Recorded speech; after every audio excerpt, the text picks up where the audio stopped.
Hey guys, sorry for the late start. I had a went out for a family dinner for a couple of birthdays, and I had like an hour to sleep before the stream, which I did. I went to bed and got my hour of sleep, and then I woke up feeling like I just had an hour of sleep, and thought, no, this is no good. So I went back and had another 3 hours sleep. So now I'm feeling good. So yeah, sorry for the delay with the stream start, but yeah, my body appreciates it. Greetings, Poland. Greetings from Kislev, Poland. Nice. Hey, Clock Monkey. Hey, David C. Bannister. Thanks, Sam. No emergency. Just needed a bit more sleep.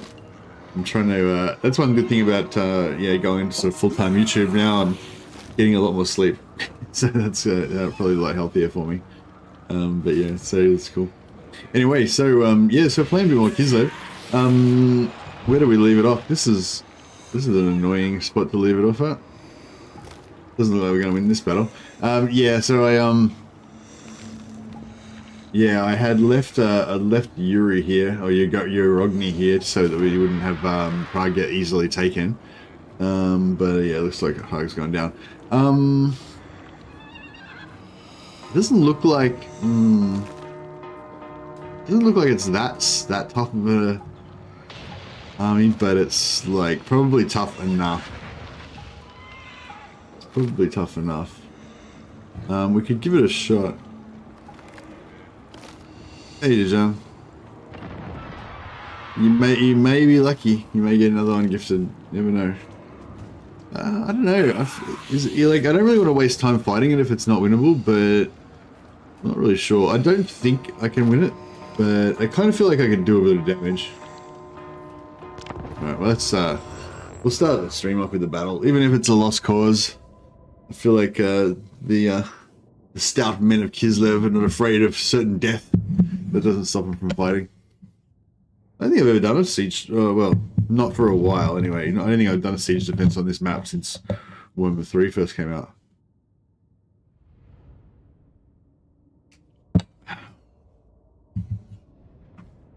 So, oh yes, this is the new map design as well. So, this is the new map design where they can only capture the city if they hold the actual town square.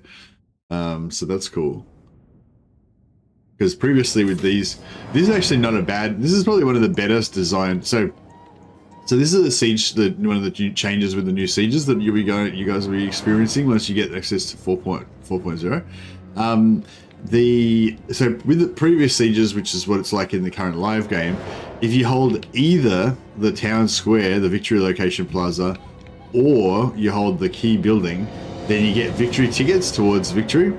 And on this map is one of the few ones where that actually is okay, because both of those positions are up here, and you can block this off, here to defend them both. Oh, they actually changed this map. Oh no, it's still. Yeah, I think they have changed this map. Oh no, that's pretty much how the same now as well. Anyway, yeah. So you used to have to hold both of these, and they both give victory tickets. But yeah, they've changed it, so this one doesn't give victory tickets anymore. So this one just gives the siege defender augment. If we hold this, then we get plus 15% melee defense for the whole area, and plus 10 leadership. Whereas only this one gives victory tickets. So that's the good, that's the good part about, that's the main really good change to the sieges. They've got rid of the secondary location, so it's a lot easier to hold the different siege maps now. They haven't, the other thing they need to do is go through all of the siege maps and actually redesign their layouts, because a lot of the siege maps are just really bad. They're kind of undefendable, because of the layouts and stuff like that. But at least they're a bit less undefendable now, because they've gotten rid of the 2 victory point condition, and there's only 1 victory point now. So yeah, it's good.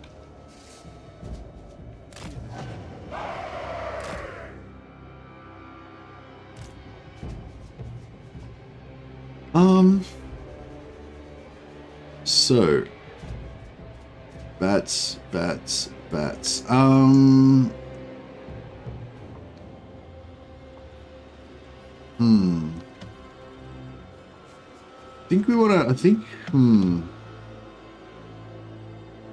Yeah, I think we want to hold the walls. I wonder if this...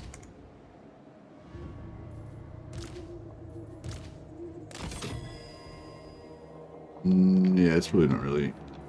Defenders of Kislev!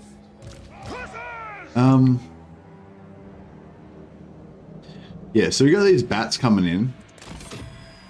But I wonder if this manual actually.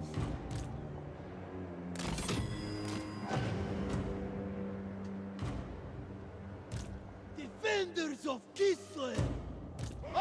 I was sort of thinking maybe if we put like an extra row of these guys here.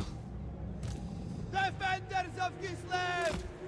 Obey the orthodoxy! What can we get over here? Missile resistance, melee attack, missile defense, range plus 20%. Yeah, I'll do range plus 20%. Stick one of these guys here. We've actually got a lord here as well. That's right, I forgot about that. That's pretty cool. Actually, yeah, I'll put him up here as well. So these bats obviously going to bypass our defenses and just wreck all our dudes on the walls, which kind of sucks, but it is what it is.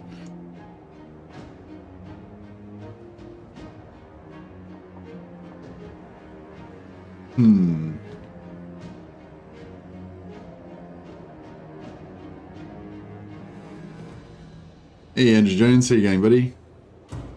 Am I hurting? No, I'm alright. I just didn't get enough sleep.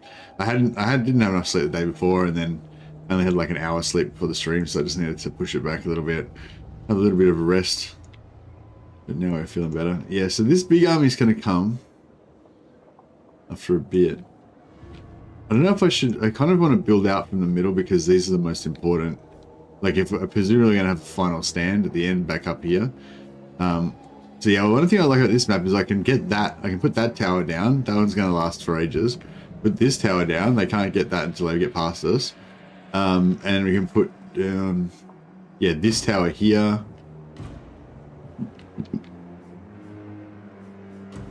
Yeah, just so you can get like 3 towers in.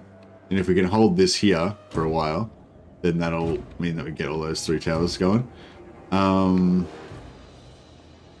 Yeah, doesn't help us on the walls too much, but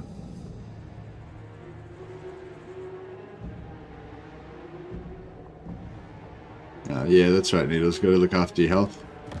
Anyway, it doesn't matter. If we die, we die. I just want to do a bit of damage, basically. Who's this guy? Barcio. What is that guy? Oh, it's a wood elf. Okay. You're getting tag teamed by wood elves and fucking... Did we do some damage? Did we shoot him? Yeah, we're shooting him. For the motherland.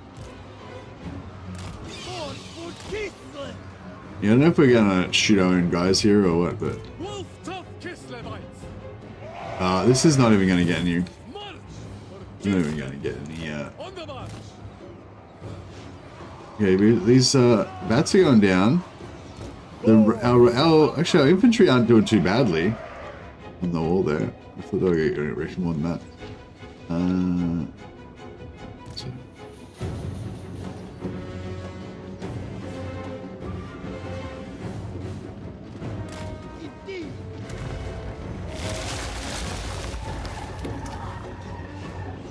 Yeah, Drika's a bit of a problem.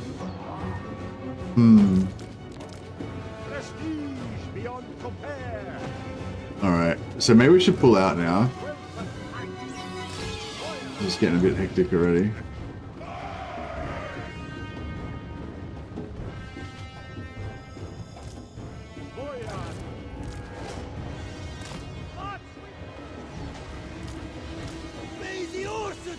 I don't know if these guys should pull out or if we should. Yeah, I think we should pull out.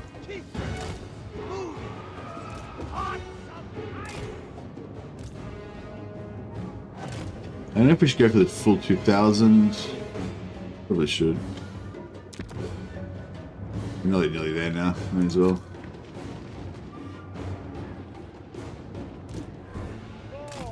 I really need this. Crap. Stuck. Sons of Kislev! Our duty served! Cossacks!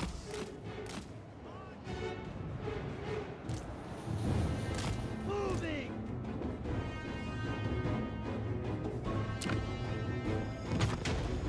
I don't know if these towers are much good, but For the throne! try and make the most of them. Bring them down! Yeah, I probably shouldn't have just defended the walls as long as I did. I did some pretty good damage to some of these units, but maybe it wasn't worth it. I think if we want to hold, we're gonna need to. Cossacks! For the throne! On the march! Taking point! Kislevites moving! Alright, that's looking pretty good. Horse raiders! Attack, comrade! Cossacks! March with pride! The motherland!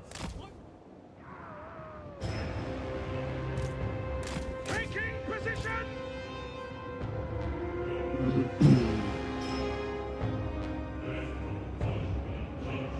Hussars!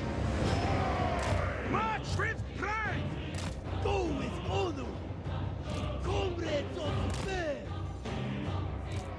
The motherland finest! Done! Horse raiders! Kislev's vengeance! We fight for Ursan! Kislevites, moving! Kislev sends us forth! It is done! Very well. Taking position! Cossacks! And this horse is just. Fight for Ursan! Guard them! When you get into these archers, they might be able to do a bit of damage, but I doubt it because they're really shit. I reckon I'll probably lose in battle against these archers because they're terrible. Cossacks! Excellent! Sons of Kislev! Seeking advantage! Yeah, we've got the chaos forces coming in strong now.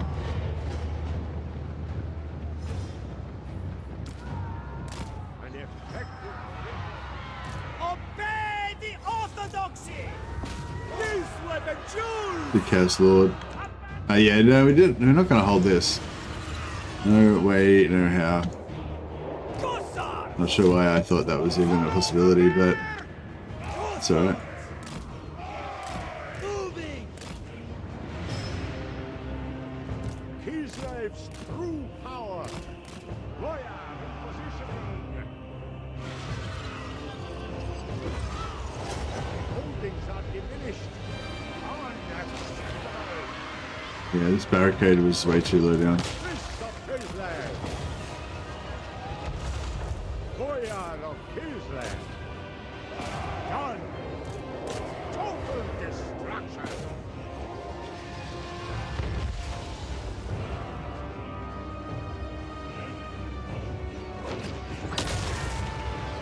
If we can hold it long enough for this second tower to get up, that'd be pretty good. Just so we can do a bit more damage.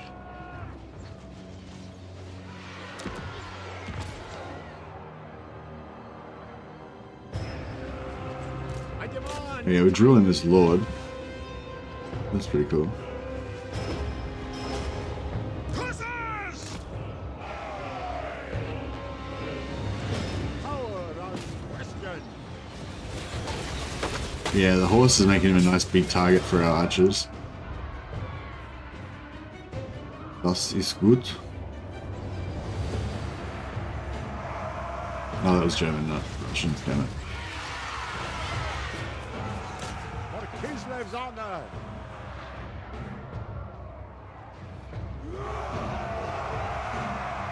Hussars! Taking position!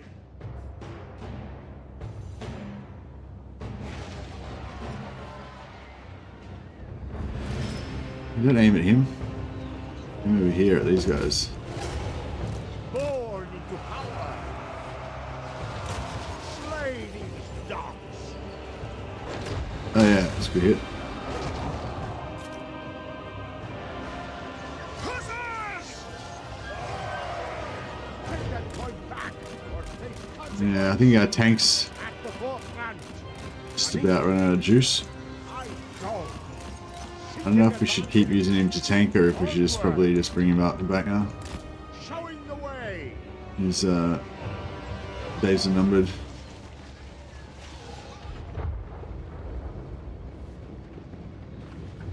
Defenders of Kislev! Follow the bear!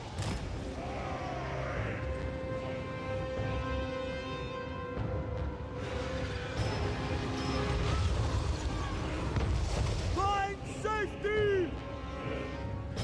Yeah, too much, not enough ammo, too many things. This Lord's gonna be hard to kill as well. Without tanks just sort of slowing him down. It is faster than Land is power! Taking point!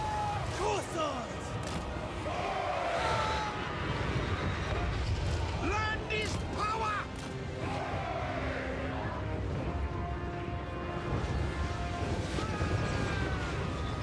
Wherever Ursanas! Hussars!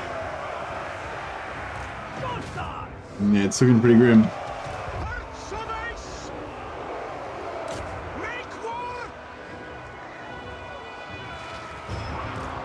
The fatherland.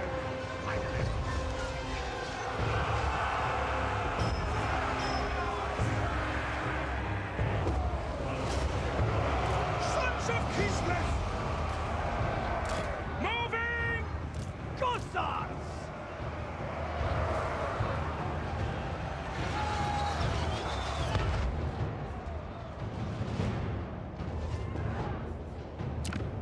Reclaim the position. Failure will not be tolerated. We lost our tower down here.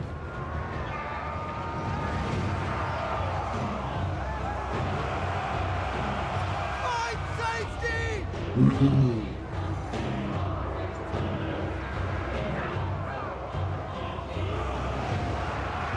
Find safety!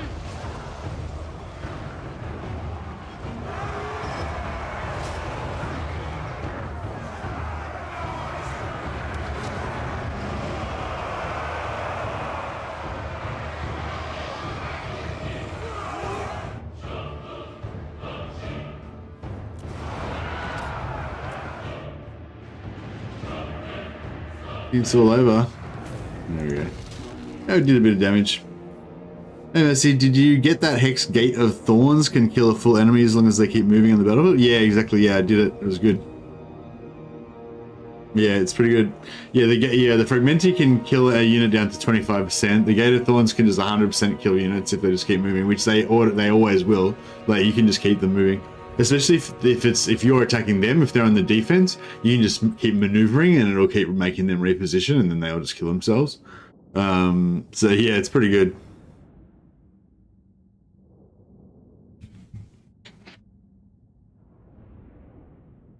Yeah, pretty much. I mean, yeah, they're really powerful. The all the Mother Ostankya's things. But yeah, you can only make like maximum. You can make like 3 of each one per turn. 3 of each one per turn if they use different ingredients. But yeah, you can make 3 of one of them per turn if you got all your ingredients maxed out. But because each of them has got 3 different ways to make it. Well, it's got more than that, but yeah, it's like 3 different. So like, no, that's not one. Gate of Thorns, yeah. So Gate of Thorns needs a red and a green. So at the moment, I've only got 2 reds and 1 green. So I can only make 1 Gate of Thorns per turn. But once I get a second green, then I can make 2 Gate of Thorns per turn. They'll have different secondary effects, but who cares? They both kill stuff, right? And eventually we'll be able to make 3 of them. But yeah, and then the other one, the Fragmenti does damage down until they get into 25%. But it also uses a red, so we can only really make 3 in total between Gate of Thorns and Fragmenti. Depends which one you like the best, I guess. I guess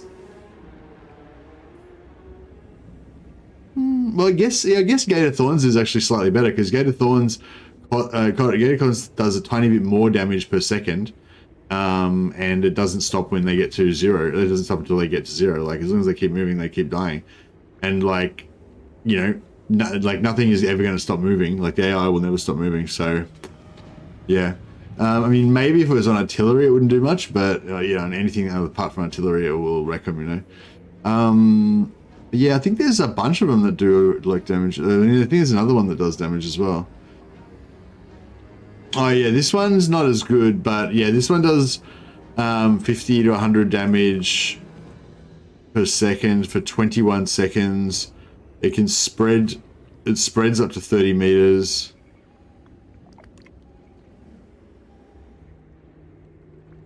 And affects allies up to 3. Yeah, so I don't know if this one like keeps going and kills it. Like, I don't know if it recharges again and kills them again after 120 seconds or whatever. I think it does one. I think it kills 1 unit for 21 seconds. Then it goes to another one, and like switches every so often. Maybe, I'm not sure how it works. But anyway, I used that one as well. It didn't seem to do as much damage as Gate of Thorns. Yeah, I think Gate of Thorns is probably the best one so far. Let's get some more of those. Oh, okay, so at the moment we can make 1 each of Gate of Thorns and Fragmenti per turn. So that's pretty good.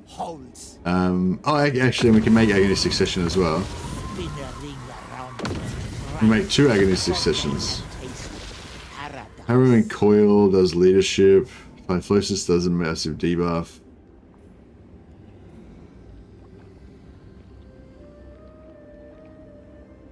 Yeah, we can do Bear's Bulwarks, but they're not the ones I want.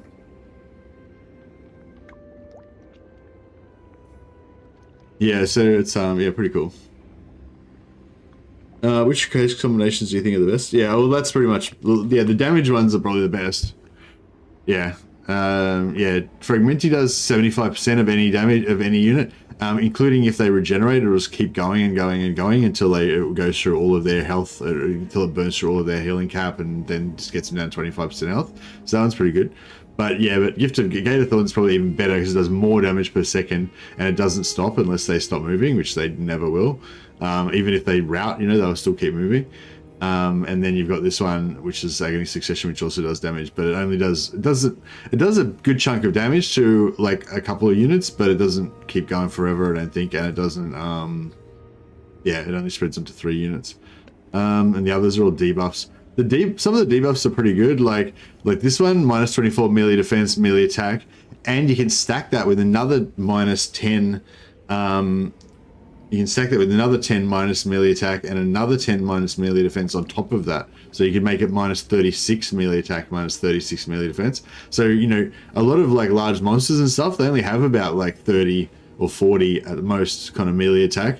You know, and so you could probably just put that on a unit and just completely neutralize it. But I don't know if it would completely it would completely neutralize it in battle, but I'm not sure if it would actually count as, like, in terms of army losses, you'd probably still have to kill it, but it would, you know, make it really weak. And also the same sort of thing with charging, like fast charging sort of stuff. There's like the slowdown, like, yeah, this slowdown that makes things minus 60% speed. And then you don't have it right now, but if you had this as well, you can make it minus 80% speed. So if you had some like a Stonehorn or something, you know, that it's really fast, that like charges around everywhere, you just make it like super slow. So you can just shoot the crap out of it and it can't like rampage through your stuff. So that's cool. But yeah, that's like a quick breakdown of like, well, you know, some of the cool ones. But yeah, thanks for Yeah, thanks for reminding me about the Crimson FC. Yeah, I did test it out recently, and it was it was good. It was good. I think I just got access to Fragmenti first, so I was just pumping them out, or maybe I just hadn't really read all the different ones. But yeah, no, I had seen that, had definitely seen that, and noted that it was very strong. Oh yeah, Gotrik's back again. I've killed Gotrik twice, I think now. So he just needs one more. He just needs to suicide one more time, and then he'll be 100% charged up. Legendary Gotrik. Is that, no, it's not black. It'd be good if we could kill Vlad. That way, yeah, I'll occupy this just so that we can gift it all to Kislev.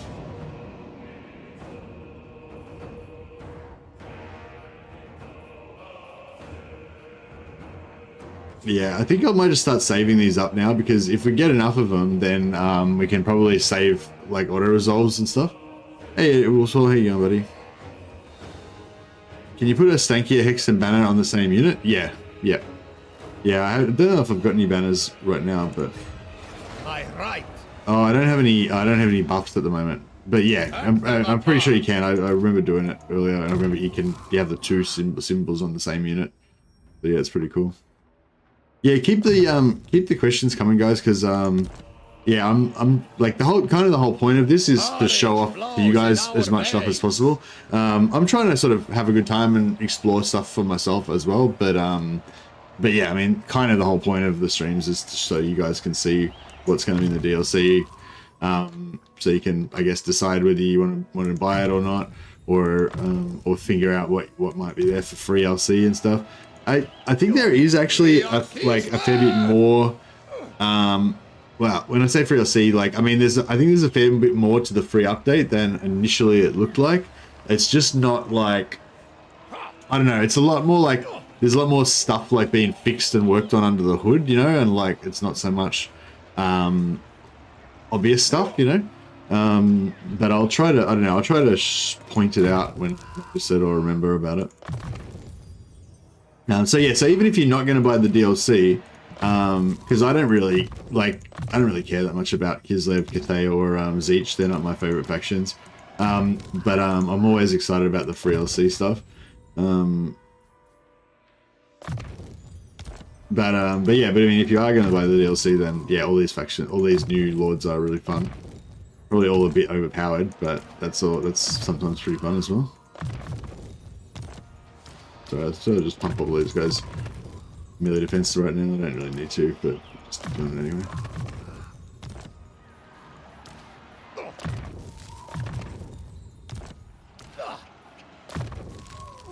Oh yeah, I just realized that does Ostankya have access for Ulrika? Yes, she does. I've got Ulrika in my Ostankya my mother Ostankya army over here. There she is. She's hanging out with her beau Felix. They love each other very much. Felix 19 turns anyway. I didn't think Ostankya would be cool, but she looks very cool. Yeah, exactly. I was not like, and that's the same for me. Like Cathay, I don't really care about Cathay that much. Like, I don't really know any of the lore of Cathay. Don't really like the aesthetic of them that much. You know, whatever. They're a good faction to play, but I don't really get into them that much. But yeah, they were not one of my favorites. But I played Boyar campaign and yeah, I really loved it. Really loved Boyar campaign. And Mother Ostankya, again, really didn't like the look of the lore. Don't like the idea of the witches that much. I like the idea of the witches and all that as a background for Kislev. I just don't think it really fits with the existing Kislev stuff, and I don't particularly like witches myself, like as playing as them, you know. But then again, like played with her and all of her mechanics are really cool. Her units are really powerful and cool. And yeah, so kind of turned around on that as well.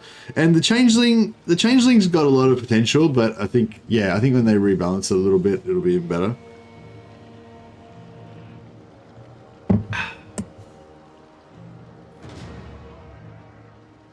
Yeah.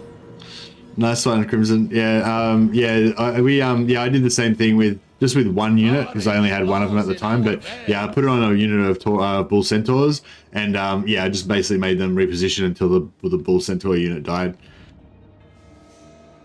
I order their death. But yeah, I mean, obviously for a video, it's a lot better to just do a whole stack, so it looks really cool. But yeah, I just was fighting like a normal battle in a campaign. Like I could use it now, but it's no point. I'll save it up for a better one. Well, I'll try and do something similar like that. You know, when we have a big battle that looks tough, I'll just chuck a heap of hexes on them and wipe them out with the hexes. I just want the Cathay money printer caravans to be in the game when the game drops. So you might not be in luck with that one, unfortunately. You can thank Daddy Legend for that. He might have ruined that for everybody. The motherland's finest. Oh, actually, no. I think Battlesy might have already made a video about it, but he just did a live stream of it as well. Yeah, like I said, I figured that one will get fixed quickly because it's just an easy fix. Because it's just like a numbers thing, you know what I mean? It's not like what can't I fucking? Oh, it's because only these guys are.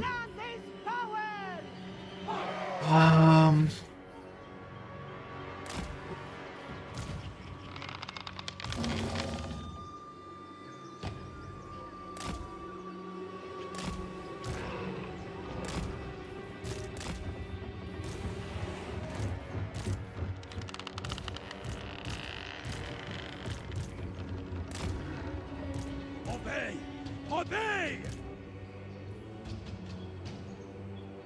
Why every YouTuber has 2D models, not 3D? I'm not sure why everyone else does it, but I do it because I think the 2D models like look better. I think the animation kind of looks a bit gawpy when you're zoomed in like that. Like the animations look good like from a distance, but when you're like try and show you. So just say I don't know, just say we're looking at this Akshina. So this Akshina ambushes. And like, if you look at these guys from this distance, like they look pretty cool, you know? But then like, if you go like, I don't know, like super close, then they just sort of going, and it looks fucking kind of weird. So yeah, so I don't reckon it looks that good. And also it slightly drops your performance. So yeah, so basically I can choose between either having 2D models, which I think look quite good, or I can choose to reduce the performance of my game to have 3D models, which I think look less good. So yeah, so that's why I do it, and I assume that's why everybody else does it as well. Well, not everybody does it, but yeah.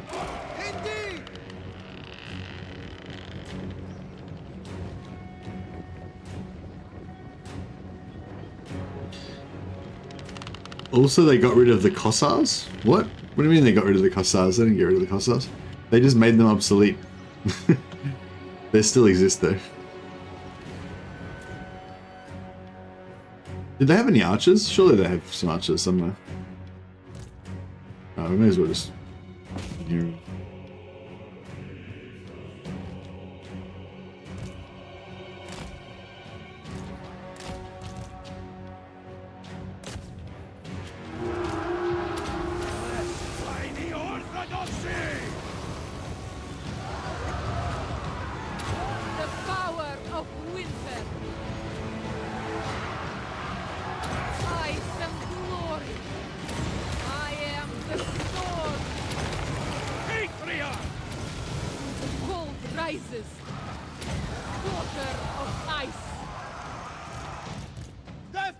Kislev! March with pride! Moving!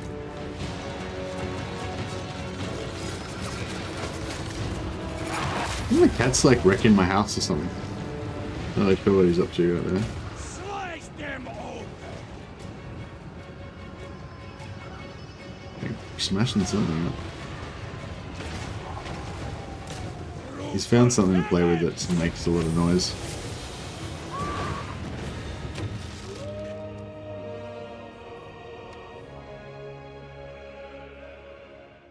The Earth Incarnate Elemental look very cool. Might try to doomstack them.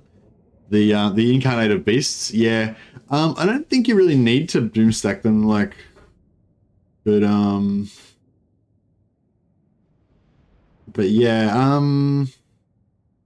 yeah, I don't know. Mix them with a couple of Patriarchs to heal them, maybe. I don't think you'd want to have like 19 Dread Incarnates, but you have like some if you're playing Mother Ostankya, then yeah, you can just put you can put missile resistance on them. I think would be the best thing. For taxpayers. Excellent. Boyar, this land is mine. All right.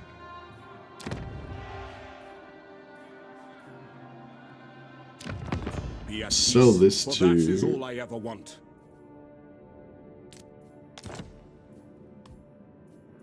Empire's blessings, yes.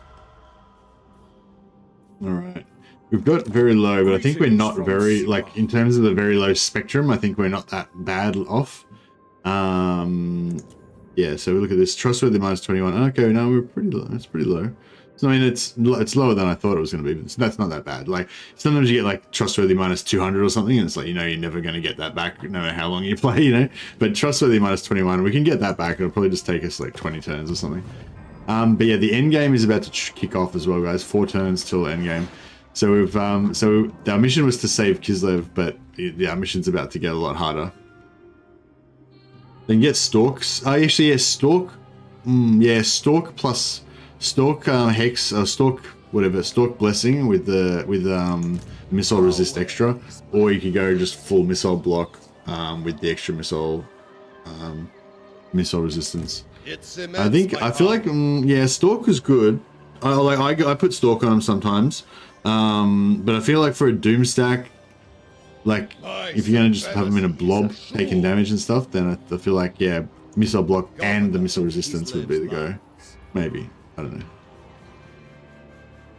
I haven't really looked into it too much. There could be something even better.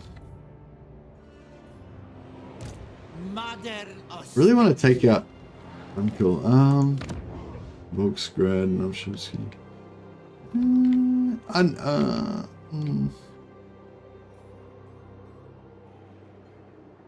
I'm sort of thinking now that maybe I'll just. The Frozen Kingdom welcomes all its allies. I'm kidding. I give him Carrick Vlag. I give her Carrick Vlag. Kislevites must.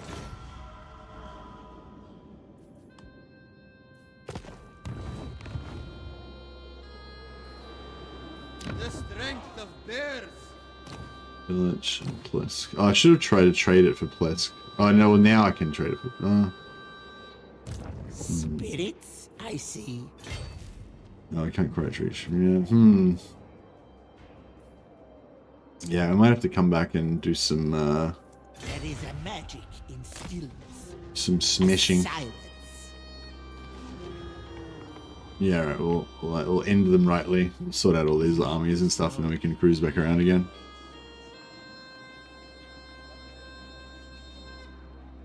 Don't know if I'd kit them out with blessings though, too pricey. Well, that's the good thing about the blessings. You just use them when you have to. Like, if you think you're going to lose the battle if you don't use the blessings, or you think you're going to lose a unit if you don't use the blessings, then you just use them then, you know. So you just stock them up, and then yeah, and then once you've got a tricky situation that you're going to struggle with, then you can just use the blessings. The blessings are really good because you can just store them up, and then you can use them to modify the outcome of any battle. You know how like you like quite often with your regiments of renown, you know, you might just like not recruit your regiments of renown because you want to save them, so that if you get a rebellion or if you get attacked in an unexpected spot, you can just instantly pop out like all these regiments of renown. Like the blessings are like that, except you don't even need to have units. It's just like any battle anywhere. Like it doesn't even need to be on your turn. Like with the regiments of renown, you have to have a turn. Even though you can recruit them instantly, you still have to have a turn so that you can recruit them. With the blessings and the curses, you don't even have to have a turn. turn. Like you can get ambushed on the enemy turn when it's not even your turn, and you can just be like, oh, this looks like a tough battle. Oh well, I'll just put you know, I'll just put a curse that kills every single one of your units on your units, and then it's not such tough, you know what I mean? Like, yeah, so they're expensive, but the other thing about them is you only get to choose. You get to choose whether you're going to use them immediately before the battle, so you don't have to use them if you don't need to.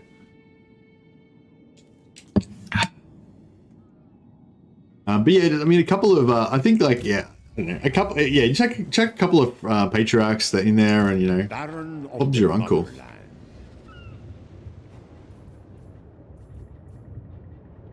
Are we going to take Desert Attrition out here? No, we're not. Okay, that's cool. I can dig that. The true I'll get some Winds of Magic power going. of Kislev. I was thinking about trying to ambush, but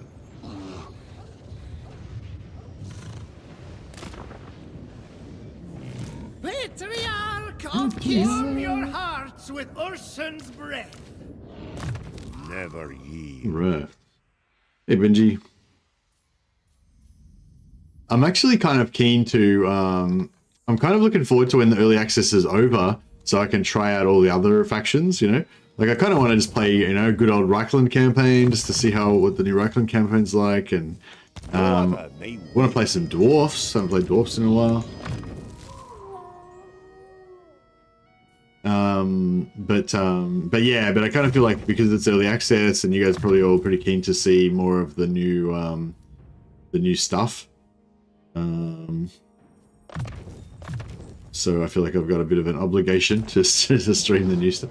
Like, you know, it's sort of a bit like if I had like early access and I just didn't play any of the new factions and just played Empire all the time, it'd be kind of a bit silly, I guess.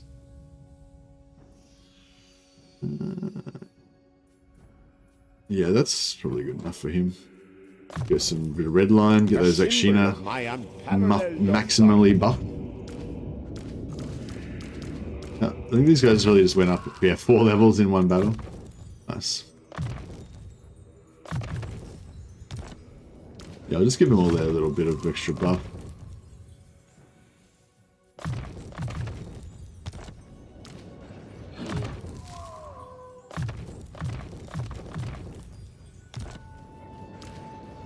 And yeah, that battle we had against the Tomb Kings was pretty epic.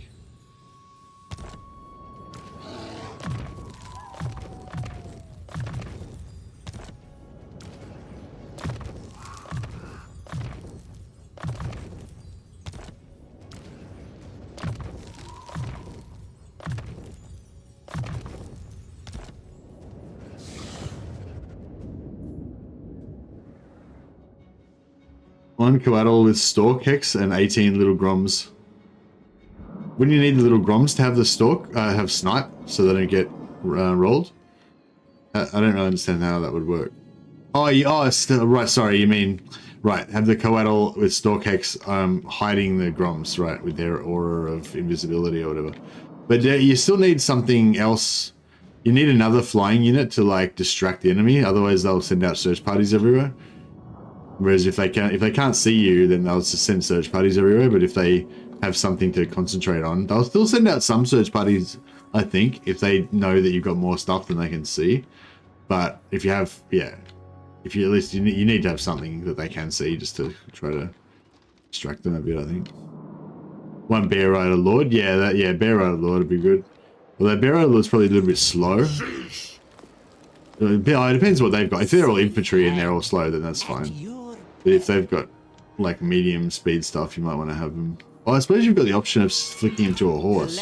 Like if they've got stuff that's all 60 speed, you could flick to a horse, and then you'd still be able to outspeed them, which should be good.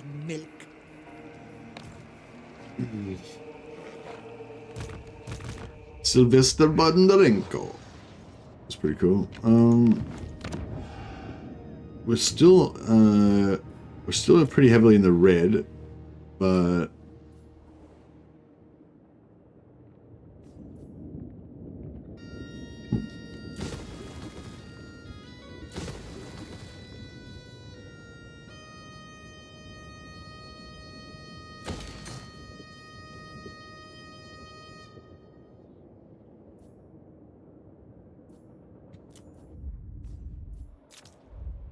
Swiftness, yeah. Oh yeah, that's the other thing too. You can put plus 40%. You can put plus 40% speed on units with blessings. So you could go like Banner of Swiftness plus 30%, and then another plus 40% from the blessing. You get plus 70% speed. So yeah, I think the Hag's probably going to be able to hit the speed caps a lot faster than easier than other factions. That's interesting. Yeah, I built this thinking I want to get the tier 4 building, but it's like so far away there's no point in even having this. We could build some light war sleds, but I don't think we really need to bother with that.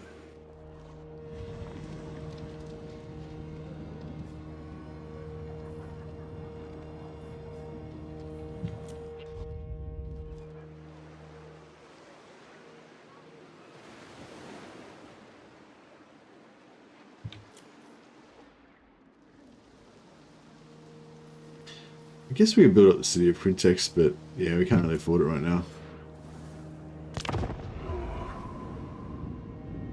I think the 10 ward save and the 10 multi defense ones are mutually exclusive. Oh, okay. Wait, no, they can't be mutually exclusive, can they? Because if they, yeah, I don't know. I'll have to have a look. Oh, you mean the actual, not the.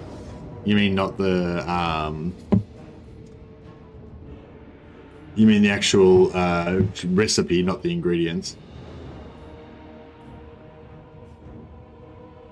I mean, this can't be as bad as the other one, can it?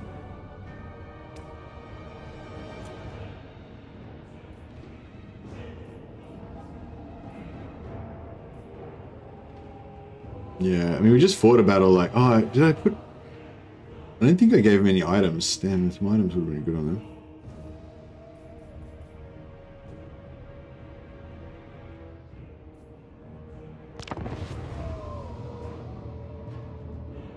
Yeah, but you could go 10 ward save recipe, and then put plus 10 melee defense ingredient on it, and put the plus 20 armor ingredient on it as well.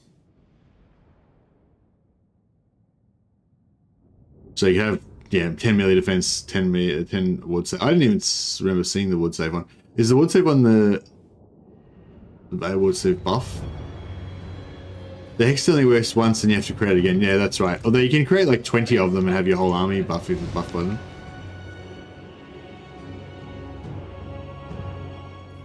So...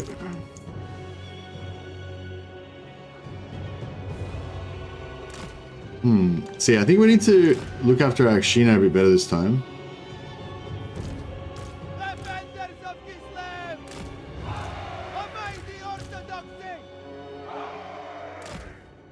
Sons of Kislev! Hey, Wolfspaul just gifted 10 Mercy the Mad memberships. Thanks, buddy. That's appreciated. We've got some, there's a regiment of renown called Brothers of the Wolf or something. They're Akshina ambushes, but they're special wolf ones. It would have been good to rename those after you, but I don't have them, unfortunately. But we can rename some other some beasts after you. Some hideous forest beach creatures, or maybe a particularly vicious hag.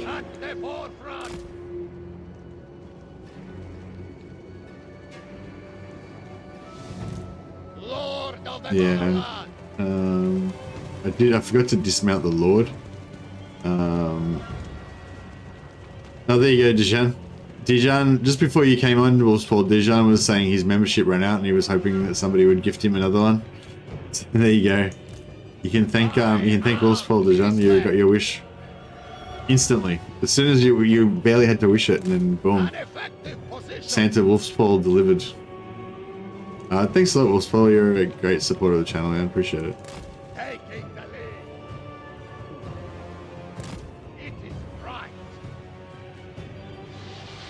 Oh no. Oh crap. They've all leveled up. They're all on horses. Fuck.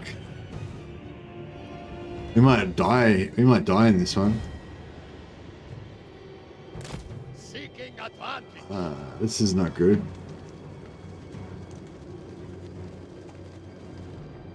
I was like, why are these guys so fast and this guy's so slow? It's like, is yeah, it's not an accident. Makes sense. Yeah, this is bad. Motherland's finest.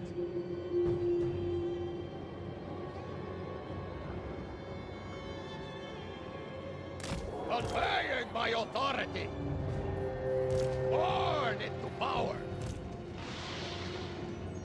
Yes. I'll try and take, I don't know, I'll try and take out this temple guard first, but like I don't even think we can even take out the temple guard, you know?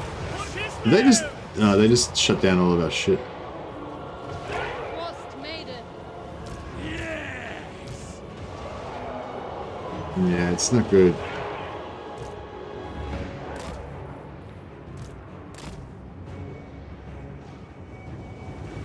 I'm doing alright so far. My faith is power. Yes. So I'm worried, and when we put the when I drop the hailstorm, I think it's going to do quite a bit of damage to our own units as well. Ice and See how much. glory.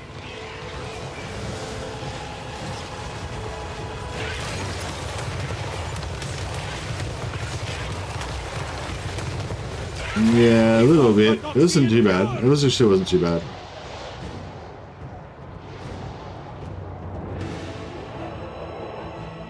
No, maybe we were okay. We were okay. I thought the horses were going to be more of a problem than they are. They seem to be okay. Yeah, I'm trying to take these halberds. I don't know if that's really working for us, but Blessed by the orthodoxy. The orthodoxy endures.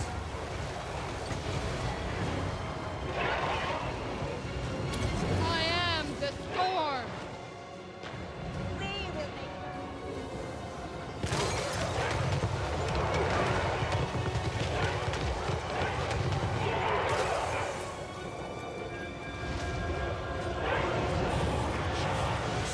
Christos Kislev. Pain is duty. Obey! Obey! My faith is power! Born into power. Daughter of life. Yes!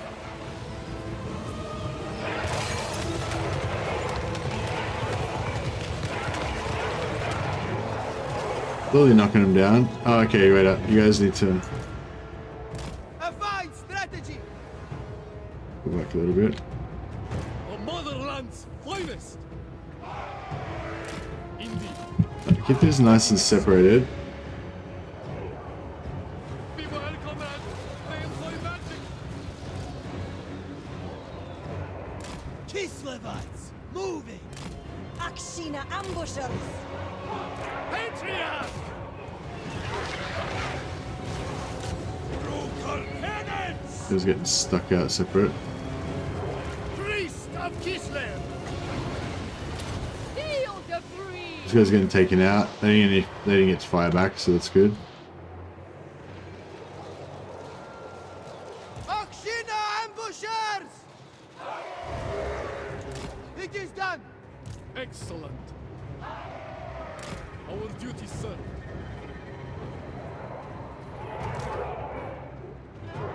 We got we still got a bit. We got 34 wins, so we still got another 6 more hailstorms. That might be enough to get it done. I think we're alright. I think we're okay. Land is power. Indeed. Indeed. Frost maiden. The power of wind. I might just creep forward a little bit more. Very well. Kislev sends us forth. Yeah, we can start killing some of these chariots. That'd be nice.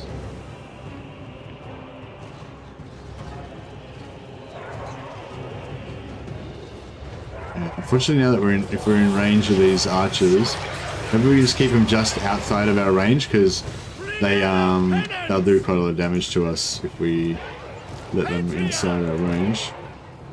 Obey! Obey! I am risen! Frost maiden. I am Kislev. Yeah, this guy's trying to get back in, but he Revolution! won't get back in. Roar of ice. I think it was a matter of time, should be alright.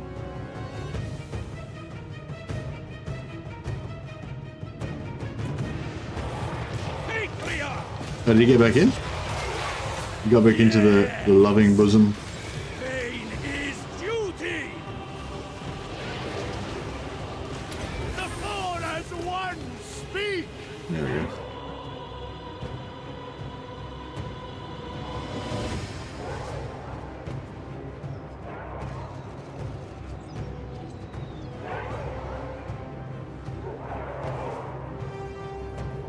Bringer of Corpora.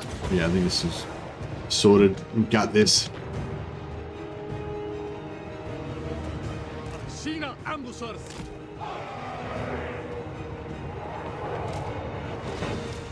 Bringer of cannons. Patriarch. Blessed by the orthodoxy! Orson. Ford. Ash. Salyak. Bring him a smidge closer. Yeah, this has worked out quite well. Like, none of the chariots have come out towards us yet. I mean, like, some of them have come out, but they were already so wrecked that they just got melted. And I think this double layer is quite good for the chariots as well. So the first lot, like, you know, does the damage mainly, and the second ones are just ready to, like, because if the first volley fire and then the chariots come towards them and then that volley misses, then by the time they've reloaded, the chariots are in their guts. Whereas if the first one misses them and the chariots come, as soon as they get into the range of this second lot that are outside of range, then the second lot just annihilate them. Because they're all reloaded and ready to go. Very well. So I feel like that's kind of worked alright. For Kislev. Yeah. The orthodoxy endures. My faith needs power. Yeah, they're done. Priest of Kislev. Patriarch.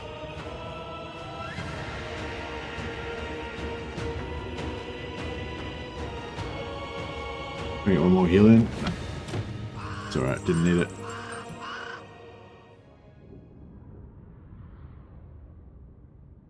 But yeah, so if there's anything in particular you guys want to see or anything, then yeah, keep calling it out. I can't guarantee I can show everything, but you know, I'll do my best.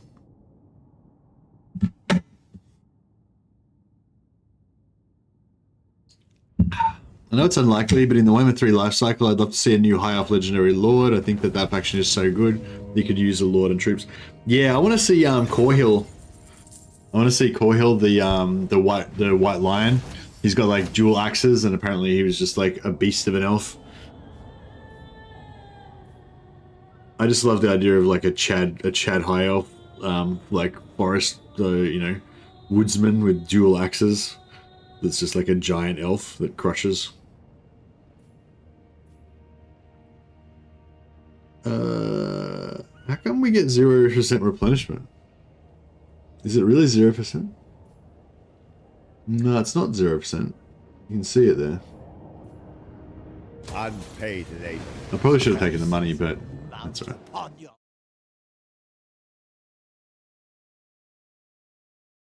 Call your allies to help. I won't call my allies because I don't want to lose my allies.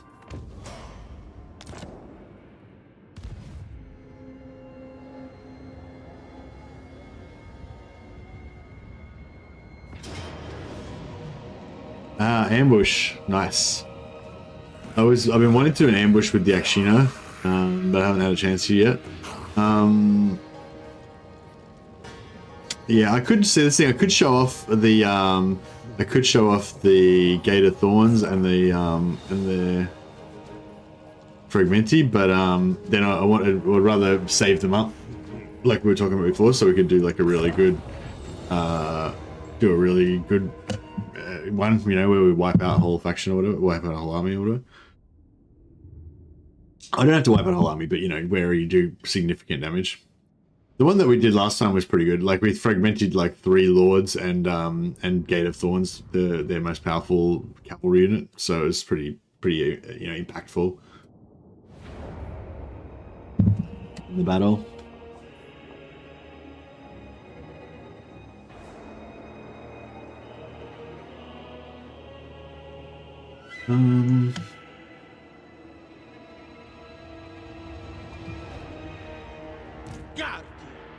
Ostankya teleports. You have to unlock. You unlock a sort of like a ritual. It's like a faction-based ritual, and then you can just teleport any of your armies to any magical forest anywhere in the on the map.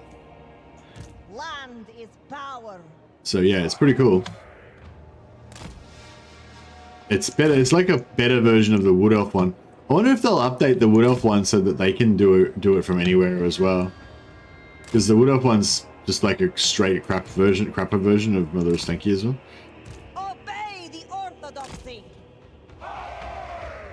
Yeah, I feel like a lot of the older factions get a bit screwed because, you know, they're not DLC factions, I guess, or whatever. Well, I mean, Wood Elves were DLC faction, but they're not as modern of a DLC faction, I guess.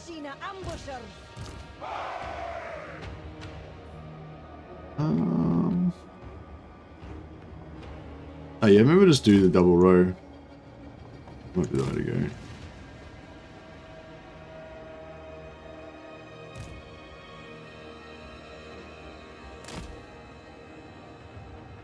Obey the orthodoxy. Shina ambushers. Yeah, that should be pretty good. Mother Ostankya. Hunger. All right, so I'll put Felix here to do a bit of tanking, if need be. Mother Ostankya. Mother Ostankya. Got there.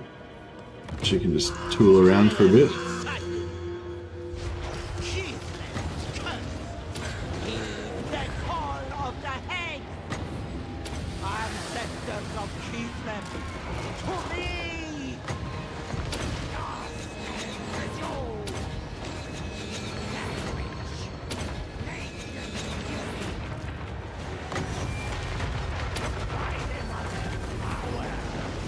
I hexed him, but he's still pretty fast. I thought we hexed his speed. What's his speed? 96. What was his speed before? Like 130 or something. It's bullshit. Be fast. No, well, Tormentor sword him. That should put a hitch in his wagon. This I do for Kislev. That shall bring their end! Wrath of the land. Ice at my back. Fleding. Forward for Kislev. Moving my wrath. For the fight! Take the spirit's curse. Mother Ostankya. Word of the land. I am no hang. Really missed with that. Thy thirst! Gaining ground! Yeah. Hag witches get disciplined. Yeah, I think hag witches can get disciplined. Yeah, not 100% sure, but I think so. Oxina ambushers! Mother Ostankya. Into dirt. Ready for battle. Let's rock. Heed the call of the heads.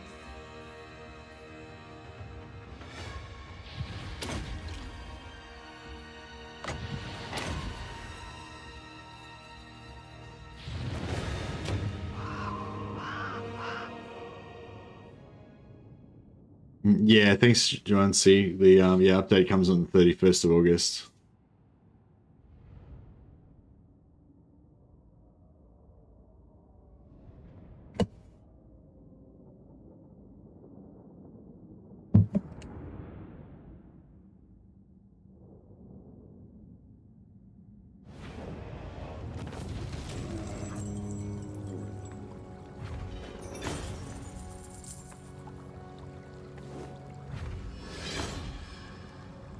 I don't think we really need the replenishment, but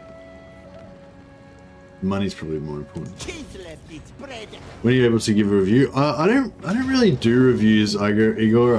Maybe I will start doing them in the future sometime, but yeah, I'm not really set up to do reviews. Kislev, We'll let him have that one. speak.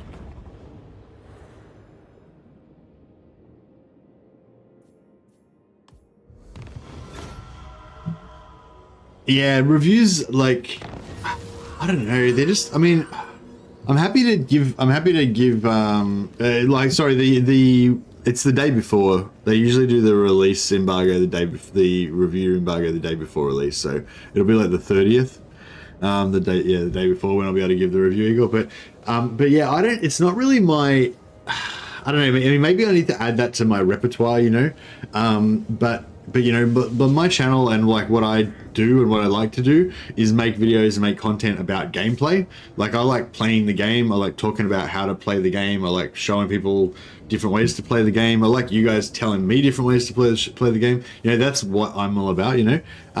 Reviewing products is not really my thing, you know what I mean? I don't really do that.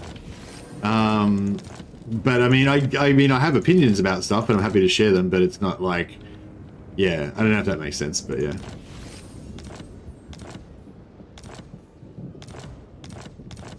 But yeah, but I don't know, I've been sort of thinking about it lately, and I've been sort of thinking that maybe I sort of don't have a choice in a way, because Boyar. like, because when you do a YouTube channel, like a lot of people will think of you as an authority, you know, like an expert, I guess, if you will, or whatever.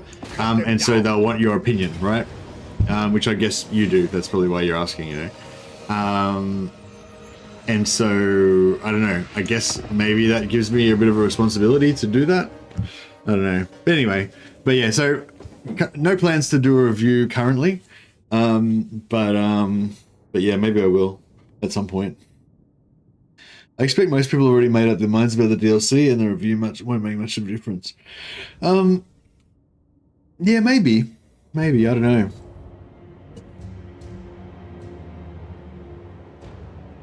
Yeah, like I guess like when I read reviews or when I listen to reviews or whatever, I don't tend to, and I think most people are the same way. Like, I don't tend to really care what the rating is that the YouTuber or the person gives it. Like, if they, like just say I watch a Legend of Total War review, really, right? He's probably the only person whose review I would watch for the Total War product. Because I kind of trust him, you know? Like, I'm not, yeah, like, I wouldn't really be watching his review to get his 10 out of 10 rating. Like at the end of his review, Legend would give a 10 out of 10 rating probably, or whatever, right? And that's the thing that people will share on social media. They'll be like, oh, Legend of Total War gave it a 7 out of 10 or a 10 out of 10 or whatever. But, you know, I don't care about that shit. Like, what I would care about is what gameplay points that he, like what points he made to support that review. So just say he said, oh, it's got a lot of good content in terms of this, this, and this. I'd evaluate for myself. Do I value that content? Do I think it's worth, you know, like that particular stuff that he pointed out, you know? So, but for me, the value of the review is not the review, like, is not the rating, but is just the information about the product, you know? So it's not, you know what I mean? It's not like, yeah.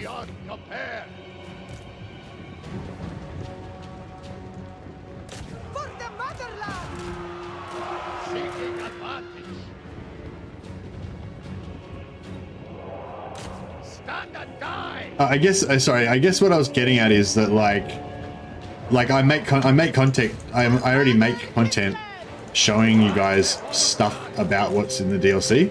You know what I mean? So I'm not going to give it a rating because I just don't really care about that shit. But I'll show you stuff that's in it so that you can decide whether you think it's any good. You know what I mean? I don't know if that helps or not, but yeah, I don't really care about 10 out of 10 ratings and all that crap. Like, what's a rating mean anyway? It's super subjective, and it's like depends on how the person figures out their score and everything. Like, yeah, I literally just place no value in those 10 out of 10 type ratings. It's only the actual the actual granular information that you get about the specific things that they say in the review. The orthodoxy decrees! Sent by the war! Sieging heresy! Boyar, repositioning. This is a pretty cruisy battle. Over! Just have a shitty army of shitty infantry that can't do anything. Well, I just kind of cruise around and drop bombs on them. Well, they dodged that pretty easily, pretty well. Thought they were gonna smash that. But yeah, I got to take these guys off their mounts for sure. I go. Conveying my authority. Did I just shoot one of my own guys? We have Sent by the orthodoxy!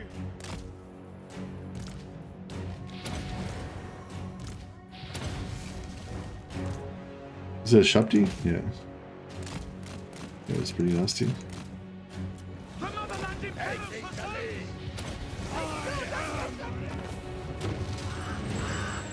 Yeah, thanks for the reminder, Cian. I'm worried about bugs, so I'm looking for information about that. Oh, okay.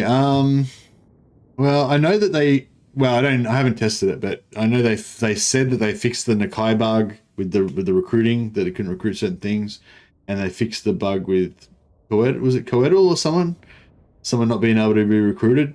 So yeah, I think they fixed two of those like most kind of frustrating bugs. Was there another particular bug you were wondering about?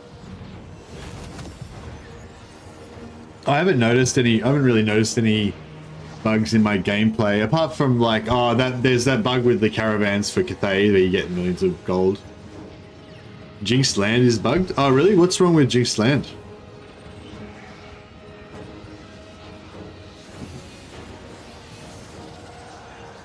Another province for me.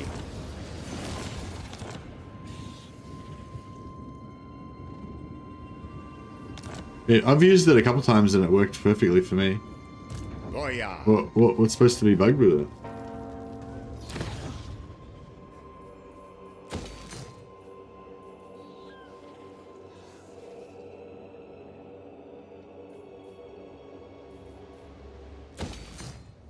Isn't it supposed to teleport enemy armies with upgrade?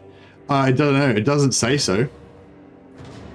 Yeah, that's what I was trying to figure out what the enemy armies thing is supposed to do.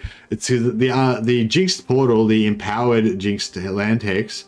It just says teleport any target army to chosen magical forest. So maybe that is supposed to be able to work on enemy. But yeah, but the tech upgrade doesn't make it like you can't teleport enemy armies. But yeah, but it doesn't really say, like, I don't know, I'm pretty sure the description is the same. Like, it says teleport target army to chosen magical forest, but I'm pretty sure this just said that same exact thing. Like, I don't think this changed when I unlocked it. The bug is that you can't teleport enemy armies. Okay, fair enough. Cool, well, hopefully they'll fix that. Yeah, the description sucks. It doesn't even tell you what the point of it is. Like, I thought that was what it meant, but it didn't really say it. So yeah, so that was weird. So, so it was working and now it's broken in, well, like one of the hotfixes they did. Because it was not working for me. But maybe it only works. Maybe it's works in certain situations.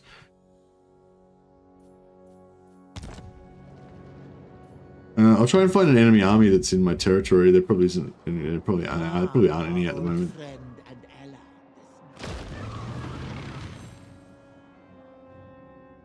Everything dies. Yeah, that's it right there. Jinx Land. Yeah, I unlocked the portal straight away. I unlocked the technology straight away. As soon as as soon as I could after I forgot it. Just click what? Click this. Target army belonging to you. Life waits. See what I mean? It's not enemy armies. Only armies belonging to me. So yeah, it's definitely not working for me. The button next to the title. Title of what?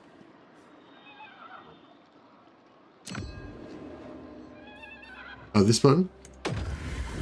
Oh. Oh. So it's not bugged, it's just really stupid. Like, why even have that? Why not have it just work on any army and not have to click the thing? Oh, it's more expensive. Okay, it costs more. That's cool. That's pretty cool. Thanks for that, One Pitch Man. Yeah, somebody should make a video about that so that people know how to do it. But yeah, cheers, much appreciated. So for anyone who missed that, yeah, the Jinx Land just normally does any army belonging to you. You click this, and it empowers it. So I wonder what the other empowered ones do. Well, there's no, I haven't got the empowered on that yet. How many invaders died? It just makes it, oh, campaign movement in disabled. Okay, that's pretty good actually. What's this one? Oh, this one stops it from, the empowered version of this one stops it from being able to be used afterwards.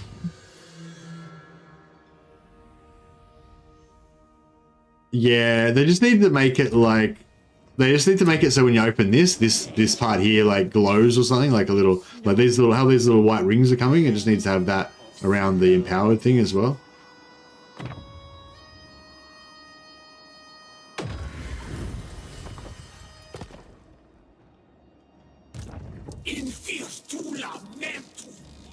Alright, yeah, so I forgot to dismount my, forgot to dismount my boys to make them indestructible. Yeah.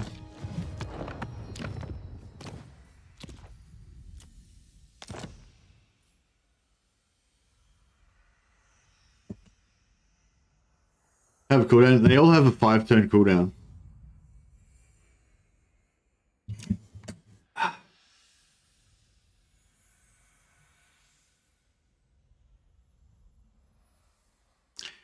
Yeah, Mr. Pigeon, so I can.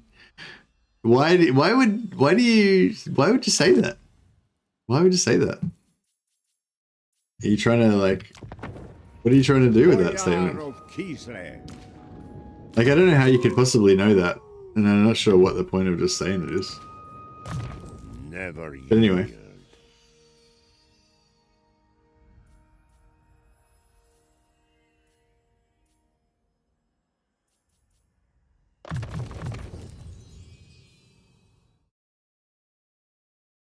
No other may wield it.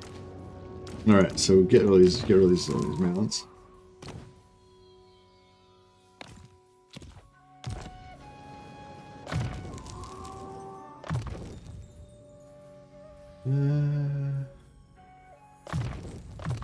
Yeah, I might end up putting them on bears. I don't know if bears are actually good for this Doomstack or not.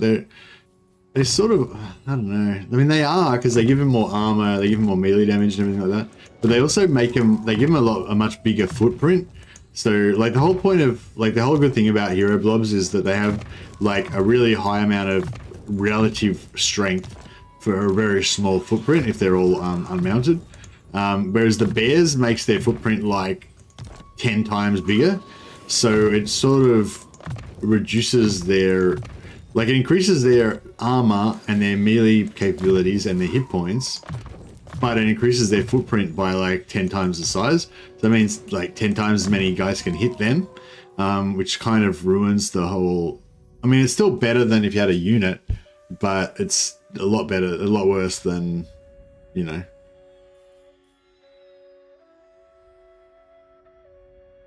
Is Biting Wind any good? I don't know, probably not. Give it a crack.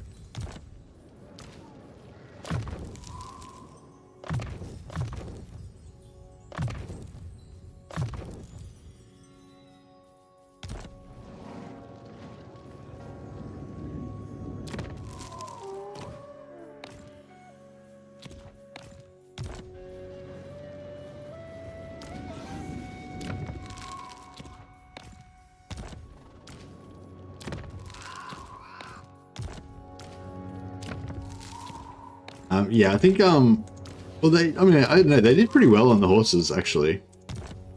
maybe I should leave them on the horses. They did actually do pretty well on the horses. Same thing with the horses. The horses give them like 30 extra armor. Probably lower their melee defense, but maybe they don't know. Maybe it doesn't lower their melee defense, but it probably like doubles or triples the size of the footprint.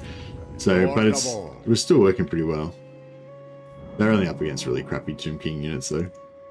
So we're rocking minus 1600, but we're still gaining money. We were on 14,000 gold last turn. We're on 20,000. So even though we're losing money, we're technically losing money. We're actually gaining. Oh, looks like we might just have just enough time to be able to yoink Prague back from. Oh yeah, so just see that what happened just then. So I just attacked this army and they didn't retreat. So I think that was something somebody was asking about the other day, about them making the enemy more ballsy or whatever, less just cowardly. So yeah, they definitely have done some changes to the AI to make them basically like more enjoyable to fight against, I guess, so they don't run around, you don't play Benny Hill as much. I think like if an army's really small and weak, like they'll not run around as much so that you can just kill them. I think that was one of the changes they made.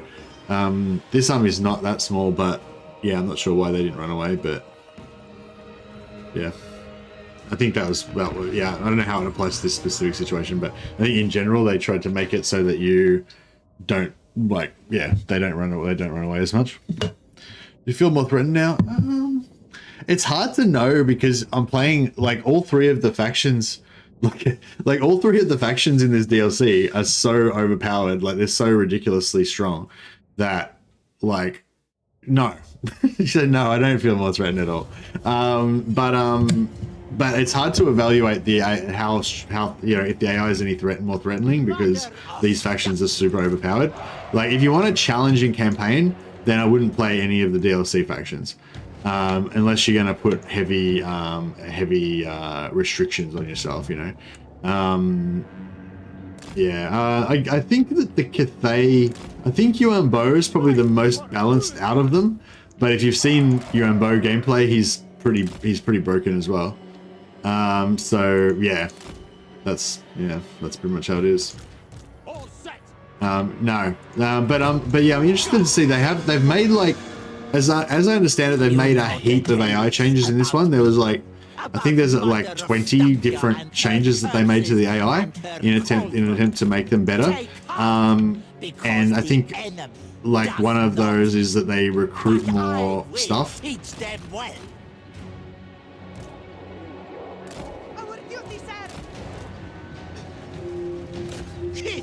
Yeah, I think one of the changes that they did was they made the AI like not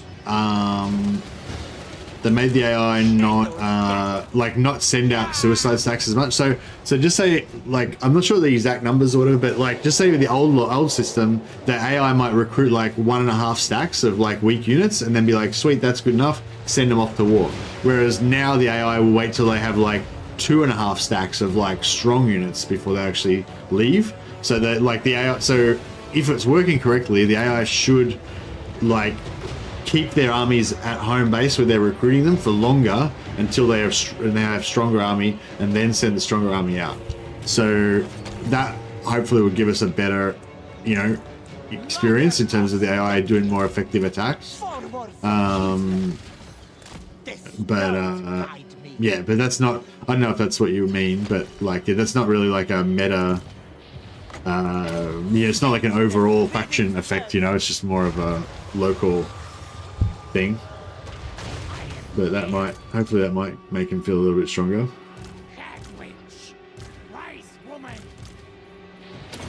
Yeah, I think it's like an incremental, you know what I mean? I think it's like an incremental thing of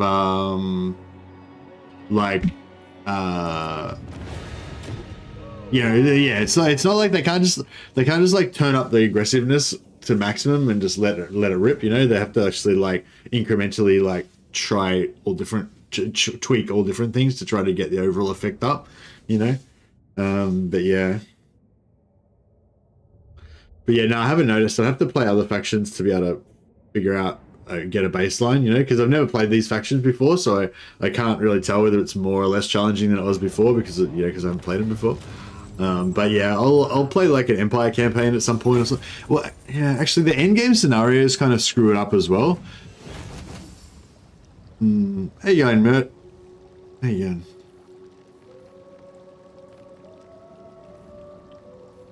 Replenishment or money? The money's not really very good. Who offend Kislev so mightily.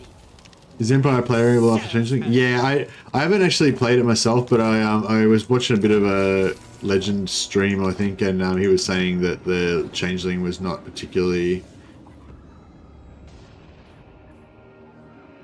Gift of Slanesh removed.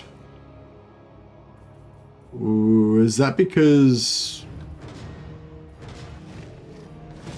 Oh, because I destroyed... Oh, that's cool. So if you destroy the faction, then you lose their, the mark of Slanesh. Like, the mark goes away if you destroy the faction and put the mark on you. So that's good to know.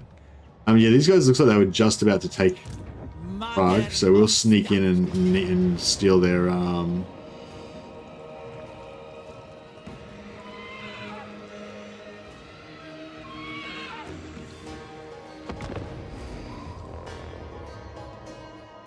Hey Andrew. Oh, I think anything that's overpowered feels monotonous. You know what I mean? Like, you know, like if you make a what do you call it? If you make a Malice Darkblade one-man Doomstack with the Sword of Cain, like my last Malice campaign, and or if I had have kept playing it, then yeah, it would get monotonous because every battle would just be me playing on fast forwarding, Malice going around killing everything. Same again, don't care what the enemy is, don't care what the tactical situation is, just send Malice in, kill everything. You know what I mean? Like, yeah, anything that's overpowered where you don't have to think about it and you can just use the same tactics with every single battle is always going to be kind of monotonous, I think. So yeah. Although, yeah, I feel like you just kind of killed my enthusiasm for this campaign by saying that. I'm like, I can't be fucked playing this anymore.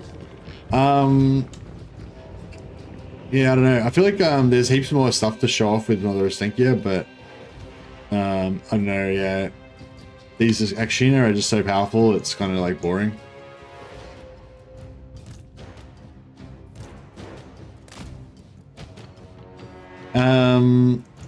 If you destroy a faction as Slanesh, can you still gain devotees? I don't know. I haven't played Slanesh.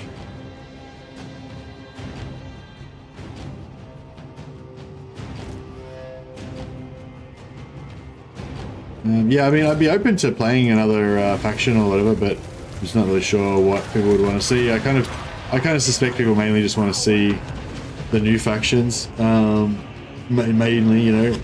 So I kind of feel like I have to kind of keep playing this stuff until the early access period's over, at least. But yeah, I'd really like to play the Empire and see what that's like with the new DLC. But yeah, Legend said he tested it and that it was not the change. No, sorry, no. I think Legend said that. Or no, maybe it wasn't Legend. Maybe somebody else said they'd seen campaigns where Karl Franz had wiped out. Yeah, maybe it was Legend. I think he said something like that. He, you know, campaigns he'd played. He hadn't played the Empire, but he'd seen other campaigns where he was playing, and the Karl Franz had just wiped out the Changeling. So it was not. Apparently, it was no stress for the Changeling. For the Karl Franz, I mean. Ancestors of Kislev, to me!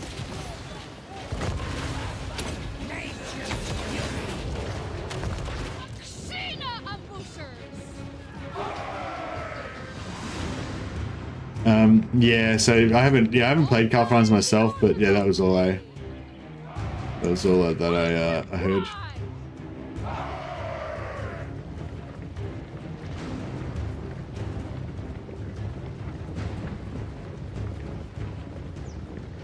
Yeah, no, I haven't played any other factions apart from the DLC factions since they got early access.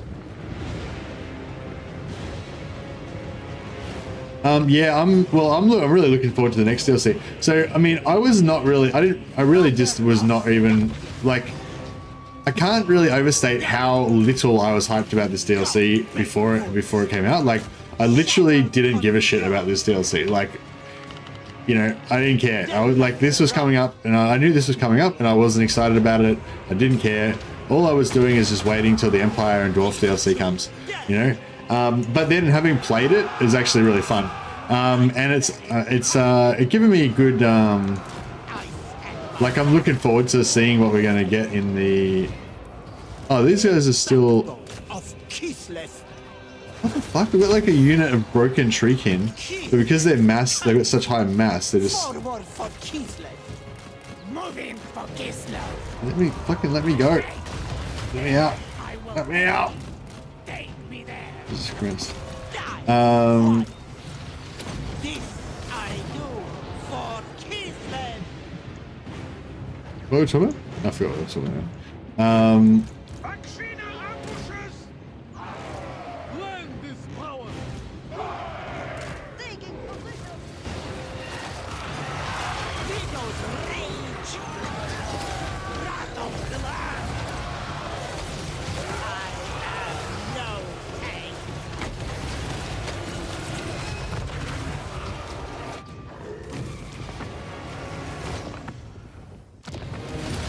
Take the spirit's touch. Heed the call of the head. Hearts of eyes!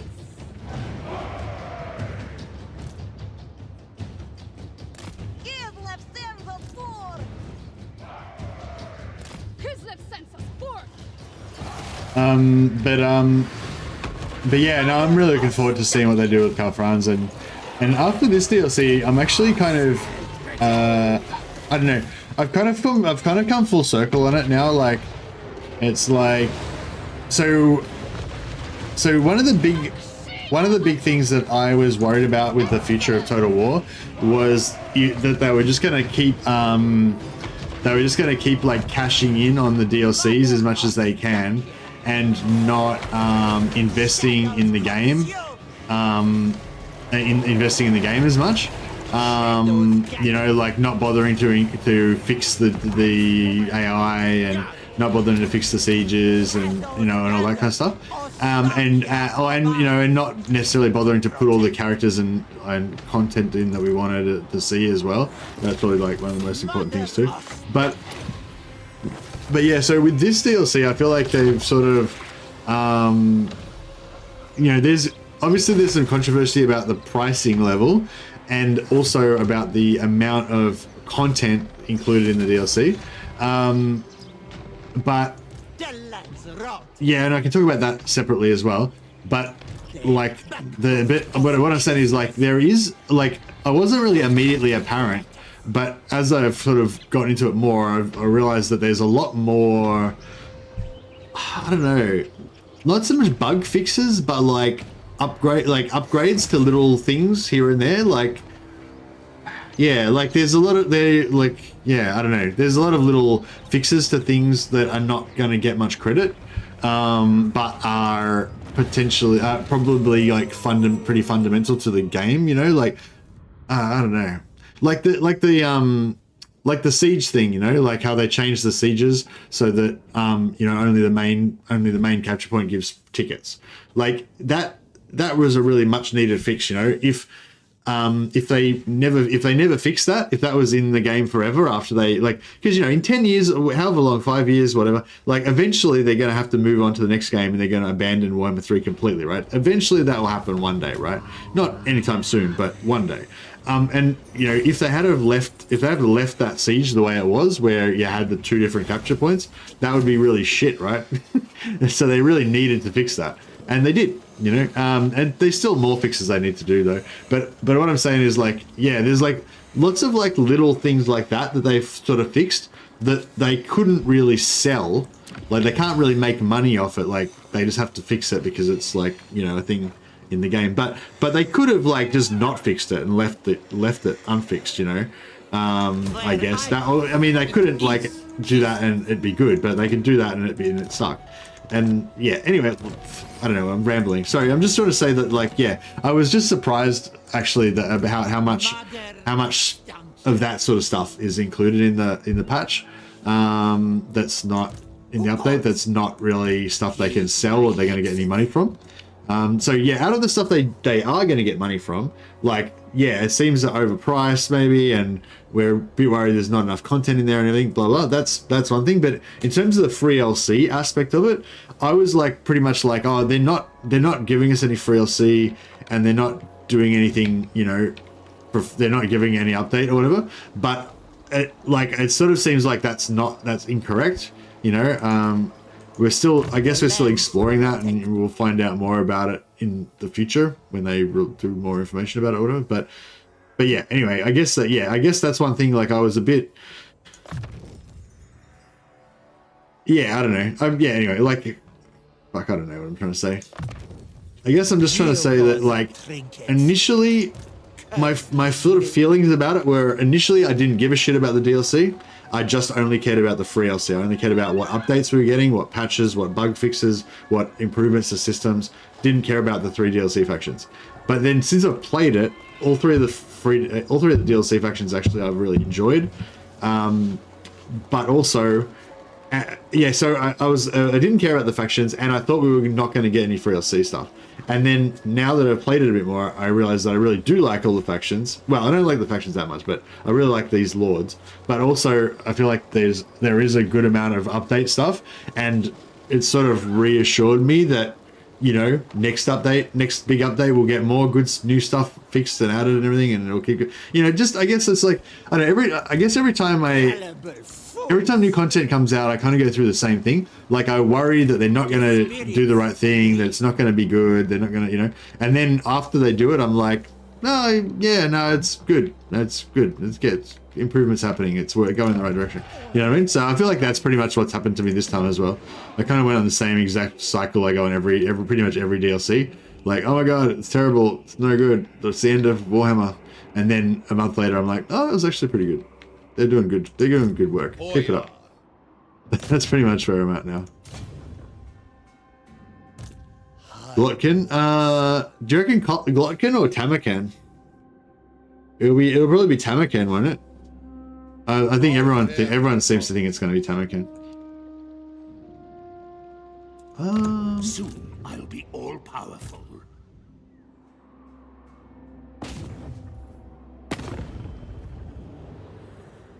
No, I won't call her a war.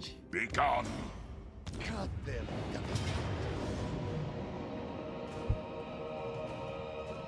Devotion rights. I don't think I've got the devotion rights. That's not. I don't think she gets those. Isn't that the only other factions that get this devotion stuff?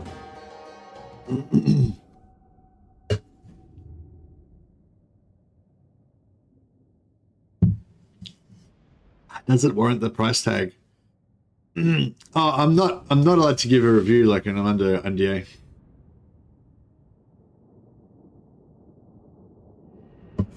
But now I wasn't really talking about the DLC. Sorry, I really didn't phrase that very well. I wasn't really talking about the DLC.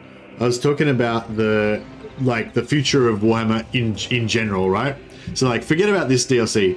Like, DLCs come and go. If you buy the DLC, you buy it. If you don't buy it, you don't buy it. Like, particularly if you don't care about these factions, which I don't care about any of these factions, like, relatively speaking, then, you know, there's no need to really buy the DLC. Like, you still get to fight. You get all the stuff for free anyway. You still get to fight against it all for free. So if you don't want to actually, if you're not a fan of Kislev Zeech, or Cathay, then there's no reason to buy the DLC, because you're not going to play them as them anyway, so who cares? But yeah, no, it's more like the ongoing development of the game in general, you know what I mean? Like, I was, you know, like, with the whole, like, issues with the whole, like, economic issues, I guess, surrounding the game right now, like the thing that I'm worried about is, what does that mean about the future development of the game? Is the game still going to get fixed and updated and have all the cool stuff that I want to get added to it, you know? And, like, none of the stuff in the current DLC is stuff that I really wanted to get added to it. Like, I didn't care about any of that shit. Like, now that it's come, it's, like, actually all pretty cool. But it's like, if this DLC never existed, then I wouldn't have given a shit. Like, I didn't care about any of these factions anyway, you know? But whenever new DLC comes out, you know, you kind of try to extrapolate. What does this mean for the future? Like, we've seen this has come now. Does that mean next time we're going to get this, or we're not going to get that, or, you know, like, that's kind of the aspect that I am more kind of focused on a lot of the time. And yeah, that was all I was trying to say, is that I guess basically, like, I mean, you always want more, right? I always want more, but I feel like, I don't know, like, they seem to have done a lot of stuff, I guess, is what I'm trying to say. There seems to be a lot of stuff in the update, and I can't really point to anything in the update that I wish that they hadn't have wasted their time on. Like, it's not like, oh, I wish you didn't bother fixing that AI, or I wish you didn't bother fixing that siege thing, or, you know what I mean? Like, it's like, yeah, so I feel like it's kind of, yeah, in terms of the, not the DLC, but the actual free update, just the actual update to the game that comes out at the same time, because they always release an update at the same time, right? But yeah, but in terms of, I don't know, like I'm gonna leave it to the more experienced YouTubers to evaluate whether they think that CA have done like enough, because I don't really know how to judge that. But yeah, I've noticed that they've done quite a lot of stuff. AI fix where? Oh, there's probably like 20 different fixes for different things to do with the AI. Judex. I'm not sure if I'm really allowed to talk about them. I can talk about like individual things, but yeah, I was saying before, like, one of them was that the AI, they made it so that the AI will keep their armies back for longer and build their armies up more before they send them out. So they tweaked that up a little bit to make them build up bigger armies before they attack. So that's good. Let's check this out, Akshina. These are our ranged unit, Akshina, just holding the line. These guys are holding the line at least as good as Elven Spearmen, maybe better. Check these spiders, they just wreck these archers pretty good. Just Sylvanian Crossbow. Not that you'd expect archers to like hold up that well, but yeah, they're pretty good with that poison they've got now.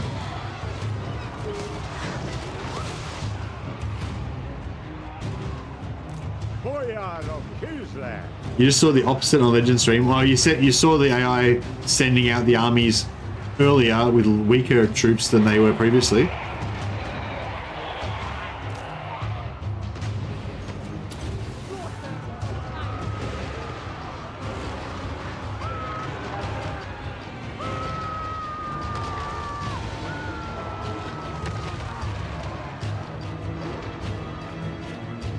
We fight for Usan. Yeah, I don't know. I mean, I feel like it's pretty hard to evaluate that. I don't know how you would be able to evaluate that, but if you reckon you saw it, then okay.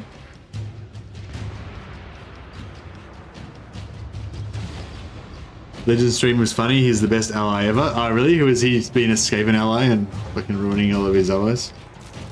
I watched a little bit of his stream, but I had to do other stuff. Oh, I watched a fair bit of it actually. I probably watched like about an hour or something. Defenders of Kislev! Oh, it's sort of on and off. I was doing other stuff, but yeah. March for Kislev! On the march! On the march!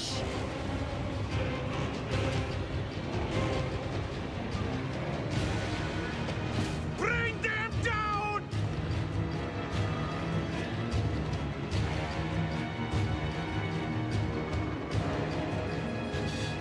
Loki flung himself at the Jumbo army with like 6 units in the full 20 stack.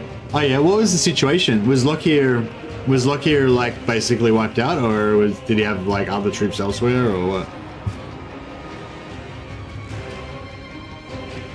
Akshina ambushes!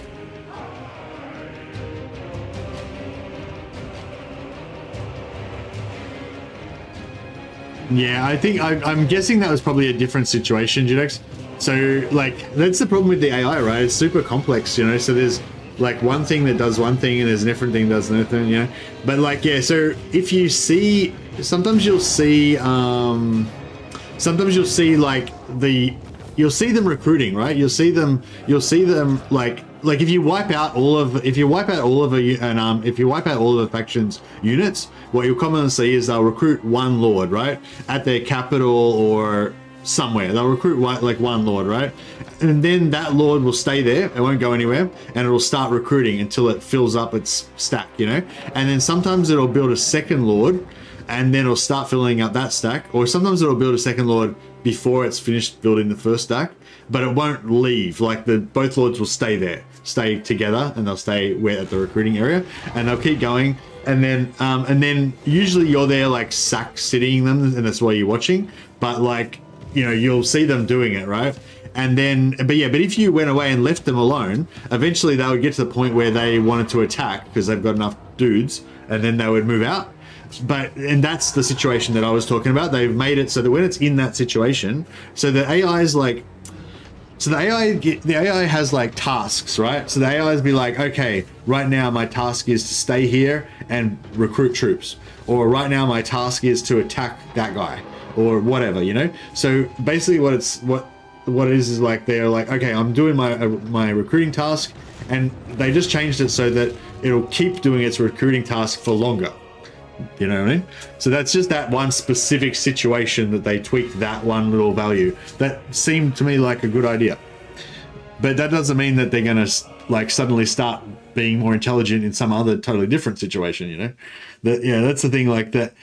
Yeah, like I don't think there's no setting for just making the campaign AI smarter, you know what I mean? Like in general, all they can do is like tweak little individual things.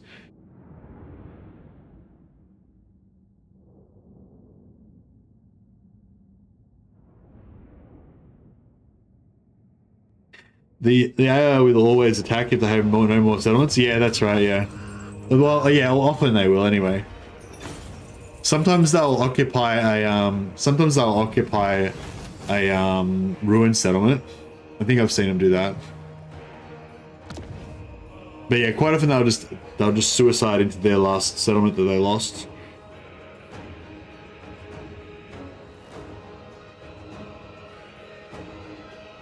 Render them peasants.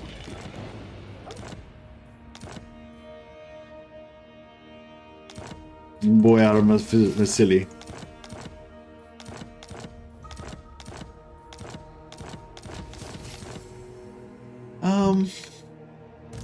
Boyar. What if we should just smash out some armies of Kossars just so that we can have some more, some harder battles?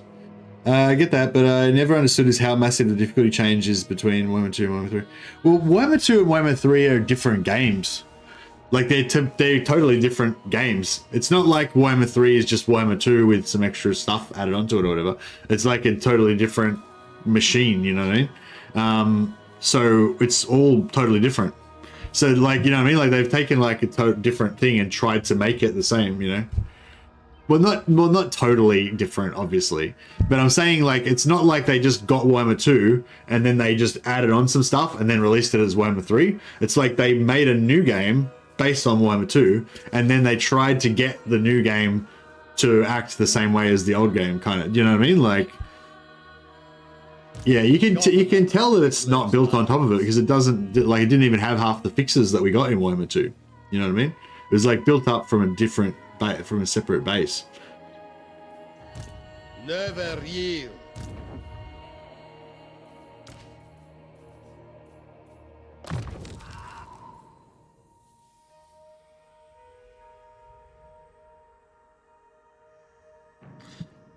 They ported it over and struggled to fit it into a new frame. Yeah, I'm sure they ported over a lot of stuff, I'm sure. But it's a different, like, there's different engines in it, you know, like the diplomacy system is totally different. Yeah, there's like a lot of stuff different. Like, yeah, the fights feel different. Yeah, like, yeah, exactly. That's a good example, actually a really good example. Especially if you remember going back to Warhammer 3, when you would fight a battle, it felt like totally different from Warhammer 2. It just didn't feel like you couldn't even explain what it is. It just didn't feel, it felt like you're playing a different game because you were literally playing a different game. You know, and then they've had to keep tweaking that combat system to get it back to be kind of feeling good like Warhammer 2. Like Warhammer 2 combat feels really nice. Warhammer 3 combat probably, it's probably getting there now. It still probably isn't quite as nice as Warhammer 2, you know? Whereas if it just was Warhammer 2 but upgraded, then the combat would be exactly the same, you know? It's like, yeah, I don't know. I think it's like quite different. At least under the hood, it's quite different, but they're trying to make it similar, you know, from where we can see it. But anyway, I think like we don't really know, like none of us really understand how the structure of the game or how like their programming stuff works or any of that shit, you know. But like, I think like yeah, for those Lawmaster of Sotek made a video the other day, basically responding to all this stuff about the DLC and all that kind of stuff, and in that he made some kind of like constructive suggestions for what he thought. This is a bit different, slightly different topic from what we're talking about. So it's not about the AI. This is about the so I'm just going to put these guys on foot. I think I just put them all on bears. Now I'm putting them all on not bears. Oh no, we'll leave them on bears because we'll have one on bears and one not on bears. This army is a lot tougher than. Oh, actually, he doesn't have a bear. All right, now we'll put them all on foot until they all get bears. Once they're all on bears, then we'll bear them up. But yeah, so like we were talking mainly about AI and stuff like that. Lordmaster of Sotek was talking primarily about items, about units, right? Unit, like actual content that you can see, like assets to be added to the game, units and stuff. And yeah, and basically what he said was like, you know, these are a bunch of ideas that I have, suggestions that I have for units that could be added, mostly units that could just be added by reusing existing assets, mostly existing assets, so they'd be pretty easy to add, but they would add a lot of value for the player and, you know, etc. And, you know, I can't remember exactly what ones he said, but like one of them was adding like a melee hero for Cathay, and basically I can't remember what he said now about it, but I think he said maybe just making the melee hero based on the Celestial General. So there's a new Celestial General Lord for Cathay, but they didn't give Cathay a new melee hero. So yeah, so he was sort of saying, I think that was what he's saying. Maybe I didn't listen to that part properly, but like, you know, maybe they can just use the Celestial General, make a weaker version of that, and like kind of like the Warrior Priest and the Arch Lector, right? It's just kind of like a weaker hero version. Just make a weaker hero version of the Celestial General, bam that in, boom.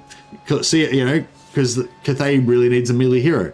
Give him a melee hero. That would be a great suggestion. You know, he was saying like the Magistrates with their support thing could give them the Zang War Drum or whatever. Give them a War Drum mount for the for the Magistrate. To give him, because then the War Drum has like AoE buffs and the Magistrate's all about buffs, so that would kind of go together and work well, you know.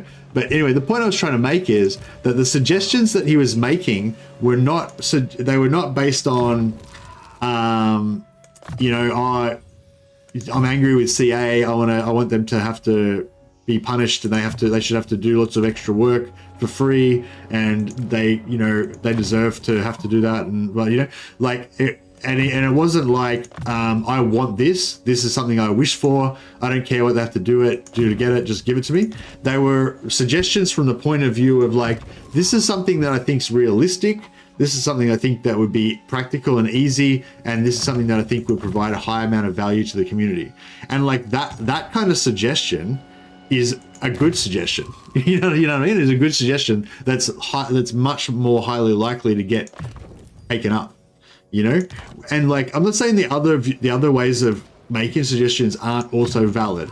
Like, I'm 100%, if you're angry with CA, be angry, you can be angry with CA. There's nothing wrong with that. If you know, think that CA deserve to be punished and they should do something, they should give you free stuff or whatever, that's fine. But I'm just saying, in terms of like how you can effectively get shit to actually happen, you know what I mean? Like expressing your feelings and shit, or expressing your wishes or fucking whatever, that's cool. But if you want something to actually happen, then, you know, like that's the way to do it, right? Well, that was the impression I got when I watched his video. I was like, if you want shit to actually happen, that's how you do it. You come up with an idea, you come up with a suggestion that you think that would be like could actually be done, and then suggest that, because I feel like that's how things get done in the corporate world that I've sort of noticed, you know, like in my, well, I wouldn't call it career, job that I had previously, you know. But yeah, when I would complain to my upper management about something that was like completely ridiculous and obviously needed to be changed and was like totally fucked, then that would not get me anywhere, you know. But when I would say, oh, you know, I've noticed this problem, we could do this, it'd be really cheap and easy and it would sort of solve that problem, what do you think? Most of the time they'd be like, yeah, do it, sounds easy, get it done, you know. Like, so yeah, so I guess so I just wanted to bring that back to the conversation that we're having, which is where I'm basically saying like if you want to just point out things like situations where the AI is being stupid and just laugh at the AI and say the AI is being stupid, that's cool. That's a valid thing to do. That's, you know, it's a good way to shine a light on the problem. You know what I mean? But it's not gonna like get anything done in the short term. You know, it's not gonna get anything fixed in the short term.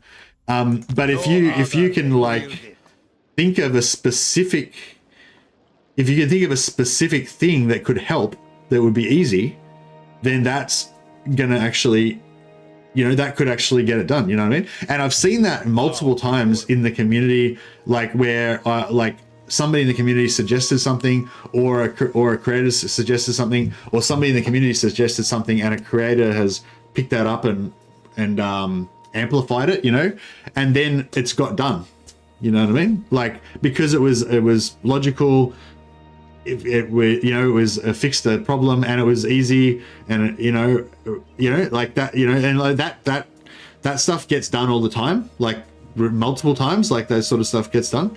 Whereas like kind of just, I don't know, like, yeah, just like generally being unhappy about stuff, although that's still important, like it doesn't really do it, it doesn't really get it done, you know. Anyway, so that's what I was thinking, like, not that it's our responsibility to fix the game or anything, but I guess just to be aware that, you know, that's kind of how things operate, in my experience anyway. I don't know if that was a useful statement, but whatever. Hey, Winky Winky Woo, member for 17 months now. That's awesome, bro. Baba Jobbies, says Winky Winky Woo. I don't know what Baba Jobbies means, but it sounds cool. We've already named all of our heroes, I think. Oh no, we've got like a lot of patriarchs to name. All right, let's do this. Wolf's Paul, I think you will be a Frost Maiden of Ice.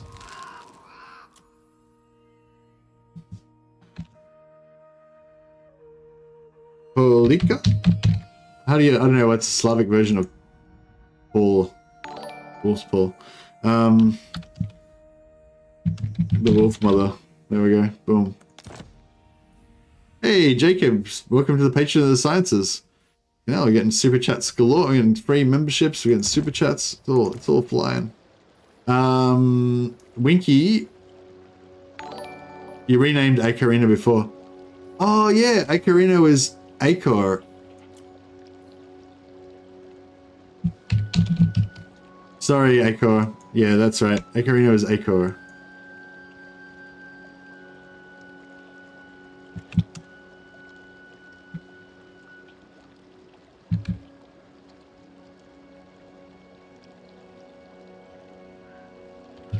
There we go. I'll make it more obvious that she's a rename so I don't accidentally rename her again. Alright, that's okay. I got this. Wolf's Paw will be this guy.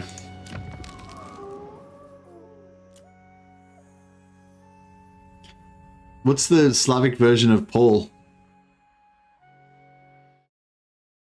Paulo? No, that's not Paulo.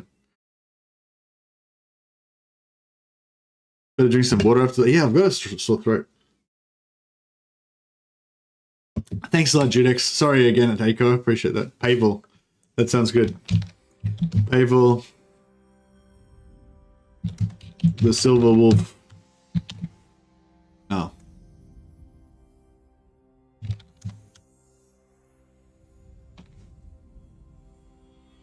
Peter? Peter is Peter. Powell is Polish.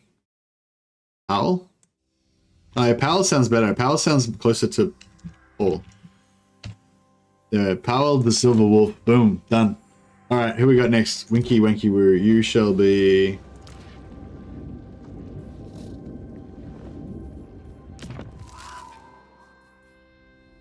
Oh, actually, no. We'll make you one of our stern guys. Winkin. Vankanu. Made a V, so it's different. Vankenwoo. I don't know, it's the best I can do. You got a really bad name, Winky Wanky Woo. It's really hard for me to make up role-playing appropriate names for that. But I'll do my best. Alright, let's do it. Let's get all these names out of the way. Jacob. I feel like Jacob almost works. Father Jacob. Pater?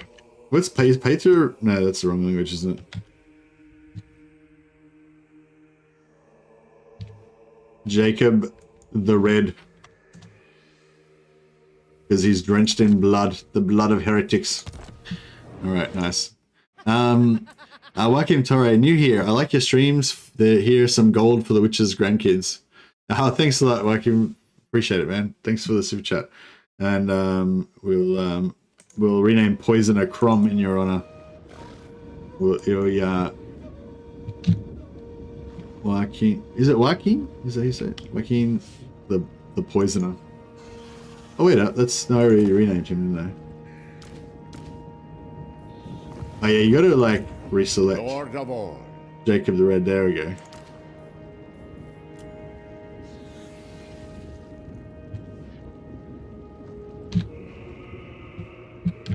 Is that what I saw it?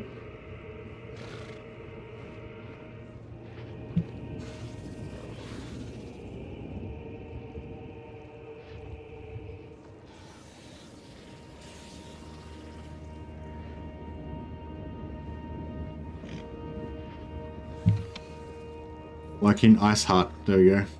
Boom. He's got the strength of the land. Alright. Thanks, guys. I appreciate the super chats and stuff. That's awesome. Kislev is mixed Russia, Polish, Winged Hussars, or Griffin Legion. Don't know about Cossacks. Yeah. Yeah, the Cossars are like Russian Cossacks. It's like Russian, Polish, I'd say generally Slavic, you know. I think anything Slavic can kind of be jammed into Kislev pretty much. Baron of the Motherland. I guess the Slavic side is more the Ungol and the Rus side is more the Gospodar.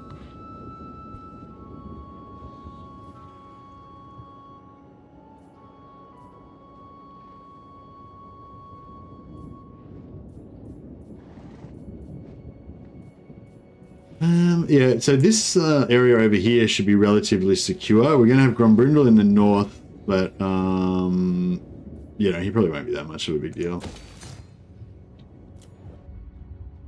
I don't think, I mean, like, honestly, I don't think anything's going to be a big deal at this point.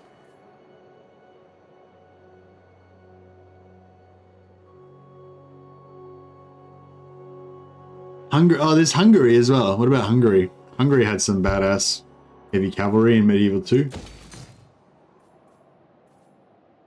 Everything I know about politics and history is basically based on Medieval 2. Well, that's some good money. I want the growth, but I also want that good money.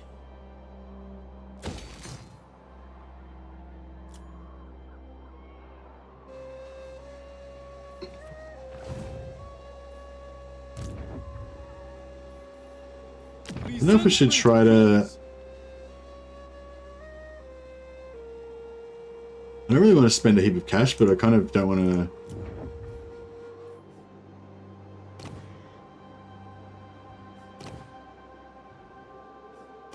How long have we got Go Trick for? 18 turns. Yeah, see, it's kind of sucks when you, unless you get Go Trick to kill Vlad, it kind of sucks. Oh, I forgot to recruit him down here, didn't I? Actually, I stand for Kislev. We'll get him down here. I don't think there's much chance that we're going to actually encounter Vlad in time to be able to get his thing, but give it a try. We've got 3 turns till. The spirits agree. For Mother Kislev. Is that all ready to go? Oh, fuck, alright. Well, we could pop a,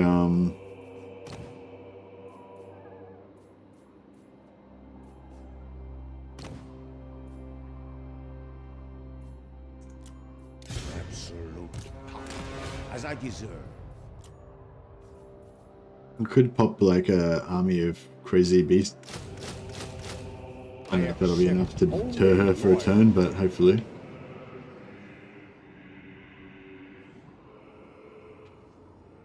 Gestalten is Rasputin? Yeah. Or not Rasputin, as the case may be. Oh yeah, we're waiting for the Empire to confederate Middenland. What? Because I think Middenland's using up What? Greetings. Midland's using up their good settlements. Oh, has Reichland gotten wrecked and they've only got 3 settlements left? Oh, fuck Reichland. Keep your shit together. They've got Altdorf, Middenstag, and Mordheim because I gave him Mordheim and Nagenov. That's all. All I've got is what I've given to them. Whereas, yeah, because my primary job is to rescue Kislev, but if they can't even defend it, then it's like, yeah. Might get this just because it'd be cool to be able to see enemies in The forests. tales, the cities. Say hag at your peril. Alright, now I've got a proper replenishment now. A proper regeneration, sorry. No higher authority. How are we going for public order? Nothing is ever... Nothing... Do you guys ever have any public order in the green? I pretty much play the entire campaigns with, like, never seeing green on any of my public order. Just, like, constantly in the red. Alright, looks like this is about to...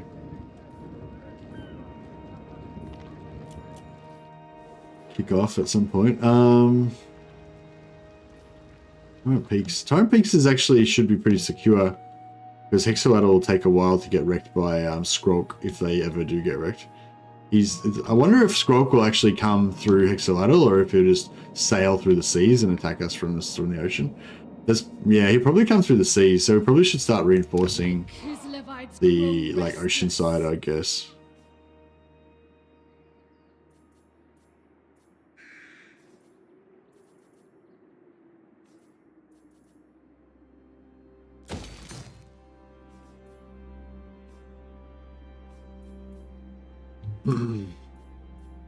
Mercy, I missed last stream. Are we able to know that what terrain's good for the Hexagon? Yeah, for sure. Frozen, magical forest, wasteland, mountain, and temperate.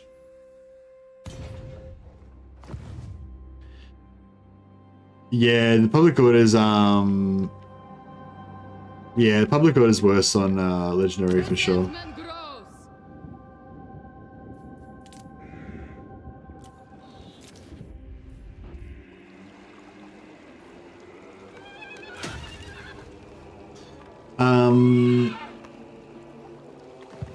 Oh yeah, we can do the teleporting thing. I forgot about that. Yeah, she made the mistake of going into our lands. So we can now use discovery. Oh, who can we use this on? Oh, actually, I don't know. Do we know?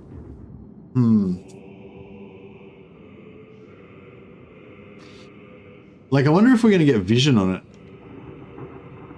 Who would be a good person to put her at war with? I don't know, whatever, we'll just pick them. Thanks again to One Pitch Man for explaining how this mechanic actually works. Very cool, very cool. We'll go for, like, Forest of Gloom. Or which ones? We got, like, Jungles of Qian. There we go.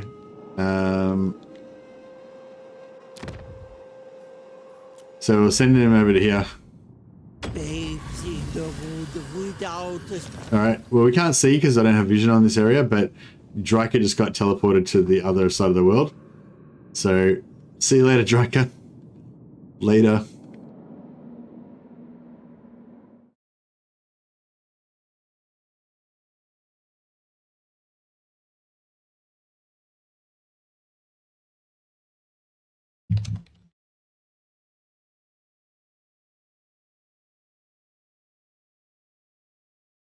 Yeah, so yeah, definitely works. That's pretty cool.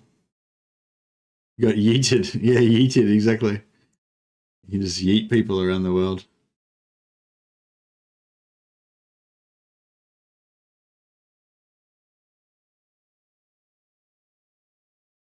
Right, screwed up my screens. All right. Yeah, I think we're done for this turn.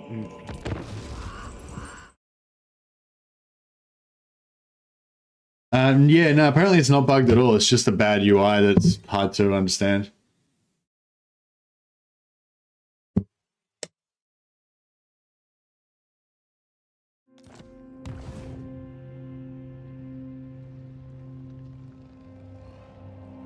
Juggling enemies could be good. Straight into your waiting army in another forest. Yeah, that's a good idea, actually, yeah. Every 5 turns, we can just delete an army by sticking them into the middle of an auto-resolve stack. Oh, actually, yeah, actually have a really good garrison. Oh, no, they don't. I don't think they come within range of the garrison, unfortunately. They go, like, on the border. Because when it happened to me, I came out, like, on the border of the faction. Bewitching Lure Hex. Income gained from target settlements. Income 50%. Income gained from target settlements. Income 50%. Oh, so you can do it on an enemy faction? Oh, no. So you can probably do it on your own faction. But then if you upgrade it... Wait, what's it called? Bewitching Lure.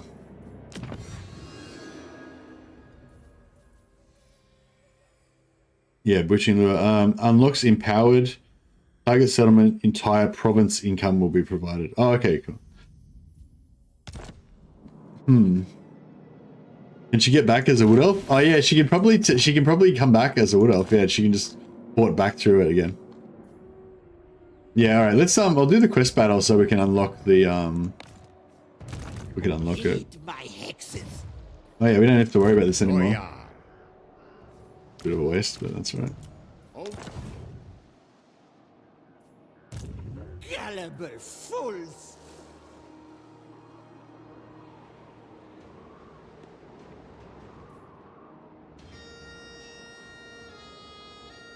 Reduce them to shadow. Yeah, we'll start knocking out these. Oh, can I? Kill for Kislev. You can't do quest battles when you're in siege mode, can you? Feed the forest rage. No. Okay, that's alright. We'll just quickly fight this and then.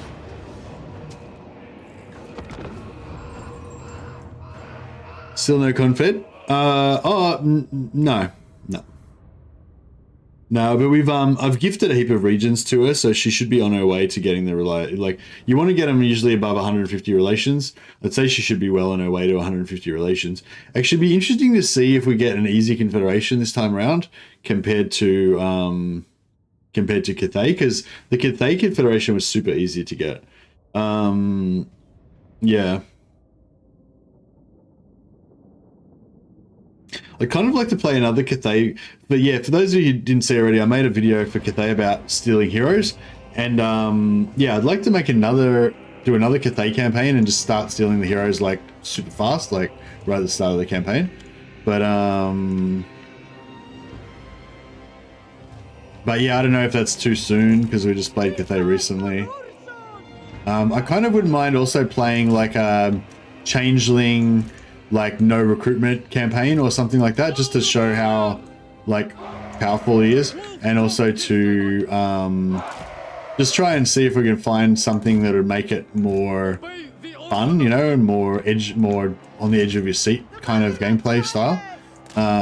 Which you don't have to play that way all the time, but yeah, it's just, I guess that's another, yeah. So like sometimes it's fun to be able to play a game that's a bit more scary or whatever. Wonder what Anticity's doing these days. Anticity hasn't done any content for Shadows of Change, has he?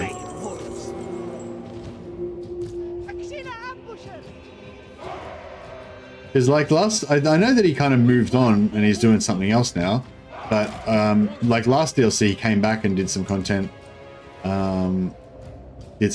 So yeah, I was kind of expecting him to hang around as well. Maybe he's not. Yeah, I don't know.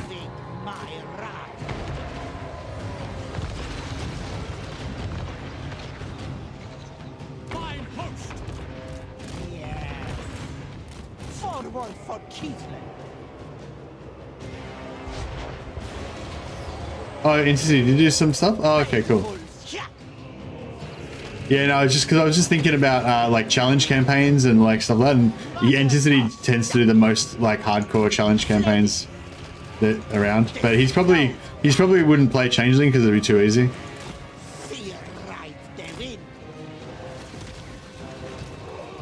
Maneuvering! I'm there! I am no tank. The backbone of Kislev. Ice at my back. Yeah! Blood will save me! That witch. My never power. Shadows gather. Ostankya command. That way. This I do for Kislev. Aksina ambushers! Obey the orthodoxy! Go with honor! Taking point! Aksina ambushers! Go with honor! Taking point! Go with honor! Making it so! Die! One! Sage the spirit's turn! Yeah, this bear is pretty cool, but it's like really inaccurate. To me! It takes ages to shoot it as well. Heed the call of the head! Chuck another quick heal on.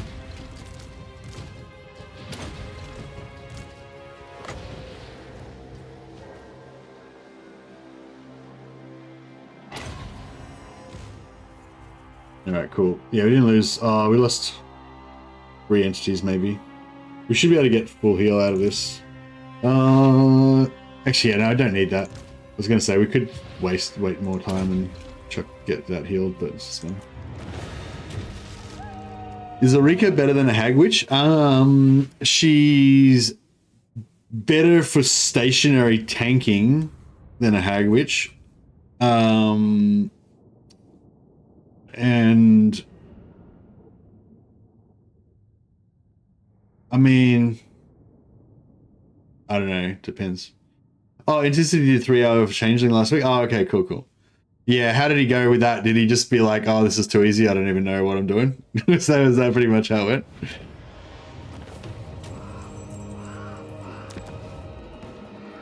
Oh, actually, yeah, did he manage to figure out any kind of challenge that you could do with it, or was he doing a challenge, or was he just doing like a showcase? We shall raise a watchtower here. Mother Ostankya. Kislev needs us. Why tarry? Yeah, I'm trying to think of what to do, because I was thinking about doing like a no recruitment campaign. So basically you just have like your starting army and you'd have to just sneak around and you're just like, it'd just be really shit.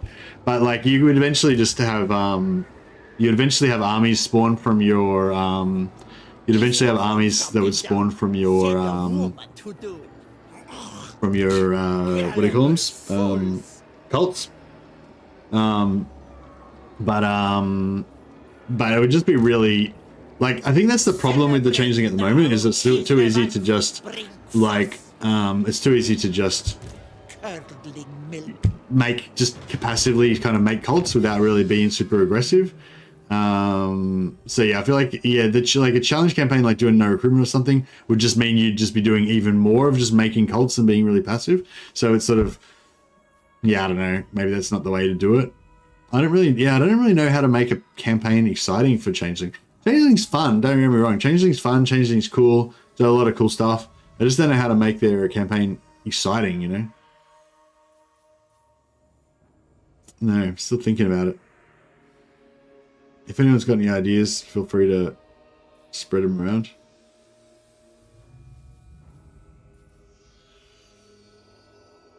Oh, we need that trinket slot. Yeah, alright, cool. I might upgrade that. Oh, do we need this? Oh wait, let's just get it. Let's just do this teleport. Let's just do this teleport mission first.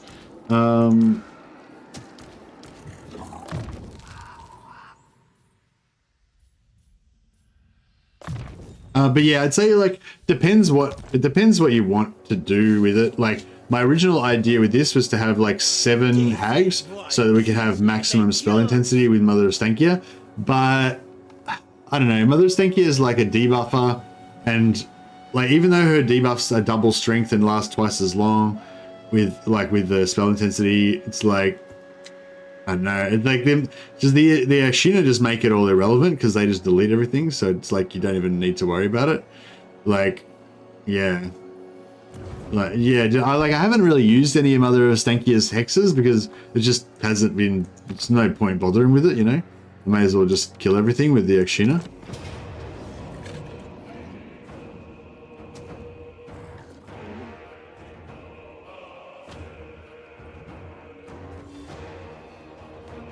Kislev is ambushing me.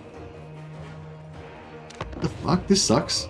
I have a full archer army and I'm getting ambushed by Kislev. Oh, it's an enemy hag witch. She's one of my rivals. Kislev versus Kislev. What about Changeling? What about a campaign where one of the cult types is outlawed? Yeah, I was thinking about playing a Changeling camp. Though that was one of the ideas that I had was play a Changeling campaign where you're not allowed to build any buildings. So you just have to like go with whatever, you know, whatever random buildings get created. That's what you got to go with. Old woman stands here, fearless before the foe. Now ask yourselves, do you fear the enemy more? I thought she was going to say, do you feel lucky, punk? That would have been cool. Sons of Kislev! Exceed ambush! Making it so! Kislev stands more! Obey the orthodoxy! Taking position! Oh yeah, we should probably drop some spells around the place.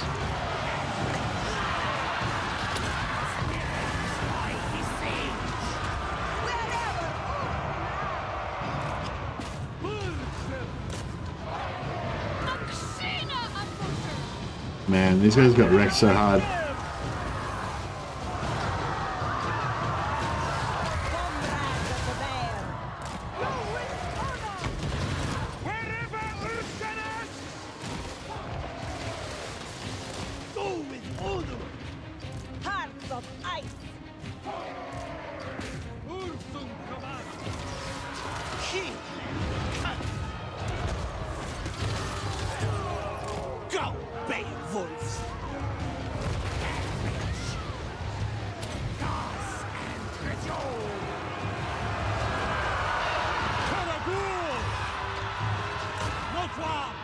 We get ambushed from both sides. Yeah, I think we're getting ambushed from everywhere.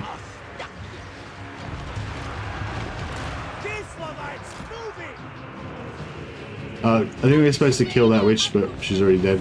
Where's the other witch we gotta kill? The motherland's finest!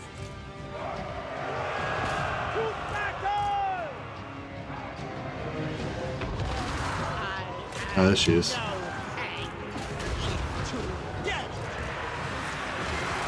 March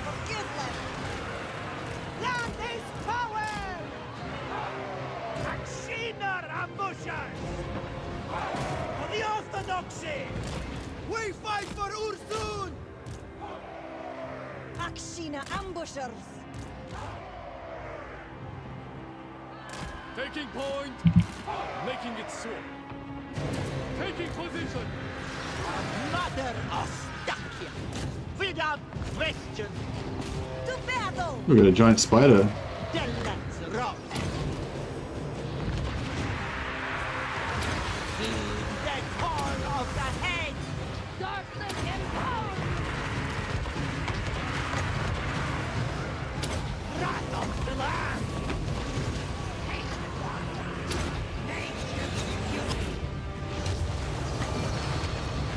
This I do for Kislev!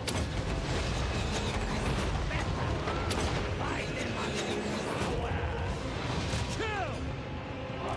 Akshina ambushers! The motherland's finest! They will fall. Go with honor! Akshina ambushes! Yeah, these Ikshina are just fucking, they're rock and roll. They don't give a shit. Get ambushed. It's like, you're not ambushing us, we're ambushing you from the inside. We're ambushing everybody in every direction. Akshina ambushers! 58 melee defense, yeah. The motherland's finest! 59 on the gold chevrons. Mother Ostankya! Yeah, Ulrika's probably a better assassin than these guys as well, so she should be able to, yeah, she should be able to kill them, hopefully. Wrath of the land!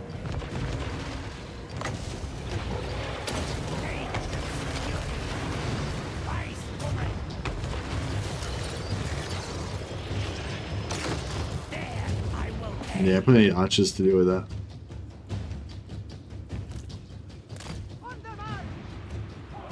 Hey, Jaeger.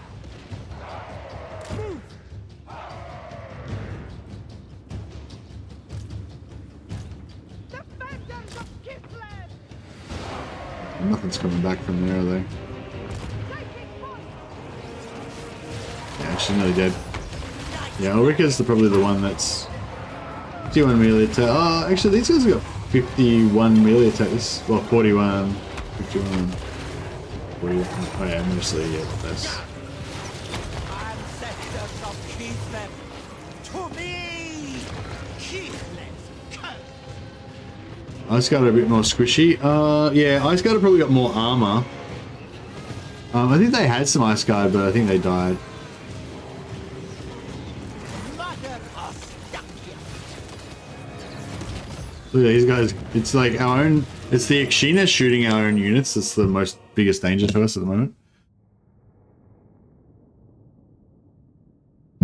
Yeah, so I was thinking about doing it. I was thinking about doing a Changeling one where you can't build any cult buildings, or maybe no, maybe you can't build any new ones, but you can upgrade. You can like upgrade the cult buildings or something like that.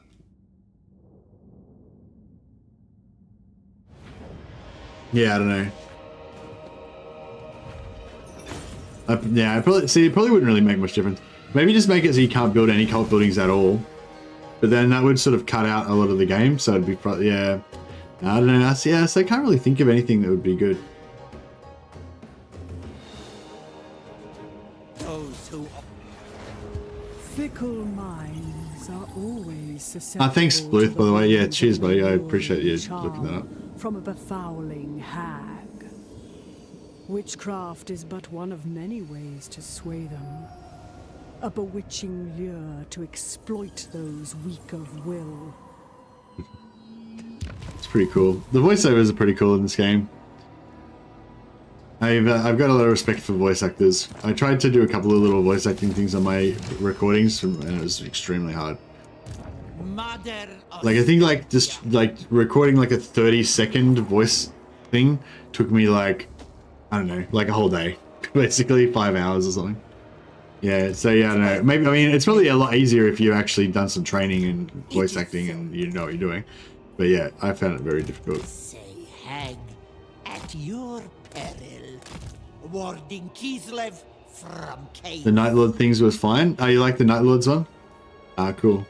Yeah, I did one for Night Lords and one for Red Scorpions. And I was thinking about doing one for Rogel Dawn, but maybe Rogel Dawn's a bit too cheesy.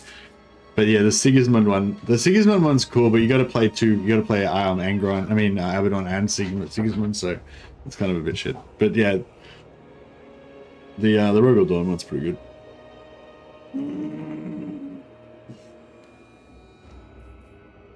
Heed my hexes.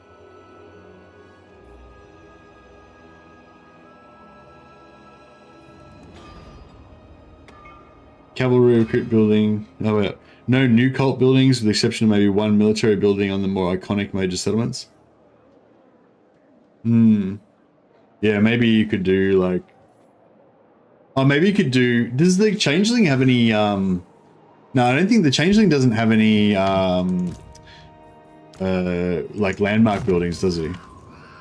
I didn't see any I didn't see any landmark buildings in any of the places that I was in with my cults. I think the cults. I don't think cults have landmark buildings because I think it's like a separate type of building system that doesn't get the landmark buildings.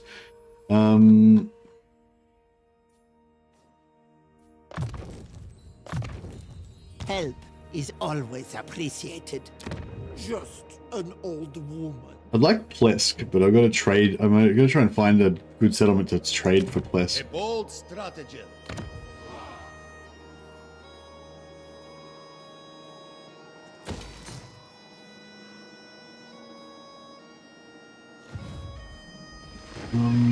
We need more armies, maybe. Yeah, it's like it feels weird, like recruiting heaps of. It feels weird recruiting heaps of patriarchs. Count outpost to faction that's homeless. Oh, so I can't put an outpost in Changeling's faction either. That's pretty cool. Actually, that would have been cool. Play like Empire, like play like yeah. What about if you play Balthazar Gelt and like ally with the Changeling and try and get them to like build cults in all your buildings? That'd be cool. I wonder if you could actually do that. I'm gonna make a note to look into that. Because you're quite close to if you play as Balthazar Gelt, you start off really close to the Changeling, right? Sorry, I gotta write myself a note.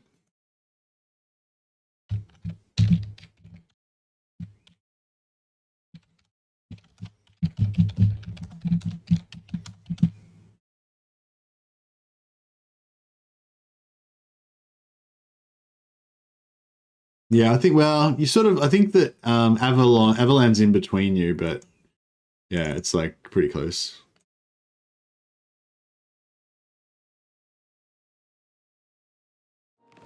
Play a co-op campaign and try it? Nah, there's no point. Like, playing a co-op campaign would be easy. But yeah, like, it's like, the thing is you don't even need to play a co-op campaign, you know? So it's sort of like, yeah. But no, I was meaning like try to co-op with the AI. Like co-oping with a human is just kind of cheating, basically.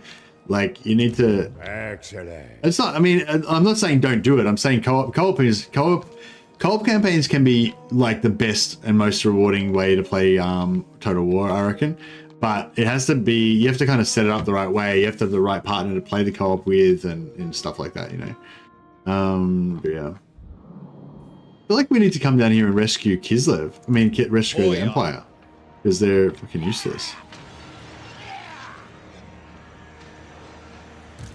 Lord of the provinces. Oh yeah, I've got to remember to do my oh yeah, I've got to let's make sure our guys are ready to go. This is Boyar Mercily. We've got everyone on foot. I presume everyone's pretty much geared up as well. Magic. We're using Heart of Winter as our primary damage dealer. There's nothing else that's worthwhile. Oh, Death Frost is good for killing single targets, right? It's like Spirit Leech.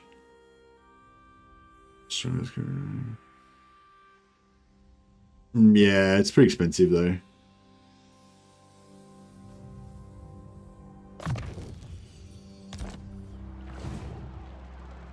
Great Grumney's beard! Onwards to death!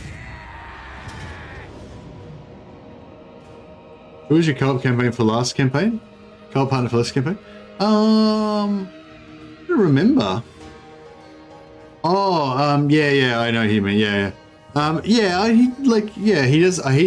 doesn't play on Legendary normally. Like, he does a different type of content, you know.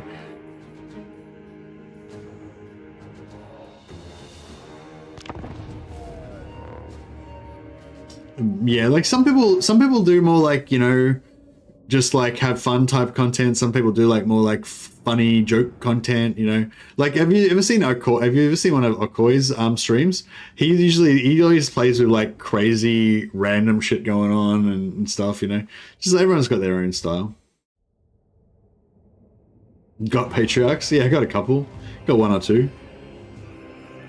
Like every army has to have like 8 patriarchs for it to be operational. Oh yeah, so we figured out that if you just kill the garrison completely, then you get them back at 100% health instead of having to wait for them to heal up. That's a nice little bonus.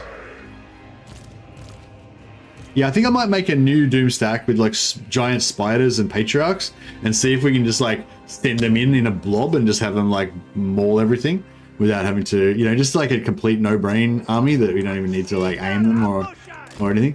Like Ashina kill everything and like they don't take any hardly any damage and they're all amazing and everything, but even that's like too much effort, you know. I want like an easier army that requires even less effort.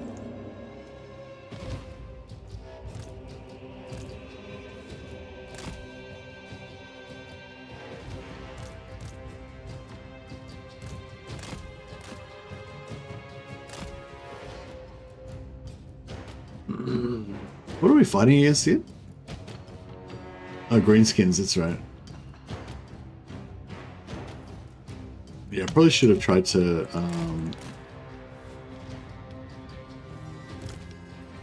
set them up earlier. I wonder if we should kill Gotrek or...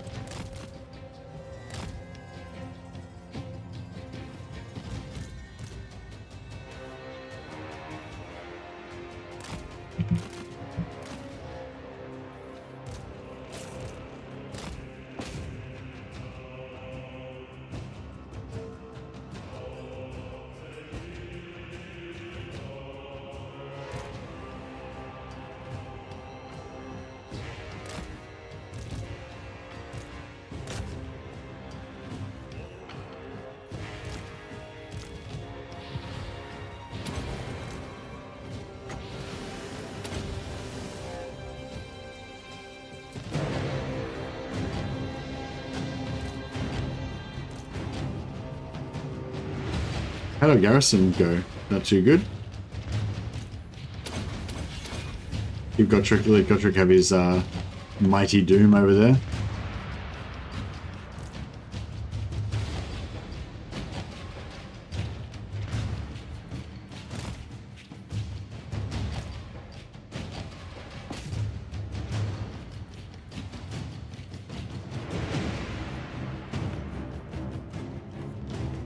Yeah, I think the spiders will be pretty good, but they just probably need a bit of heals. That's why I was thinking if we chuck the spiders with some Stronghold of Vlad, we chuck the spiders with some patriarchs, they should be extra good, I think. Don't know if you know, but Mother Ostankya's abilities are in Hungarian. We were...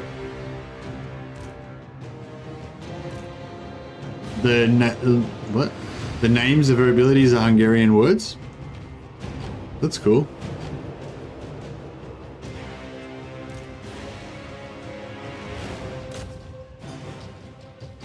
What's a gulyash?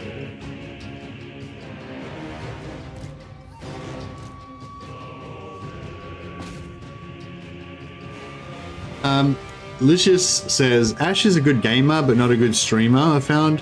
Mercy is good. Teapot is good. Legend is a good player, but he's great at streaming and joking around.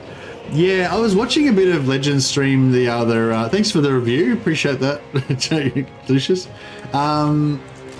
Yeah, Legend. I was watching a bit of Legend stream yesterday, and yeah, I was just every time I watch him, I always I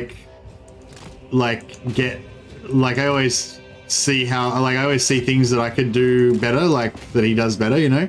I just don't get time to watch the streams that much anymore. It's actually kind of good for me now, because the way he streams now, he doesn't stream all the time, and he usually streams during the day. So it's usually when I'm not streaming, so I can kind of watch a little bit, which is actually quite good. But yeah, I've never really watched Ash or Teapot Tom, so I can't really comment. But yeah, Legend's definitely a good streamer. That's probably why he has like 2,000 people watching every time he does a stream. Yeah, don't name and shame anyone, Lucius. That's good.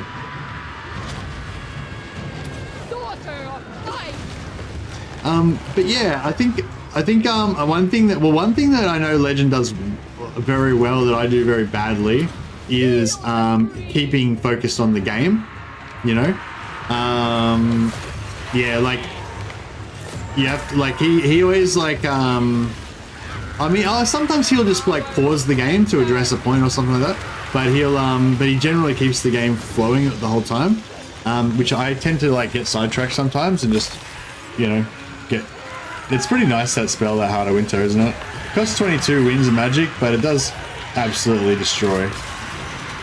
Like that one cast has basically just destroyed their entire army. Yes! My faith is power! I am the sword. Yeah, I think we're at the point now we don't even need the Akshina anymore.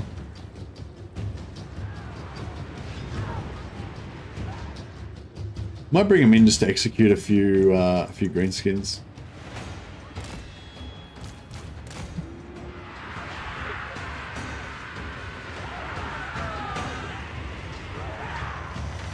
Good if we could get a missile resist banner. I sent glory.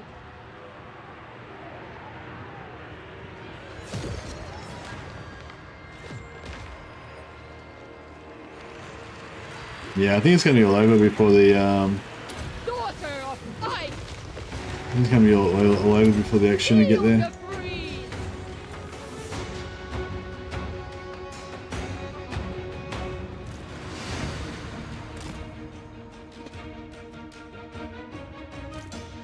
Oh, maybe not.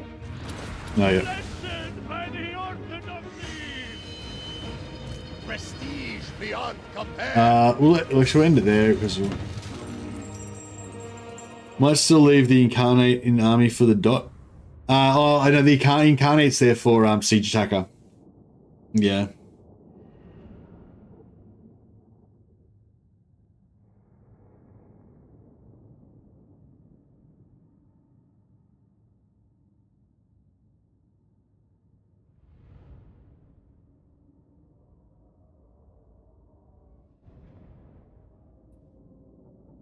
Legend snaps at chat, does a little hypothetical voice to take the piss out of criticism. He jokes and plays with it. He's critical, probably more than anything. He has teeth.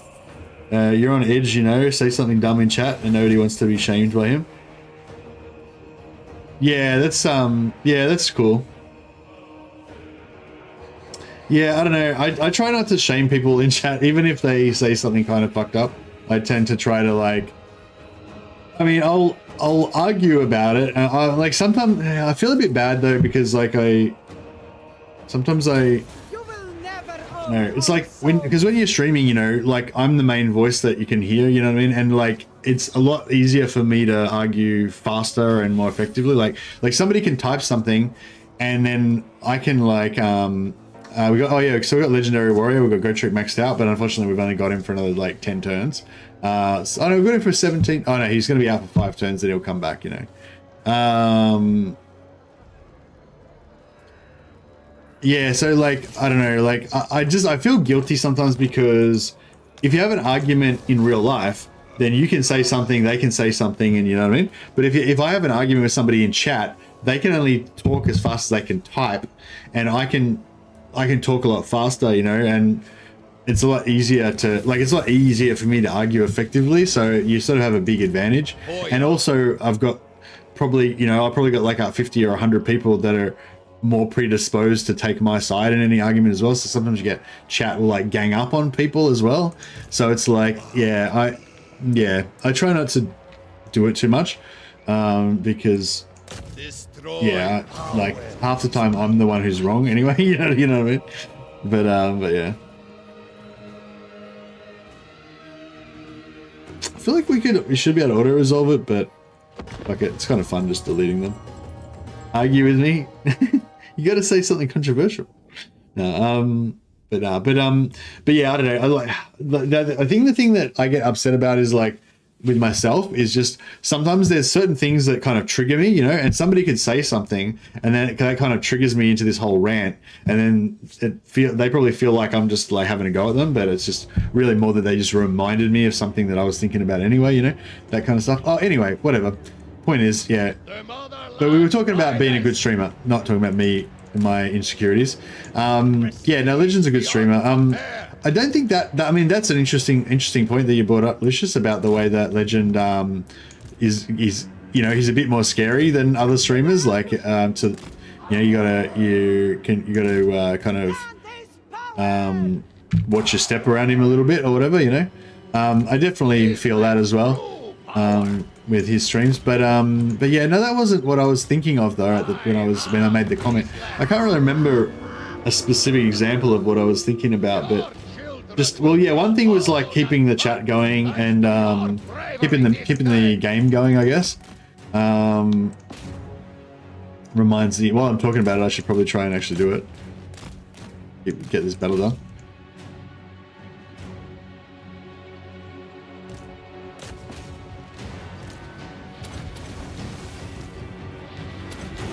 But yeah, yeah, I don't know. I can't remember what I was thinking at the time. Maybe I need to watch another one of his streams. But yeah, one of them was like pace, keeping the pace going, and something else about this. The way he. Oh, another thing is that he tends to keep quite even volume. I was thinking as well, like, because like I'll be quite often, like when I start a stream, like when I first start streaming, I'll be pretty sedate, you know what I mean? And so Legend is as well. He's usually pretty quiet when he first starts, and then I'll tend to be pretty mellow until, but then eventually something will happen that will like kind of set me off, and then I'll get a lot more amped up. And now I'm pretty amped up, right? Like I'm on like a 7 right now, pretty amped up. I drink like a, you know, a bunch of espressos every time I have a stream. So yeah, so I tend to get reasonably, once like something kind of in conversation with chat or in the game or something just gets me excited, and I kind of like light up a little bit, you know, people kind of light up when they're interested in something, or you find something they're passionate about or something. Like I feel like that kind of happens at some point in the stream, and then yeah, so yeah, but then every now and again something like fully triggers me, or I'm talking about something that I'm quite emotional about, and I'll just kind of start like almost like yelling at chat, like talking super loud. I was doing it yesterday when I was talking about the DLCs and stuff, and yeah, so I don't know, I don't know if you guys noticed that or whatever, but it was just something I noticed about myself, that like I have like at least, you know, I have like this like super lo-fi that happens at the start of the streams, and also when I get really tired. And then I have this like kind of normal, I guess, most of the time I'm probably in this mode where I'm pretty like amped up, you know? And then sometimes I have this like I'm just like kind of like this, but just more full on. And yeah, and I was just thinking, yeah, Legend just kind of just stays at the same pace the whole time. And yeah, I think that's probably a good thing as well.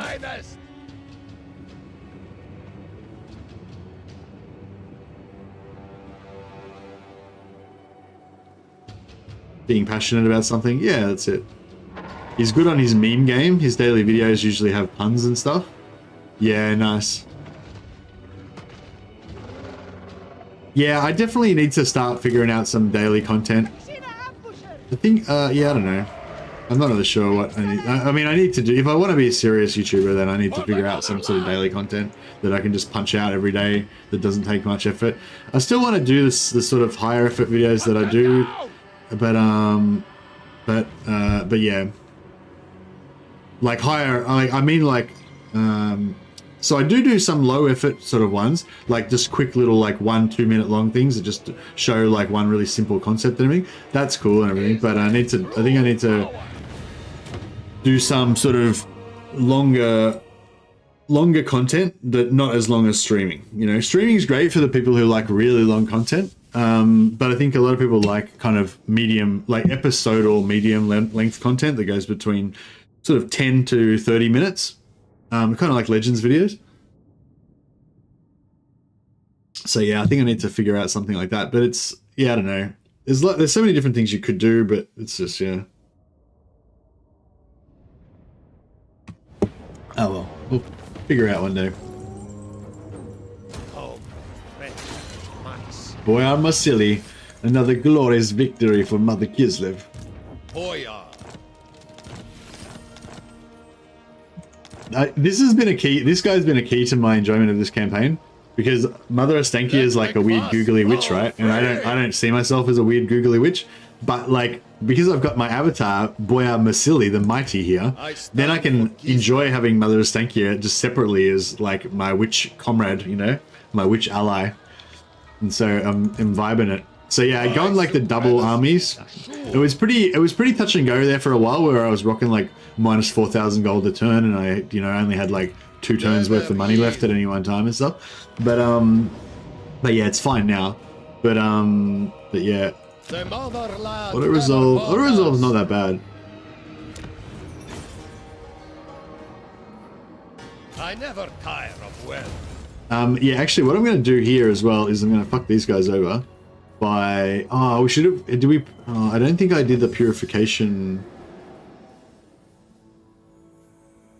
Empowered purification chant. Ah, crap. Yeah, I should have done that. Maybe... Oh, maybe I'll do it next turn. So if you do it non-empowered, it just cleanses. But if you do it empowered, then it cleanses it and it blocks it from getting any more corruption after that. So what we could do, now that we own like one settlement here, we can just cleanse it and just get rid of all of the vampire attrition in all of these lands, which not only will save us from getting attrition, it'll also wreck Vlad, because he'll be taking attrition in his own lands, which is, I think, is pretty cool. In that vein, have you seen Monsters Abound? He does episodic campaigns for 30-45 minute averages. No, I haven't. I mean, I've watched a little bit of Monster Abound's streaming, and yeah, but I haven't seen any of his episodic content. No. Power is my right. Yeah, no, Legends my guy. I don't even have time to watch Legends long form content, really, but if I was going to watch any like long form Total War YouTuber, it'd be Legend.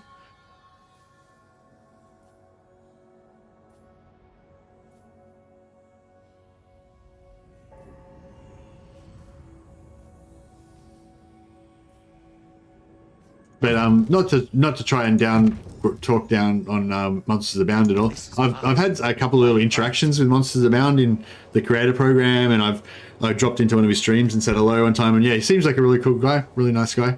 But yeah, I haven't really watched any of his content. But yeah, no, he seems like, the few interactions I've had with him, he seems like a cool dude.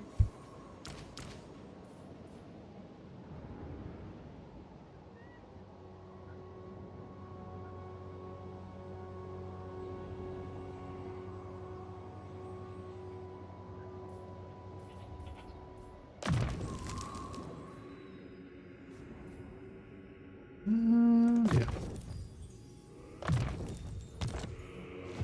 Mercily Boyar. Right. Well, I think we've saved Mother Kislev for now. We've got the end game about to kick off in 2 turns. Actually, we should get ready for that, shouldn't we? So Throt, will Throt come back on turn? Like, I don't know how it works actually with Throt. With the Skaven endgame.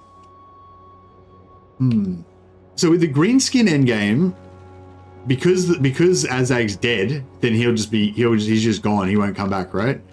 But with the Skaven endgame, I think I'm not sure if they come back straight away or if they come back after 5 turns.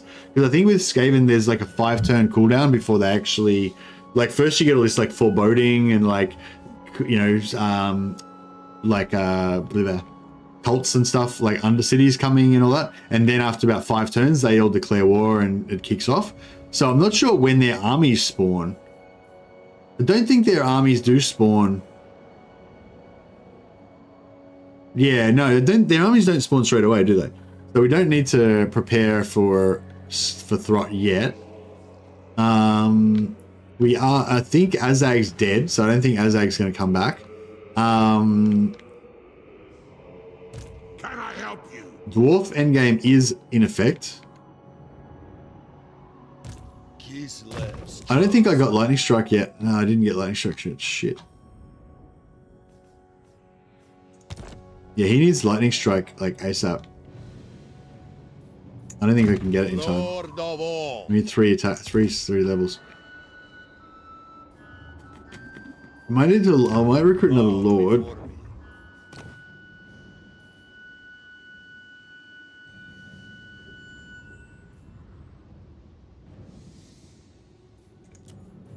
Absolute power, as I deserve. It cements my power. Yeah, we gotta be ready. We must be ready. Yeah, we kind of need to. Oh yeah, it's Confederation. Sorry, thanks for whoever it was that reminded me about that. Yeah, we need to see what we can do with Confederations. We can get Ungol Kindred, but if we do that, it'll lock us out of Confederating with Katarin for 5 turns. I don't think we're necessarily relatively close with Katarin, but oh, it might be our reliability. Knows an ally when he sees one. Wrong faction. None shall Kislev. Kislev. The Tsarina bids you welcome. Yeah, no, okay, so they don't care about my reliability. It's just the other factors. Baseline evaluation and relative faction strength. So yeah, I think we need her to be weaker, and probably we need to have like more enemies on her. And yeah. So yeah, we probably just wait until the end game kicks off, and she'll probably get wrecked, and then we can Bow to me. get her. Oh, actually, yeah, good call. We should be doing ally missions.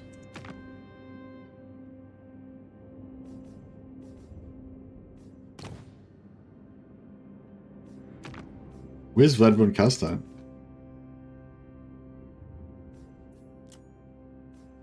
Oh, okay, cool. So we can see where he is. The ally missions are pretty good for scouting, aren't they? You just like tell where all their armies are. We can probably start recruiting another army, but I don't know if we've got any. Land is tainted. A bold stratagem.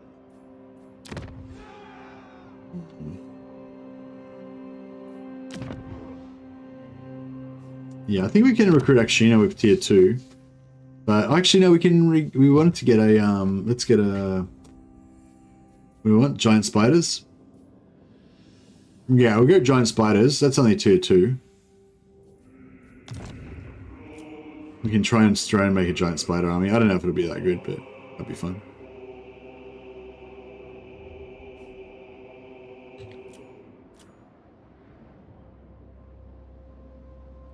I think I'll just pop it now. Governor of Kislev's lands. Yeah, I think I'll just pop it now because the quicker we get it done. Mother, widow, For Mother blessed Kislev. saint. Avaunt the beast, begone the taint. Oh, got like minus 20 something per turn anyway. So we probably didn't even need to purify it. Really would have just got purified automatically, but then really fast. But that's right.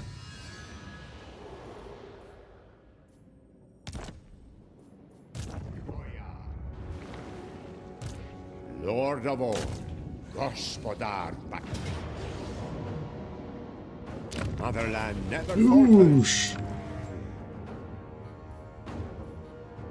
Render them peasants.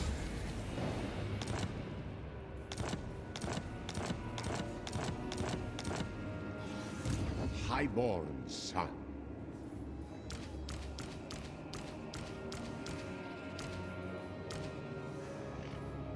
Alright, all on war bears.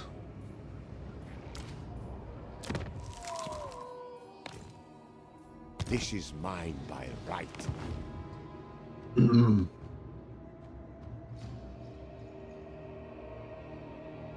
Yeah, I'll keep working on my yeah, good call, Judex. I'll keep working on my allegiance points. We'll try and get a.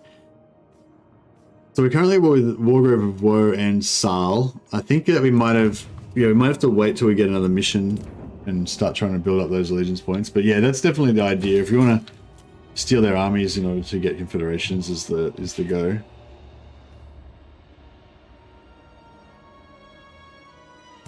Lord of the provinces.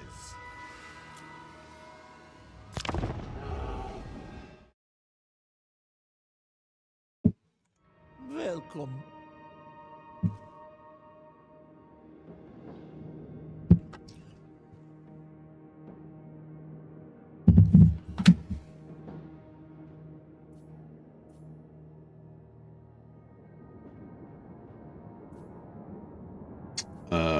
Sure. I agree to your terms. I love only Kislev. My hate I give to you.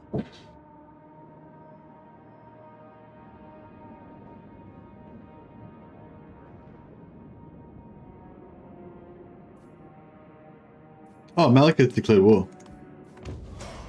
Okay. I don't think that was a good idea, Malekith.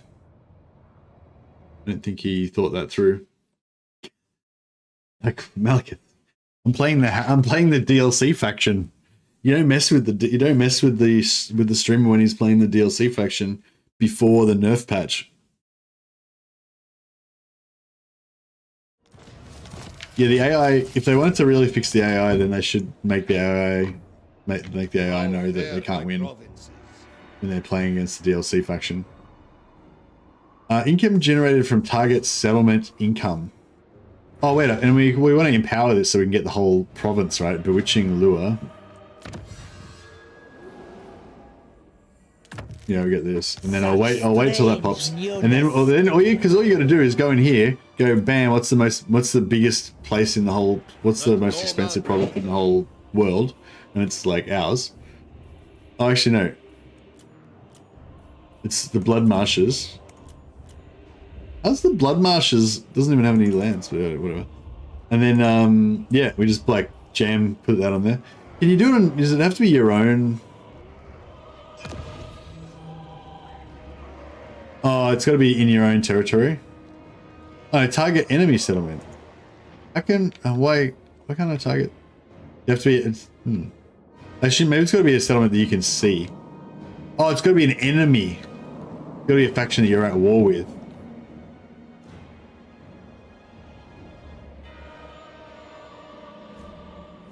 Okay. That's cool. I'll just declare war on them. That's fine. Do you get the whole?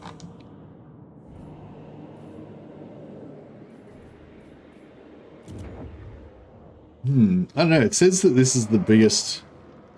3,400 just from the one settlement. Can I declare war on them?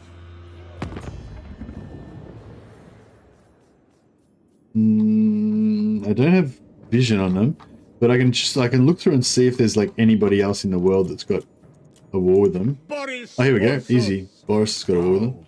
So join war against Warhost. Boom. Oh, actually, and while we're there, they can get that defensive alliance. Thank you, Boris. That might come in handy. And then now we're at war with them.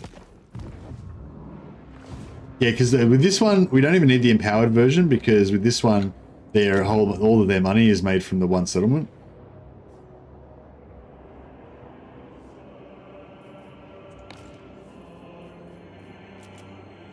Yeah, so we just pick the most expensive province in the game, and then we do this. So our income's minus 1,100. Wisps to make. doesn't calculate. It's probably like Eltharian's one where it doesn't tell you the income here, but you'll just get it like added on. Yeah. So it's 5 turns that we're going to get 50% of their income. So it's about about 1.7k times 5, so 8.5 thousand gold. It's pretty good. That takes it a bit too weak considering when it comes. Well, every time you cast it, you get 8,500 gold for silly. So I mean, it's only once every 5 turns, but it's still a good chunk.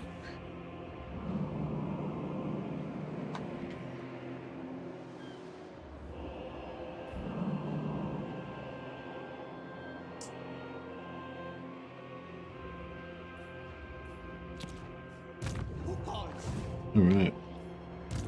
Highborn son. I feel like we need to. Never yield. Maybe I should take out this.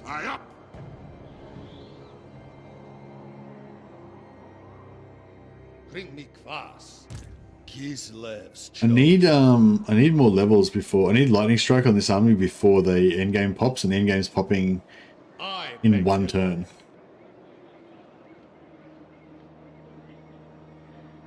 Are the in-game armies going to...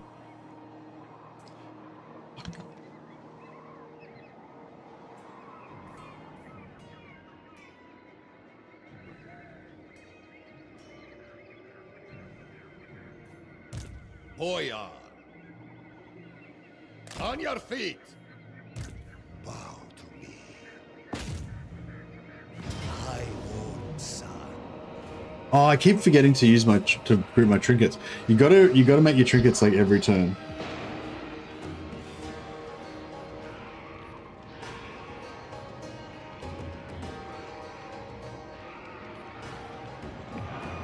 Yeah, I feel like it's like super easy battles, but you still gotta fight it, otherwise you just take chip damage, and we're about to have a heaps of, like, next turn is the end game.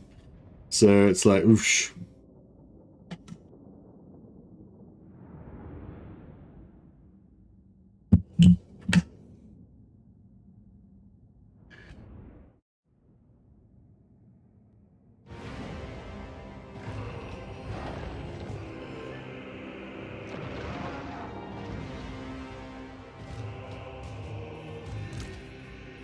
Orthodoxy endures! Hearts of ice! Akshina Ramushas! For Kislev! I had this weird little epiphany yesterday. Well, I don't know if it was really... Yeah, well, it's an epiphany, I guess, for me. Because, I mean, it might be obvious to everybody else, but anyway. Yeah, I had this little epiphany the other day, which sort of applies to the streaming conversation we were having earlier, but also just generally in life and stuff as well. And it was basically that, you know, like when... So, like, yeah, you can make different types of content and stuff like that, but I think when, like, as a streamer, I think when it works the best is when there's a new DLC coming out or whatever, and people are really excited about it, right? So, like, that should be happening now, except it's kind of not, because everyone's a bit pissed off about the DLC price and stuff. But in general, like, what I've noticed happens, like, other times when there's been DLC or whatever, like, what was I going to say? Like, yeah, so when there's like a new DLC come out or whatever, then basically what happens is I make content about the new DLC, and I'm really excited about the new DLC because I love the game, and, you know, whenever there's new DLC, there's new stuff to be excited about, right? And then you guys, like, you know, are all excited about the new DLC as well, right? And we're all excited about the same thing. And then when you guys sort of see me being excited about it, and I see you being excited about it, and we're all talking about it, and we're all excited about it, then you get this feeling, like, it's this emotional feeling that you get, that we're all, like, kind of in it together, you know, or something, and you're all kind of, I don't know, it's like a feeling of connection, I guess. Like, when you see somebody else and you see that they're having the same emotion as you, or you perceive that they're feeling the same way as you are about something as you are, And like that's when like it's the most good. I think like that's when it's the most, I don't know, better or something, when you have that feeling. And then I was thinking about it like, yeah, I was thinking about it like when you know, like what you guys right now, you're talking about something in 40k, and if like, and if the other person, if you talk about something in 40k that you really like, and the other person knows what you mean, like you've probably had this, you've had this probably in many different situations, many different people. Like you're explaining, you're talking about a movie you watched or something like that, and you're like, oh, do you remember that part when blah blah? And the other person's like, yeah, that was awesome, and you're like, yeah, it was so awesome, and you're both like vibing off how awesome it was, and you're both remembering that moment, you know, and you're both like, you're both feeling that, sensing that the other person's having the same feeling that you're having, blah blah. And yeah, I was sort of thinking just how that's such a like, I don't know, just such a like an essential part of the human condition. Just that whole thing of like feeling like the other person is feeling the same way about the thing that you're feeling about. And it like, and it goes into like so many different areas. Like I was thinking about like music and stuff. If you go to like a concert, and like you look around at the other, like that part of the song just fucking hits, and you just, that's like your favorite part, and you look around and the whole crowd is fucking jumping, and you know, and you feel that feeling of like we're all having the same feeling, you know. And I think that's why so many people get together with girlfriends and like stuff at concerts, you know, because you have that feeling of connection with people, and like a lot of people like it and stuff. Yeah, and yeah, but I was just thinking how like it's such a like, I don't know, it's such a, yeah, I don't know, just like connecting. Yeah, well, yeah, empathy, it's sort of empathy, but it's not, I don't mean empathy like caring about other people's feelings and shit. I mean empathy in terms of like, you feel like you're both sharing a moment, you know, you're both sharing a thing, but you don't like, I don't know. I think when you say sharing a moment, you probably think it makes you think of something a bit more spiritual or something like that. But I just mean it happens all the time, like just with everything, you know. With just every time you tell a story to somebody, if they feel like they, yeah, I don't know. Like even if you tell a joke, like when you tell a joke, you know, when somebody tells a joke and you know, and then the punchline hits and you start laughing, and then the person telling the joke starts laughing, and you're both fucking laughing because you're both sharing the same feeling, and you have that thing.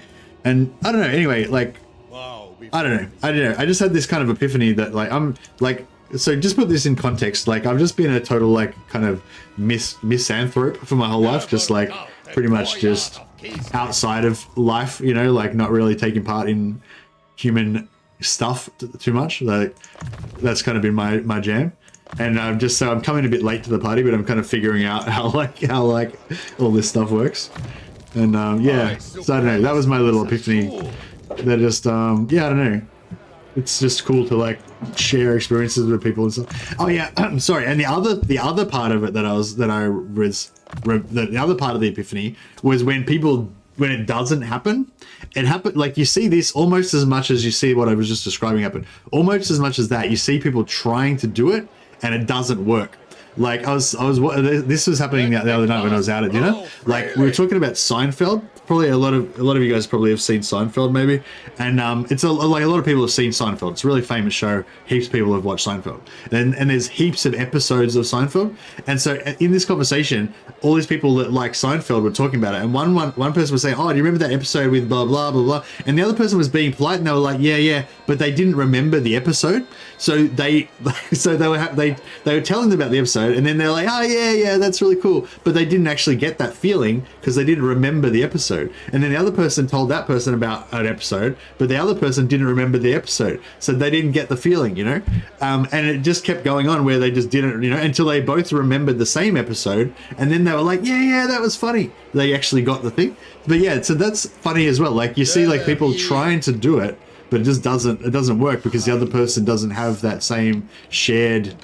Like you have to have that same shared experience. You get it. The same thing happens with old friends. Because old friends remember the shit that you did when you were younger and whatever, you know? So you have like, that's a thing you can only have with old friends because they're the only ones who know and have that same shared experience, you know?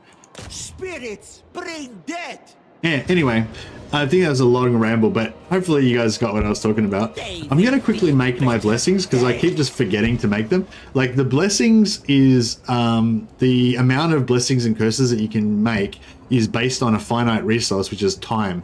You can only make one with each ingredient per turn. So you have to use that resource of your time and just actually just make them every turn. And if you don't, then you don't have them. Oh, I just did the wrong one. Fuck, I meant to do this one.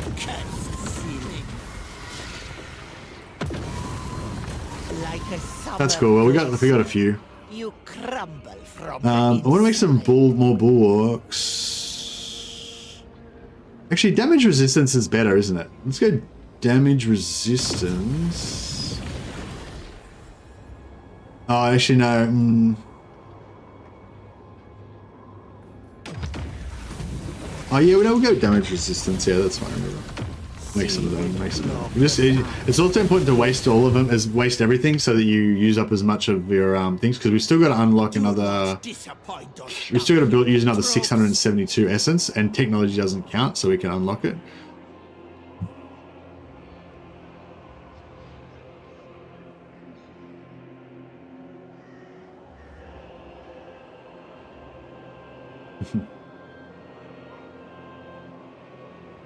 What's logos?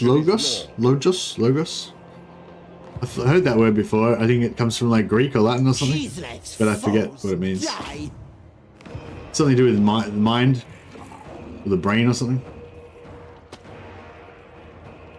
We're basically monkeys who eat less fruit and wear trousers. Nice.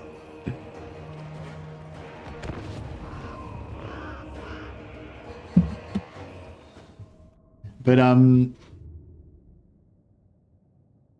yeah. So anyway, so just to cap off that whole like saga of fucking ramble that I had there, yeah, one of the things that I find most rewarding, well, yeah, definitely the most rewarding thing that I find about streaming and being a YouTuber in general is that feeling of sharing the feeling. I don't know what that thing's called, but that thing. Because yeah, in my normal daily life, I don't have, you know, thousands of friends that are interested in exactly the same shit that I'm into, you know. Whereas here I do. I've got all you guys, and I know that we're not necessarily all on exactly the same wavelength all the time, but you know, I'm much more likely to find somebody in this room, in this chat right now that gets what I'm talking about, you know. And yeah, it's nice. It is nice. We warned you, the daughters and I. We told you what was coming. Now it is here, and another of Kislev's foes must be destroyed. Thanks, Reddick. Mother Ostankya. Without question, go, Beowulf. Beowulf, yeah. Fear rides the wind. Forward for Kislev.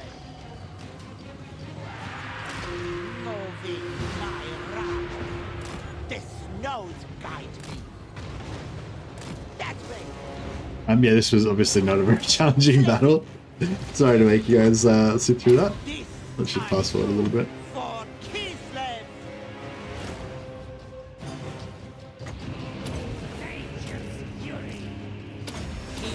The call of the head. I am here.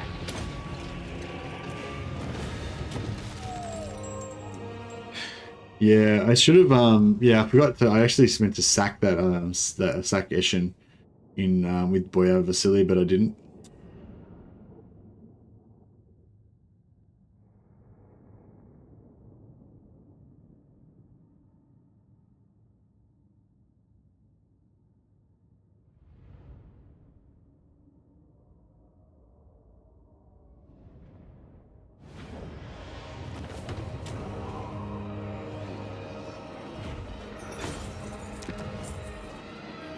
Always have the strong taken from the weak. Mother Ostankya. Gullible fools! We've got any more skill? I don't think we've got any skills left that are really interesting about for Mother Ostankya now.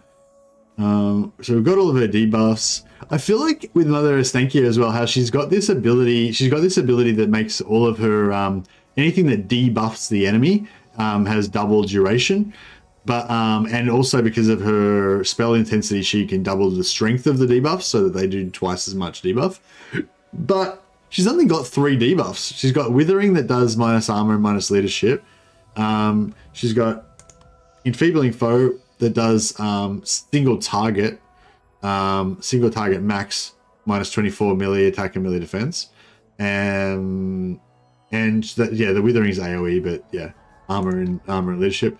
And the and she's got Curse of Anna here, which is minus speed, melee attack, and melee defense. So yeah, so it's like she's got all this double duration, double effect, but she's only got 3 debuffs, and she's only got 1 damage spell. So she's sort of, I don't know, as a spellcaster,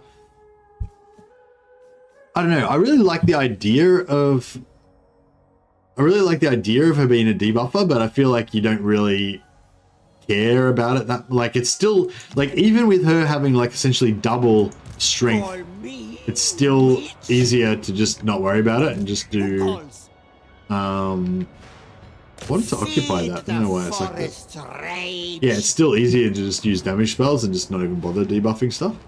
So yeah. Boyar. I'm pretty sure that the endgame scenario factions are not going to be... They're not going to move on the first turn, do they? Yeah, endgame factions don't move on the first turn, do they? They just spawn on the first turn, right? Pretty sure. Pretty sure they just spawn on the first turn. They don't move, but I'm not 100% sure. If Mercily dies, he dies, I guess. It'll be really sucky to lose all of these heroes, but these heroes are pretty damn strong. Like, I wouldn't be surprised if he kills all of their armies, even if they bring everything against him. I might stack him up. I might stack him up with items, actually, so that if it does come down to a epic slugfest, we'll at least have given, you know, given our all. Well, this is pretty awesome. 35-meter range. Anything that gets below 25% health and that's in melee gets a 20% ward save. That's awesome. Because sometimes one of your dudes will get busted up.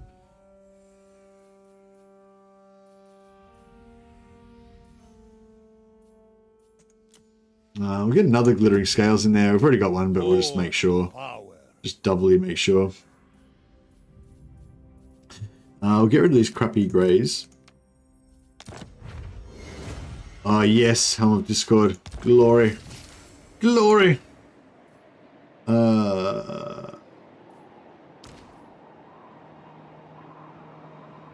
give it to her, just so that we can identify her easily. If she dies, that's going to suck, but that's alright. Get rid of these crappy armors. Vince's blades, that should keep her out of trouble a little bit. We can... I need that, but it's fine. Enchanted. Boyar for life. Yeah. Hand weapon. We can get some... Get one of the Tormentor swords in there. Those Tormentor swords are really important to have on the hags though, so I'm going to put them back. Make the law. Put them back.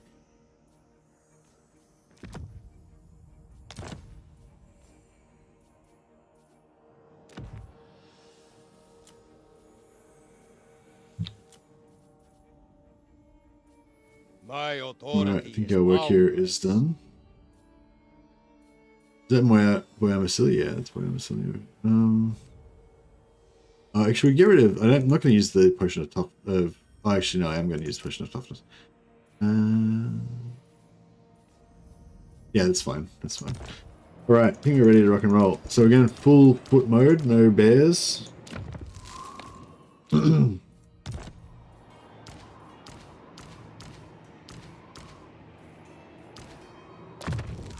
We'll level up our dudes a little bit more. Actually, probably health we want the most, because we've got so much healing, we want to increase our healing cap. Probably the best thing we can do. Well, it increases our health and increases our healing cap. So you get kind of like, because we've got unlimited healing, it gives us basically double bonus from our healing.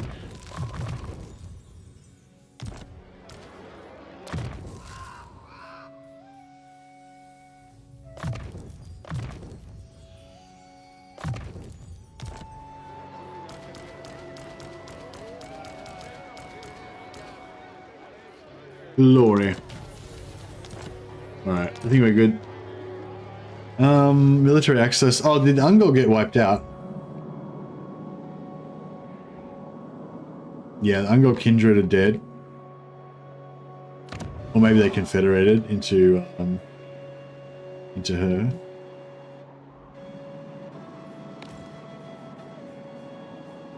Pavel, the Silver Wolf. Gospodar by blood.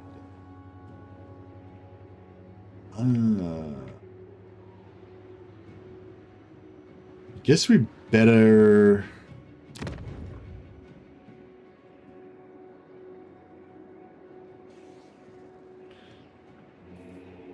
Kislev's chosen.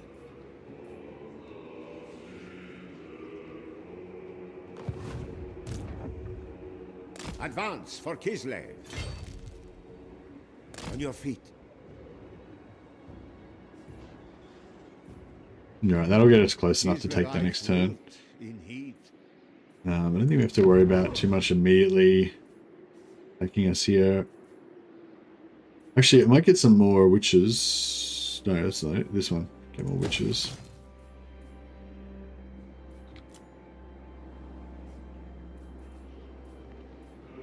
Because, yeah, it'd be good to get a doom stack of witches. Well, not a full doom stack, but get like 7 or 8 witches in,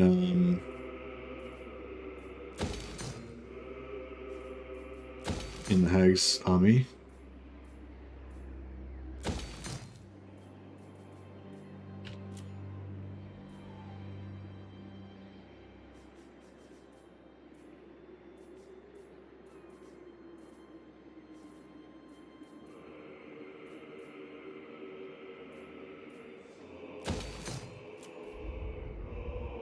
Volksgrad. I think Volksgrad's...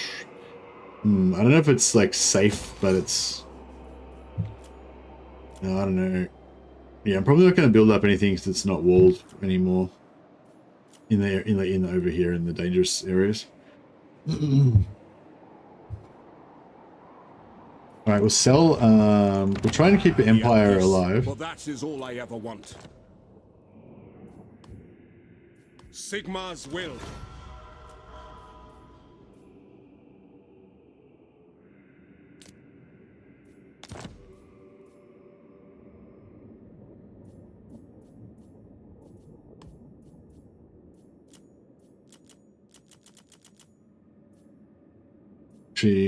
Actually, I'll keep that. We need to control a bit of area because, oh, you know, it would have been cool if we had have controlled. If we could have got Drakenhof, then when the armies spawned next turn, we could have just yoinked one of them and teleported them away. But yeah, I've got it on cooldown, but still, if we had it off cooldown, it would have been funny.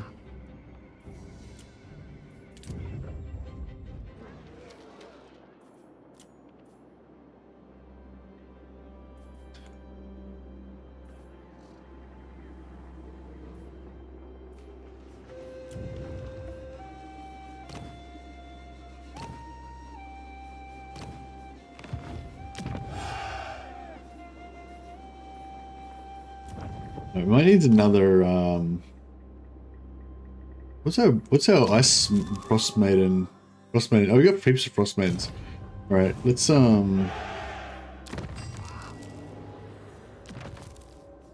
get 2 more frost maidens rocking. Probably should have built them a bit earlier, but it's alright. And we got a strongholder. I decide Kislev's fate. Boyar. And we'll give him buff, that's nice. Patriarch of Kislev.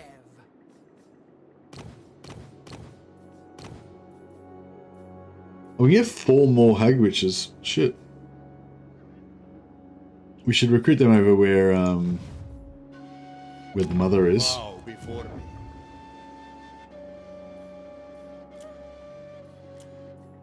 Patriarch of Kislev. Lord of the provinces.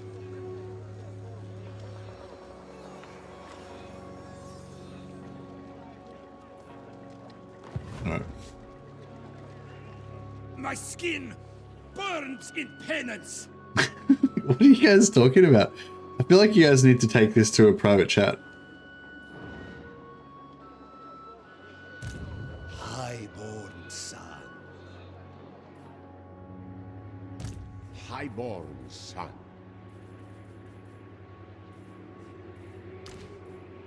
For Mother Kislev.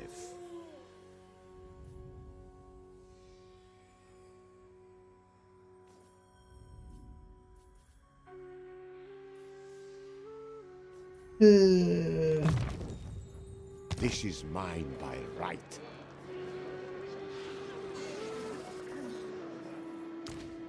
Dry, worthless land. So we're going full bear here? Is that the deal? Men. Except this pull guy me because he's down. not high enough level. That's right. We'll give him a horse for now. He'll naturally bear up once he gets a bit higher.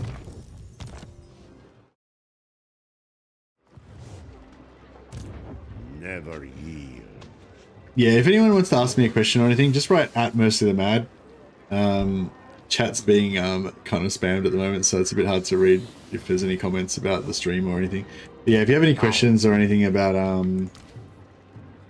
anything with the game or anything you want me to respond to, just write my full channel name at Mercily the Mad, and it'll show up with a big orange highlight to let me know that you've trying to contact me. Kislev's chosen.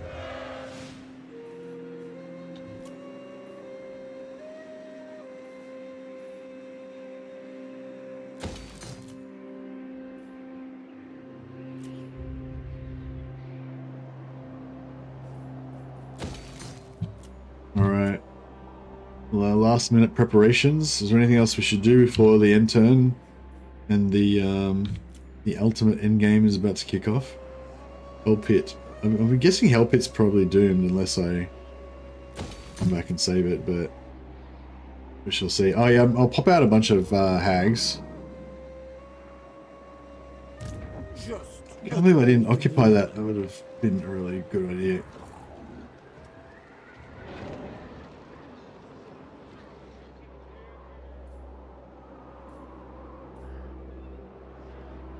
Yeah, no, she needs to get back up here. Move as the wind does. What do we want? We want beast hags because they have the summon. Yeah, strong seems good. Compromising, yeah, no, let's get strong. Hag witch. Testes. 1, 2, 1, 2. Receiving you loud and clear, Winky Wanky. Do you think it's worth putting that many hags in an army? You mentioned 7 or 8 before. No, not really. It's just because you can, if you have 7 hags, then that gives you 7 times 15%, which is 105%, which gives you maximum amount of spell intensity. So that means when I cast a spell with Mother Ostankya, I'll be doing 200% spell intensity spells. So her, her Flock of Doom will be doing double damage. All of her debuffs will be doing double debuff. So it's absolutely not necessary at all. It's just, a fun thing to do. But yeah, we might have to make a second army. How many hags do we need? 7. 1, 2, 3. She doesn't have mastery of the elemental winds, does she? No. Yeah, so we need all 4 of them. Well, we can take her out. Kislev from chaos. Yeah, I'll take her and Felix out, put them in a different army. That'll fit 2 more hags. We'll put 2 Exina in there. And I guess a bunch of just Kossars or whatever.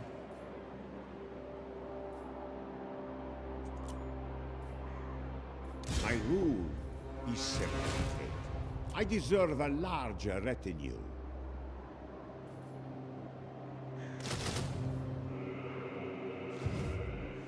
Oh, actually, it'd be easier to...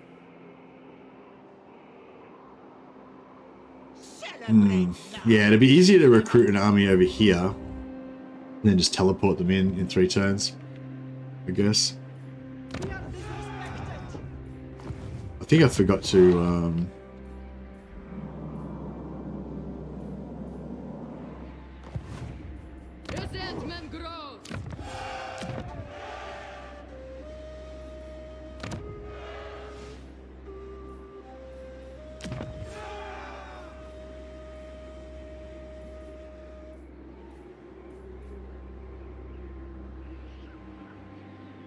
Governor of Kislev's a fair bit of... excuse me, get a fair bit of...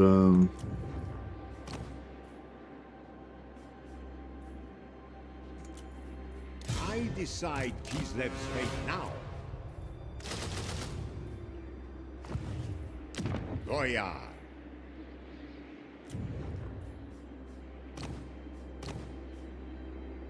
Yeah, that should be fine. Sweat that sin from you. The right to rule.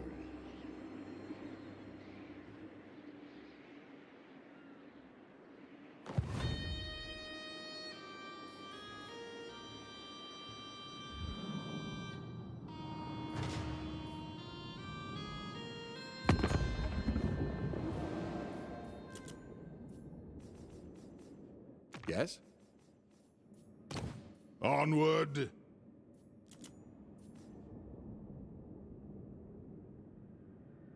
Nearly 11 PM, probably too late to start a new campaign.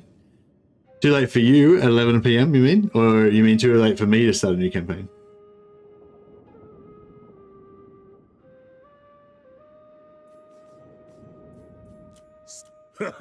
I stop. Yes. Red. For you? Oh.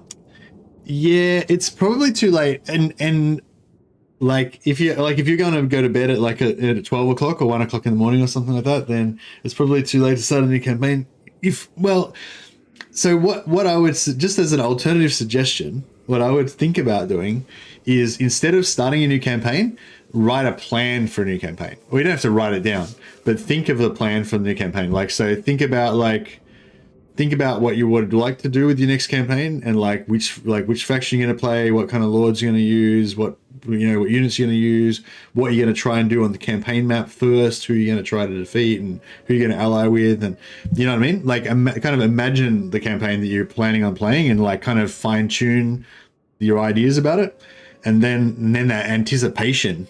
Then you'll start charging up anticipation, so that when you actually get a good 4 or 5 hours to play, you'll be able to you'll have that extra, that extra goodness. Aye. Who called the Empire? All these dwarves that are all going to betray me next turn. By Sigma's will. Empire's blessings. Yes. So, Yeah, it's just, it's up to you, but when that first hour or two when you first start a new campaign is almost some of the best part of it, and so if you don't want to cut it off halfway through and then I've lost the vibe a little bit, because then you probably want to restart again when you start again tomorrow, What's your main mission right now? The ultimate end game scenario is about to kick off when I click end turn disciple. So regardless of what my mission is right now, next turn my mission is going to be survival. So, yeah, Yeah. one rug. And what can the Alright, devil let's do see when these you guys want just this betray all of their fire? oaths. So much for dwarven oaths. Storm Dragon. Did I put on all? I think I put on ultimate endgame. I normally don't put on like the dwarf endgame because I feel like it's and it doesn't make sense. If you're playing an evil faction, I'll put on dwarf endgame. If you're playing a good faction, I don't usually put on dwarf endgame because I feel like it's, you know, dwarfs are not that stupid Greetings. You to know, just randomly declare war on everybody. But I suspect they're going to be exactly that stupid. None shall. For the mortuary cult. He wants to play Nikari, trying to decide if I should play Marathi or Azazel. Ooh, Marathi Nikari actually sounds like a kind of good thematic one. Ooh, I don't know. Out of those two, I'd probably go Marathi like hero, full hero hammer Marathi. Like just recruit the maximum number of heroes you can possibly get. And just, actually no, the full hero hammer thing is really good if you're going to do the vassal cheese. Not the vassal cheese, the loyalty cheese. But the loyalty cheese is boring as shit and not something that you would want to do. Is not something that you would want to do in a co-op campaign. All right, let's do it. End game scenario.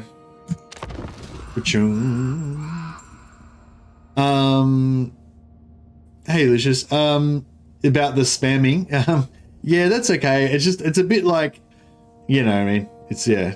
I didn't want to like fully tell you to stop because it's like it sounded like a very civilized conversation about a worthy topic. But yeah, it's just a bit hard for me because it makes it a bit hard for me to read the chat to see if there's anybody like wanting to ask me a question or anything, you know?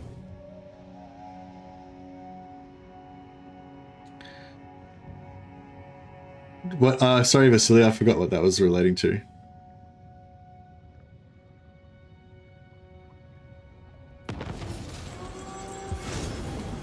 The will of Hashut.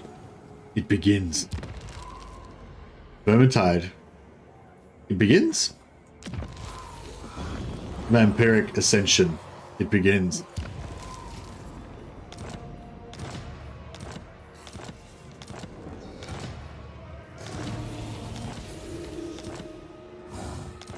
Oh, okay. It looks like I only put the evil ones on.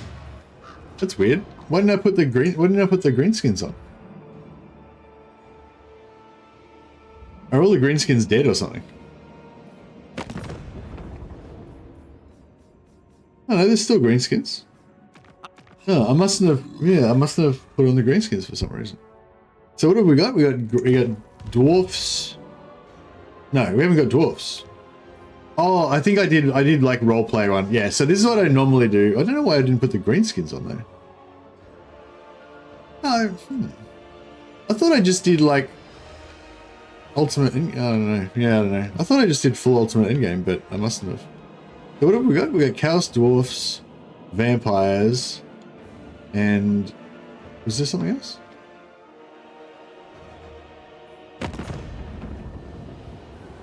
Oh no, we do have the green skins on, do we? What? Wait. Wait a minute. Let me just review this again. Sorry. I think I'm confused.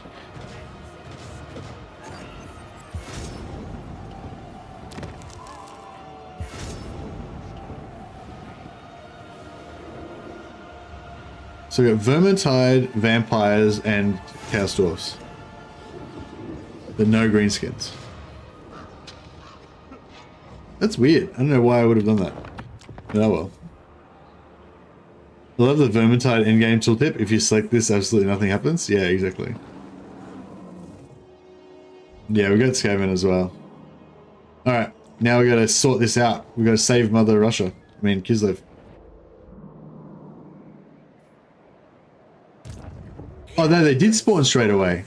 Okay, they spawned straight away. They're not at war with me yet, but they did spawn straight away. It's like that.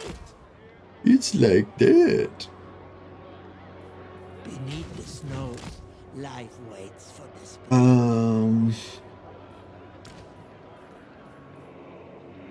Patience is a virtue. Here is just fine. Crap. We must wait for our moment.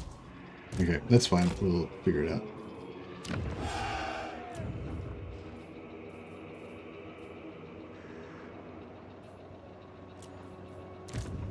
Hag witch. Say hag at your peril.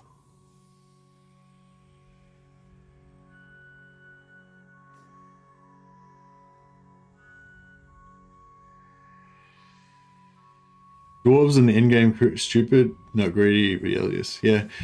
Yeah. I don't think it's like I don't think it's bad having a dwarf endgame crisis. I just think like having a dwarf endgame crisis switched on, like switching on the dwarf endgame crisis if you're playing as Kislev or as Empire, it doesn't really make sense. Like thematically, you know what I mean? Like why would all the dwarfs suddenly just betray all their oaths to the Empire and everything? You know, just sort of like I don't like unless there's a specific thing I've got in mind. I normally would switch it off because it's like not, yeah, you know what I mean.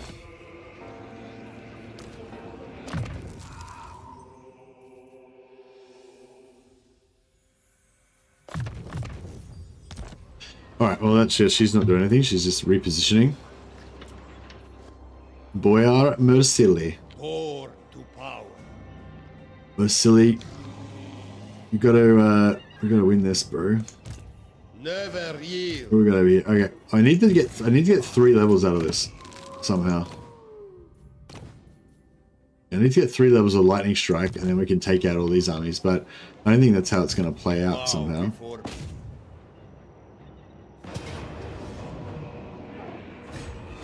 Oh yeah, actually, before I do anything, I'm gonna use up the rest of my. Lord of all. Excuse me. Before I do anything, I'm going to build up all my stuff because we might need these. So Gate of Thorns is the best at killing stuff, right? So we want 2 of them. Oh well, 1 of them will do, I guess.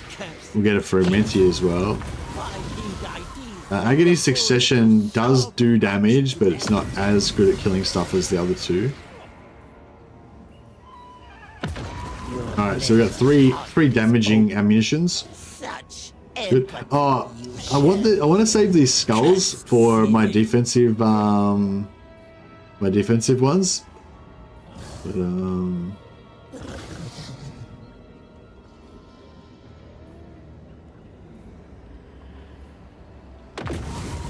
Verstead weakness is unreliability.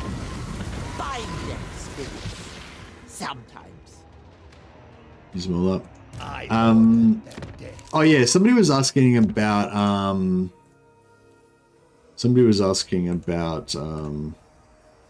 banners. And yeah, you can stack banners and blessings, I'm pretty sure. So I'm just gonna try and show that off now. A tool fit for a lord. So what do we got here? Vanguard and Bears Bull. That's 3 shit. Yeah, I don't need any of those things really. Okay, so let's just say we put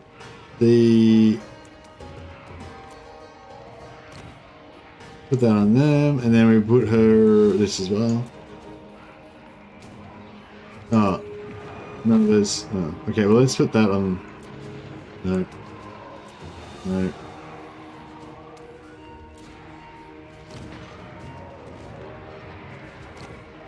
Why can't I put any of these things on anyone? Oh, there we go. Yeah, so anyway, you see, we've got banner and we've got a blessing. There you go.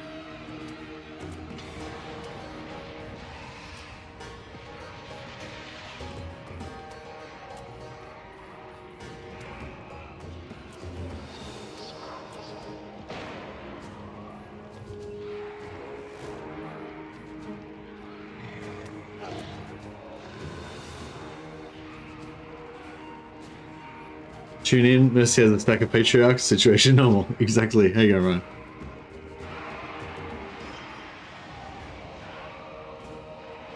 Ryan? Warhammer should fix the end games. It's unfair difficulty without reward.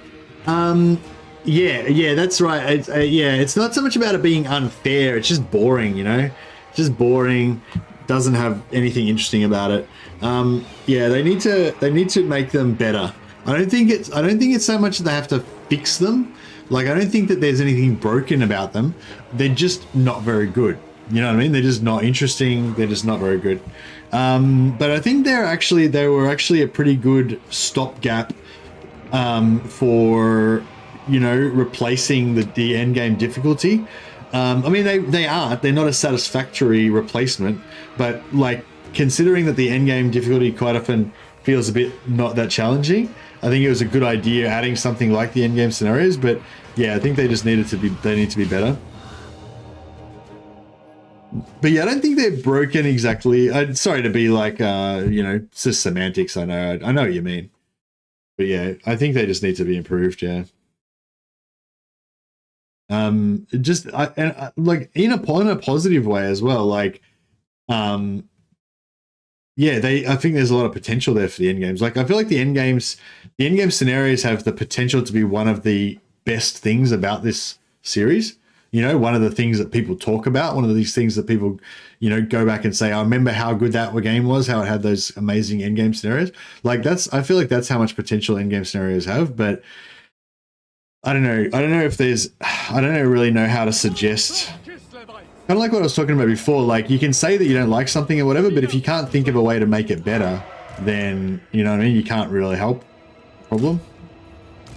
And I'm a bit like that with the in-game scenarios. Like, I can definitely think of ways to make them better, but I can't really think of, like, I'm not sure how they would rationalize, like, they'd have to sell them, you know what I mean? Like, that was the thing, like, I was hoping that they were going to sell the end-game scenarios as DLC, and then we would get, like, really good ones, you know? Like, imagine an end-game scenario, like a new end-game scenario that they created, and they put the same amount of development resources into it as they put into creating the Chaos Dwarfs. You know, so there's like special scenarios, there's interfaces, there's like special you know, mechanics with their own special interfaces that you go into. Like, I don't know, like just off the top of my head, just say there was like a Civil War mechanic one for not simple Civil War, but like something like Empire politics or something. Something's rotten in Empire or whatever, and there's like, you know, there's some sort of interface where you can do like Crusader Kings style fucking things on different political entities and blah blah, you know, whatever. Like, do you know what I mean? So like, so when the end game, when an end game kicks off, if you've chosen that end game to happen, like you have a full-on experience with different game mechanics, different heroes available to be recruited, special elite units like anti-vampire units or whatever if you have the vampire, you know, like that's like, I feel like that's sort of where endgame scenarios could have gone, but I don't think that's what I don't think we're going to see that. Like, I think if they were planning on selling endgame scenarios as DLC, they would have done it, and since they're not going to charge for it, I don't think that we're going to see, you know, that level of goodness with the end games. And yeah, I feel like it's honestly a bummer because I feel like that is the next level of, yeah, like, I don't know, if any of you guys have played like Stellaris or anything like that, you know, like with those games, like with Stellaris and stuff, it like the DLCs like add new content and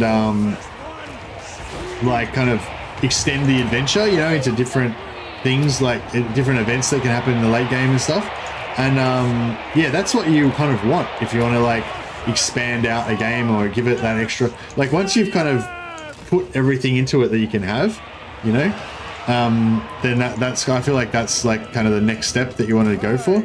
But yeah, like I said, I don't think we'll get that because they won't have the resources to do it. So I'm trying to like, even like, it's hard because I'm so, like, I just love that idea so much of having these really in-depth like scenarios that have got like heaps of resources devoted to them and are really awesome. Like when I think of endgame scenarios, I think of like Dungeons and Dragons adventure scenarios, you know, with like a new enemy that you haven't seen before and like mysterious fucking goings on and shit, you know, like a full-on experience with a bit of like light narrative mixed in with the procedurally generated content and, you know, all that stuff. Like, it, you know, basically like another, like a expansion almost, like a mini expansion that you can optionally switch on and off or whatever, you know? And like, that's what I would love to see, but yeah, I don't think that's gonna happen. So like, I'm trying to like, that would be like my like golden man, you know, like if you have like like a straw version that's like the most basic shitty version, and then you have like a silver version that's like the pretty good version, and then your gold version. That would be like my gold version, like the best possible version of endgame scenarios, but that's like, I'd say that's totally unrealistic, you know. So but yeah, it's hard to think of in terms of thinking what is actually realistic. I think like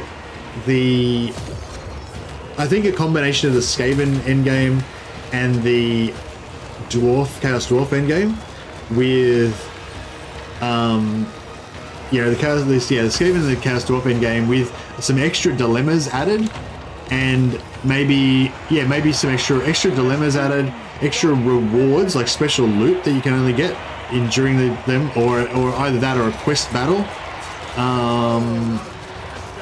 and maybe quest battles are too expensive, so maybe forget about the quest battle, but maybe some sort of special item, like 1 to 2 special items that are themed around the that particular endgame that you can only get during that endgame, because people love items, right? And also that, yeah, like either unique heroes or unique units that you can only recruit during that endgame.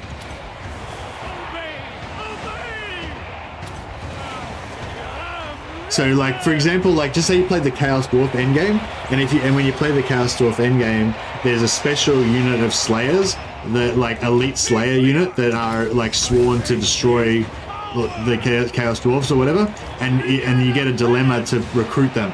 And if you do recruit them, they're a unique unit that you get to keep forever, but they can only be recruited during the Chaos Dwarf endgame. So, you know what I mean? Like if you love that unit and you want that unit, then you can put on the Chaos Dwarf endgame and you'll be able to recruit them at some point during the campaign. Like that kind of stuff is the stuff that makes it really compelling, I think. And I think they could do that like pretty easily. You know, I mean, it'd be the equivalent of just creating an extra regiment of renown.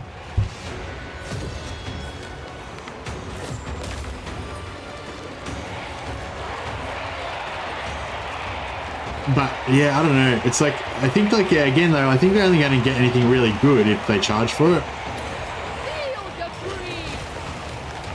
But yeah, so I'm trying to think of stuff that's like still fun and good, but not, you know, they wouldn't have to charge for it. I think magic items are pretty good. Like magic items are something that people would really like, and they wouldn't necessarily have to charge for it because it'd be pretty easy and cheap to create.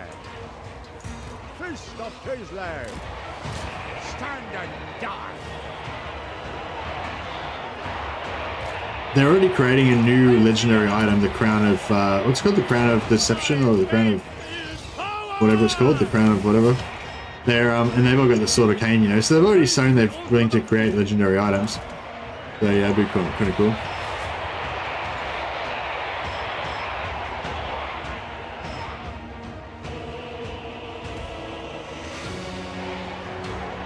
Yeah, again guys, sorry, you just have to write at most of them out if you're talking to me, because Lucius and Nudex are just spamming the shit out of the chat, so I can't find any of your comments. Unique diplomacy, like how you got the Shield of the World thing in 1 or 2. Yeah, the unique diplomacy when the Shield of the whatever it is. Yeah, that was cool.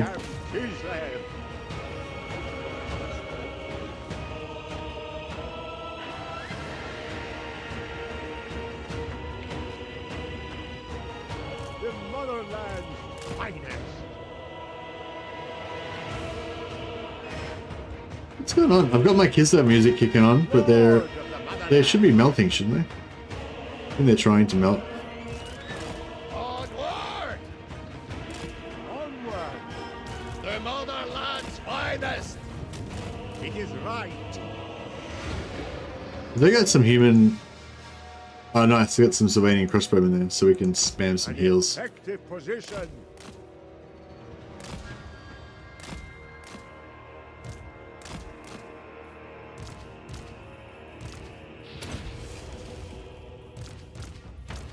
Patriarchs are so overpowered. Like, how crazy is the amount of healing you can pump out with them? I suppose normally you wouldn't be able to get a crap ton of them like this, but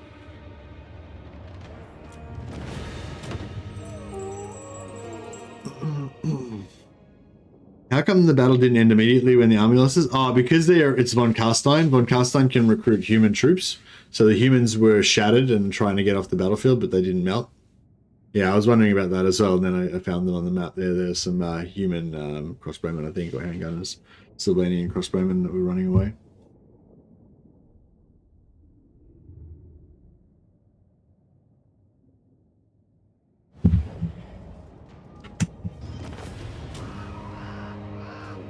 What are you talking about, Vasily? What's tier 2 or 3? Do you still have those spiders? Yeah, the spiders are just here. I haven't been using them though. I want to make a new stack that's specifically devoted to spiders. I never tire of wealth.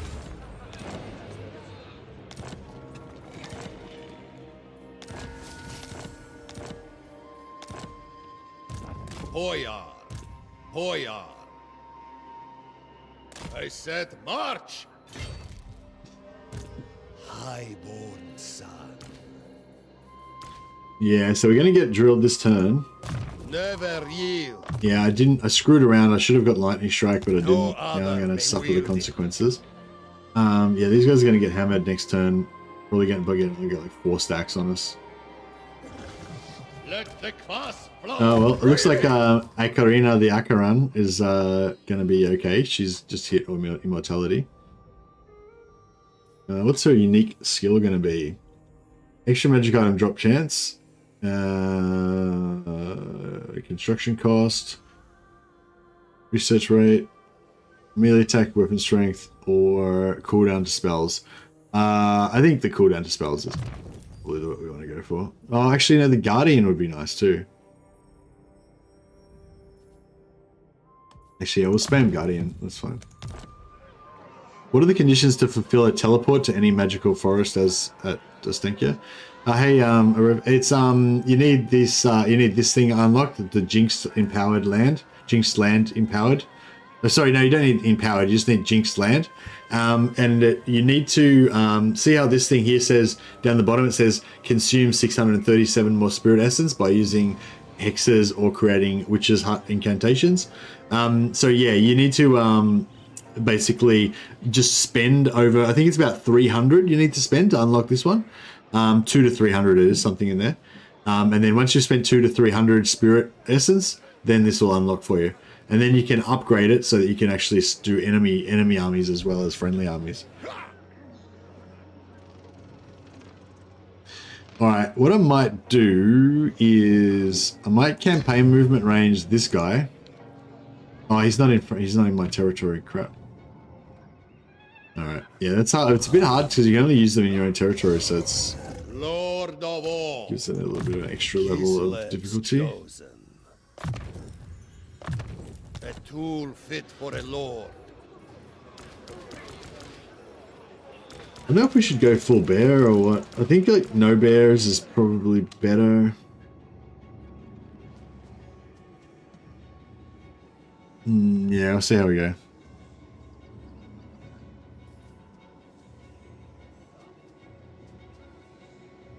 Yeah, you can get many patriarchs as any Kislev faction as their capacity can be built into minor settlements.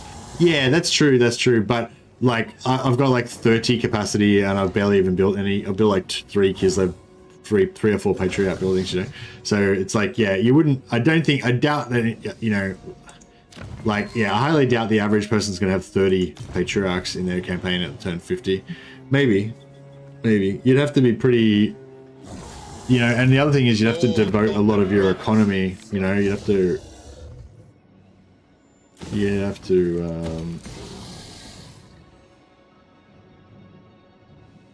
you'd have to waste a lot of economy slots on it as well. Power is my Yeah, I personally, I would have as many patriarchs as I could get in any Kislev campaign I played because they're so good. But yeah, so good point. but I don't think I'd have as many as I've got right now. Baron of the Motherland. Yeah, I think it's going to be worthwhile for us to smash up another.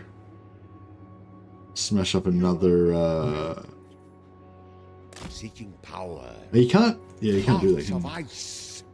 Oh, we should have. I didn't have the veteran. Really, a +2 veteran warrior. Could have had silver. A tool fit for a lord. That's all right. Boyar. Hack them apart. I stand for Kislev. Sweat the sin from you. Patriarch of Kislev, replenish.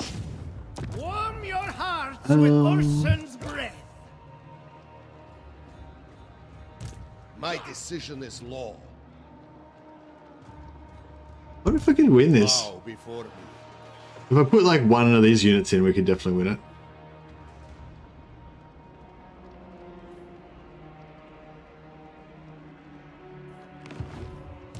It is treason to command me.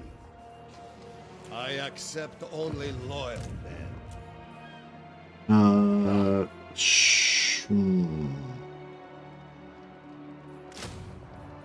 I deserve a larger retinue. Oh, you just auto resolve it. That would also work. Hearts of ice.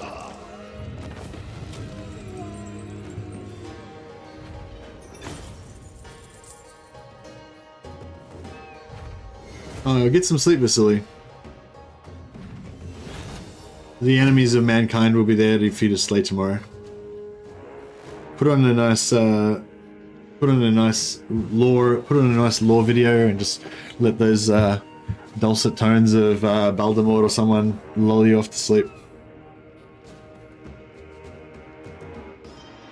Oh, threat mice.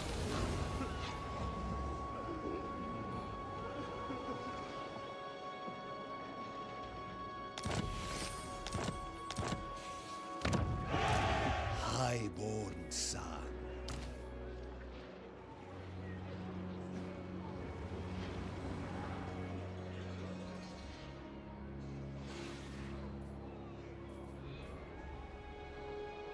Boyar, Alright. it cements my power. Cut them down.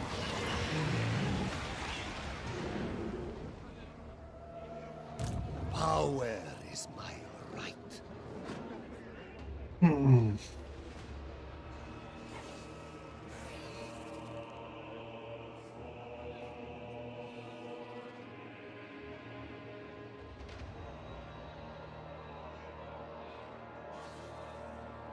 Yeah, I don't know. I'm not really following the conversation, but yeah, don't deliberately troll people and try and make them angry in chat if you can help it, guys. It's not really very cool. Lord of the provinces. The Orthodoxy orders me on. A bold stratagem. Bow before me.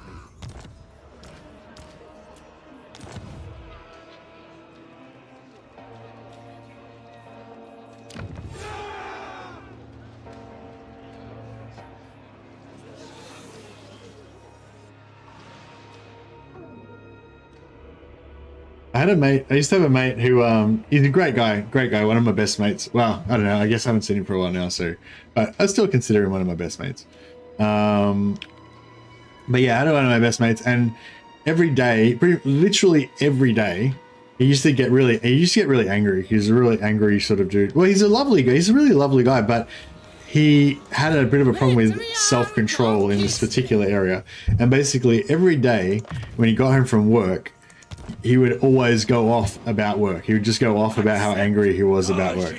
Like, just, you know, like, you'd be like, oh, how you going, man? How was work today? He'd be like, oh, let me tell you. And then he'd just launch into this tirade.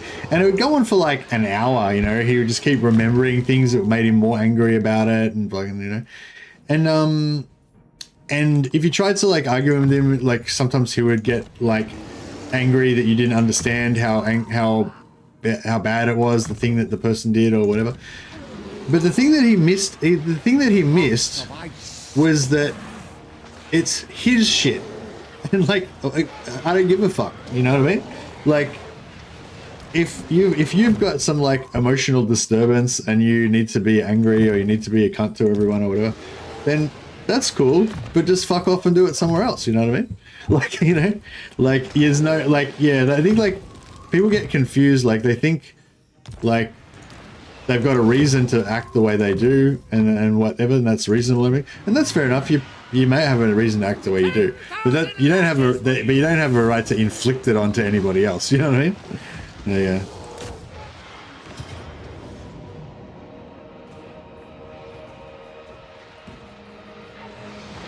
So yeah, I've noticed that a little bit with occasionally something will go on in chat where people will feel the need to like get all angry about stuff and whatever. And like, yeah, I mean, like you might have a really good reason to get angry about it. You might have a really good reason to argue about something, but you don't have a really good reason to argue about it in my chat, like right now, and make everyone listen and make everyone read it. You know what I mean?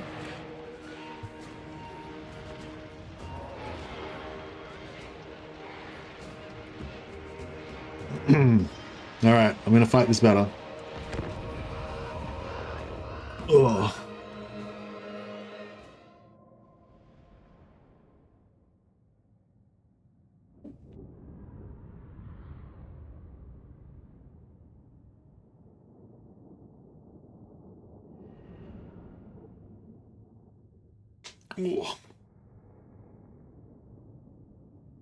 Gotta go to the gym tomorrow.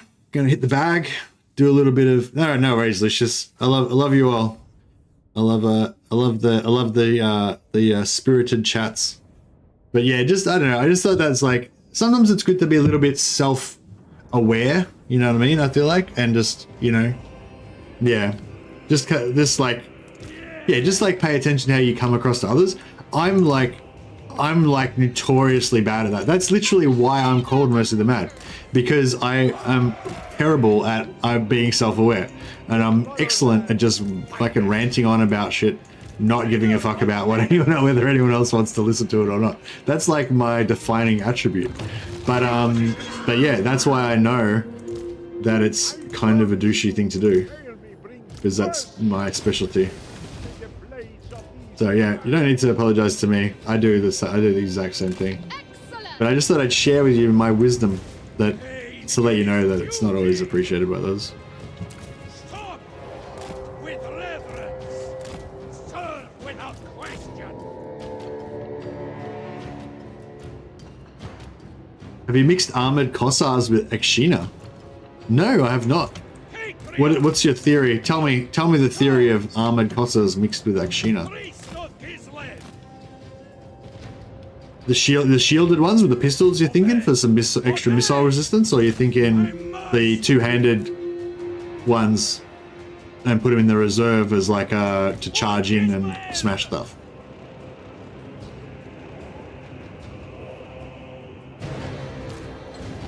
The orthodoxy is yours! Or as one, speak! I feel like our Akshina aren't doing anything because they're out of range. Alright, how about you guys just stealth around over here and sneak in that way?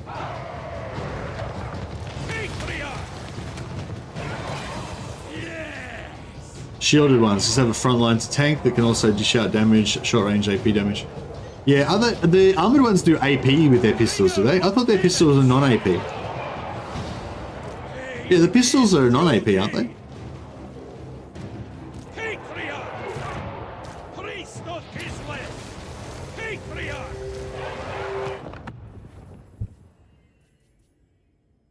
Yeah, no, they're not armor piercing. I mean, they might have they'll have some AP, but it's yeah, it's 7, 18. Yeah, they're not an armor piercing unit. It's like 18 missile, but they're like Free Company. Even though they're not AP, they just drill shit. You know, like if especially single entities, like if something gets close to them, then they just fucking every shot lands. You know, they just do massive damage at short range, point blank. So it sort of comes across as being AP maybe sometimes because they just drill stuff. Yes! Daughter of life! Yeah, maybe. I sort of think that Akshina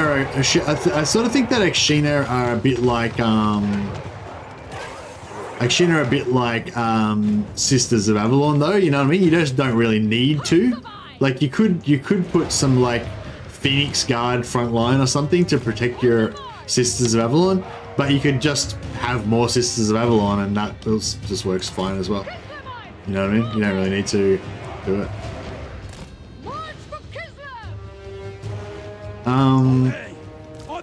Yeah, I don't know. I think like I am the Thor. I sense glory.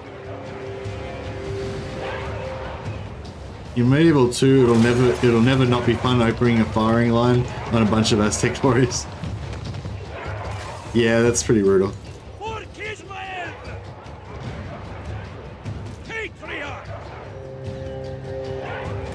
Brutal penance! The orthodoxy endures! Feel the breeze.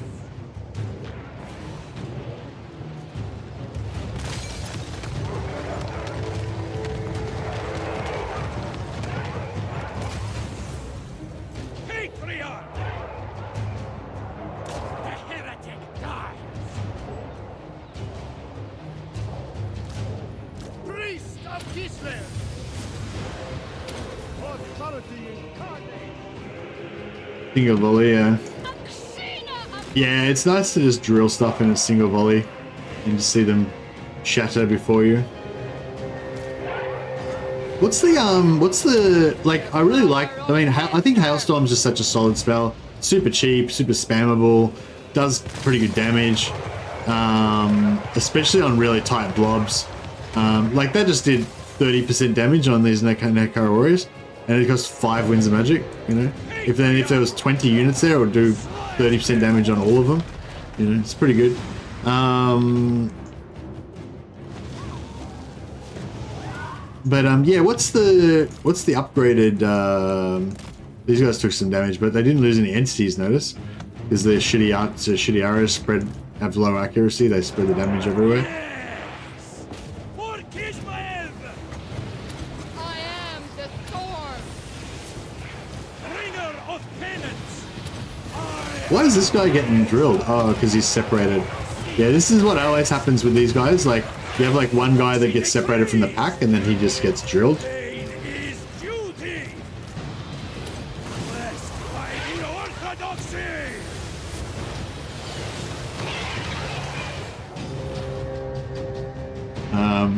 The motherland's finest.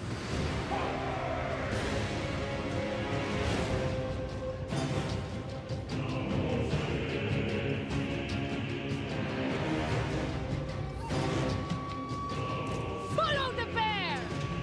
Go with honor. Kislev's true power. Priest of Kislev! Boyar of Kislev.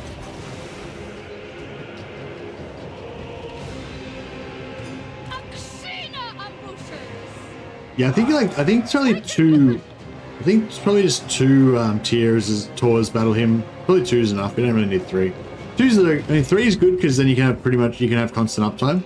But 2's like good enough. You have like mostly constant uptime. Like 50. It's about like 50. Yeah, like having 2 tiers is like 50. Is like, sorry, it's 25 seconds out of 67. So if you have 2 of them, you have 50 seconds out of 67, and that just gives you more heals. Because you have more Salyacs. But if you want to have 100% coverage and you have 3 of them, then that's 75 seconds out of 67, so yeah. Comrades of the bear. Taken point. Streltsy are basically handgunners that melee a lot better. Yeah, exactly, yeah. I was thinking maybe the shielded Kossars, shielded armored Kossars could be good. Just yeah, like exactly like you say, like even though they're not armor piercing, like they'll still be good.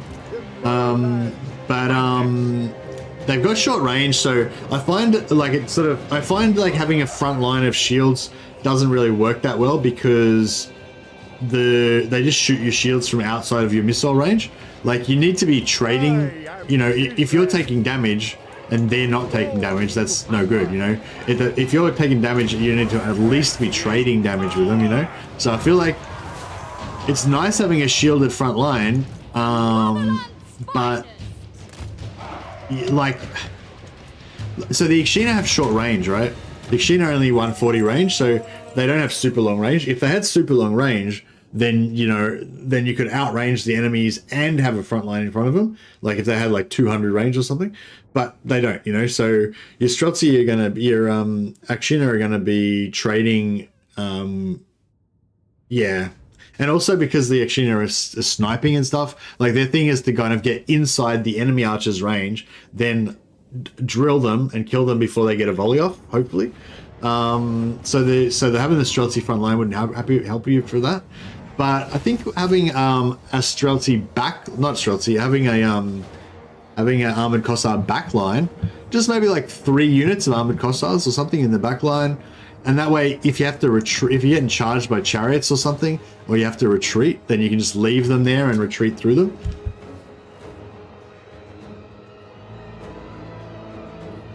Yeah, there's other ways to mitigate damage. The best one is to delete them before they get to damage you. Render them peasants. Boyar. Patriarch of Kislev. Warm your hearts with Ursun's breath. Warm your hearts with Ursun's breath. All right, let's kill these rats. Mother Oh, we got Ostankya. no movement left. Hag witch. Hag witch. Are the Beast Incarnates just reskin giants? Everybody asks that. I've seen like about 10 different people ask, are the Beast Incarnates just reskin giants? No, not even remotely. I don't even know why you would even think that. Like, they look completely different. That's really weird. Why would you think that they're reskin giants, Dr. Zeal? Sorry, I'm not having a go at you. I'm literally surprised. I just don't know what's going on. Like, why do people keep asking that?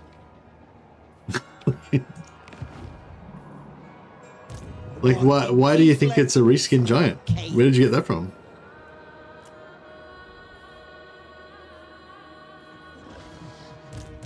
Boyar. Bow to me. But yeah, no, they've got totally different animations. They're sort of like, yeah, they've got like their legs are like those backwards legs, like goat legs. Whereas giants are just like normal humanoid, and they also like they stand up on their back legs, and then sometimes they go down on all fours, like a hunting, like a hound or something like that. Yeah, so they're totally different. They got different animations. They look completely different. Their abilities are totally different. They're like anti-large. I think giants are more like anti-infantry. More like AoE anti-infantry. Oh, they're good at single entity killing as well. But anyway, yeah, no, they're specifically anti-large, I think, and they're for killing big beasts and stuff. And they've also got a mortis engine effect, which is good for killing infantry and stuff. So yeah, so no, there's pretty much nothing in common between a beast incarnate and a giant. So yeah, I don't know. I don't know what's like. Did somebody make a video saying that they were like giants or something?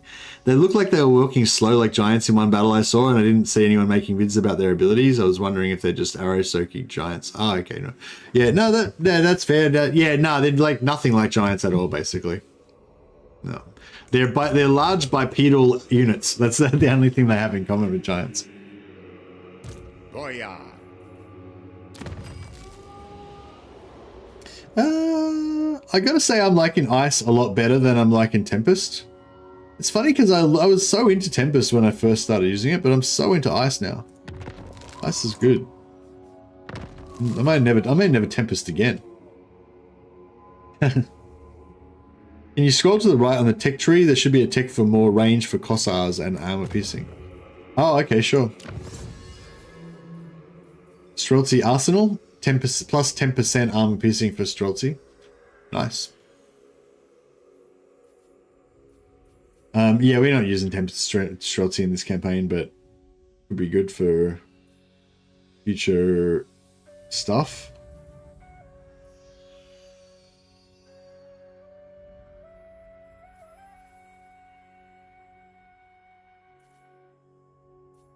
Oh yeah, I want to get this unlocked, so we'll smash that out. Chaos waits for no one.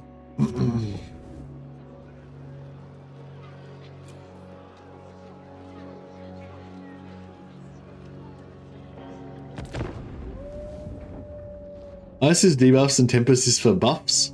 Yeah, I mean, the style of armies I've got, I'm basically just using them both for AoE damage. But yeah.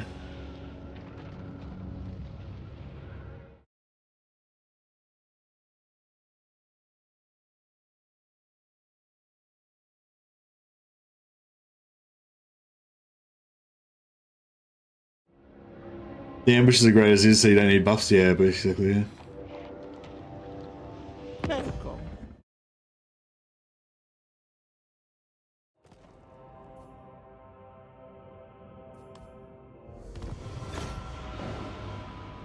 Okay, Wintertooth's declare war on me. No, declare war on the Ice Court. And yes, I will join the Ice Court. We defend Kislev. We defend the land.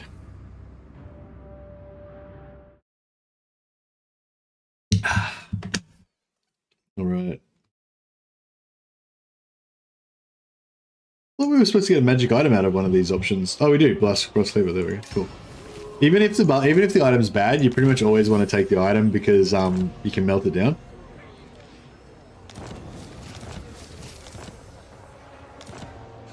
Lots of Kislevite Kossars. That's good. I think we've taken everything that we actually want from Patep. He doesn't want to peace out with us though.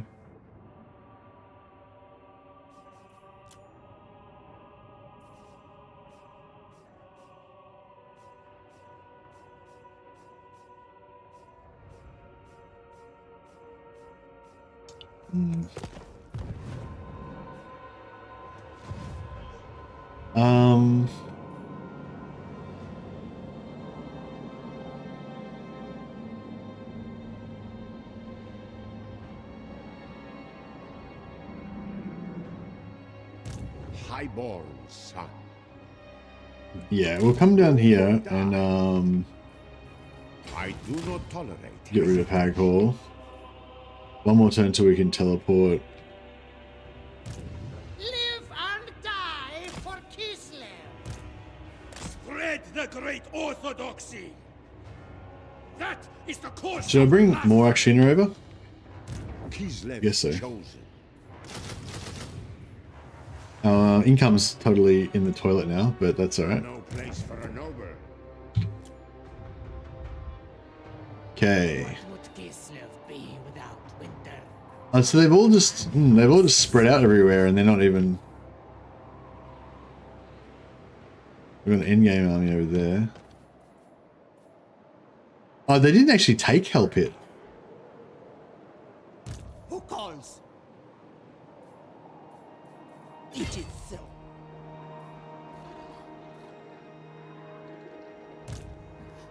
Hornet One watches me.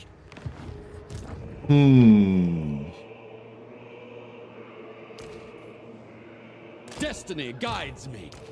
The route is clear.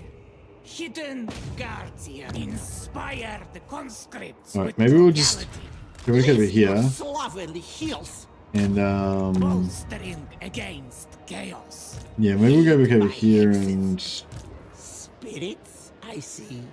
The land must drive us on. Inhabit these hovels. yeah. So now we've got 1, 2, 3, 4, 5. 1, 2, 3, 4, 5. Yeah, we've got 5 of these bad boys. We need 2 more. Stupid.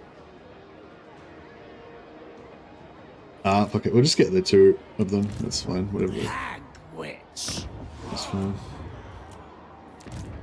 Hag witch. Fate provides the plot.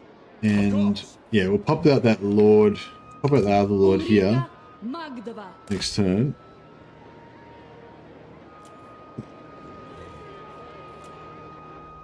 Pretty expensive, but it's alright. Let no man Can you balance the books with plus 50% income, buff income? I've already got that on. I've already got the plus 50% income on someone right now.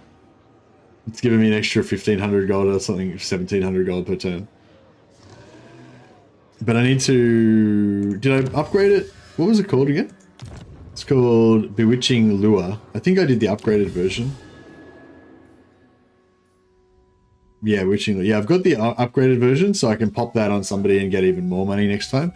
But, oh, well, actually, we can't really get much more money because the highest settlement in the game...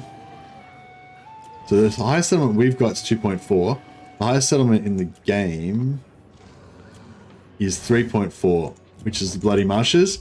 That's the whole settlement is paying out 3.44, but 3.3 of that is in the Writhing Fortress. So the non-upgraded version gives me half of the 3.3, and then the upgraded version gives me half of the whole province, which is only an extra like 75 gold or something. So yeah, it's not really going to work.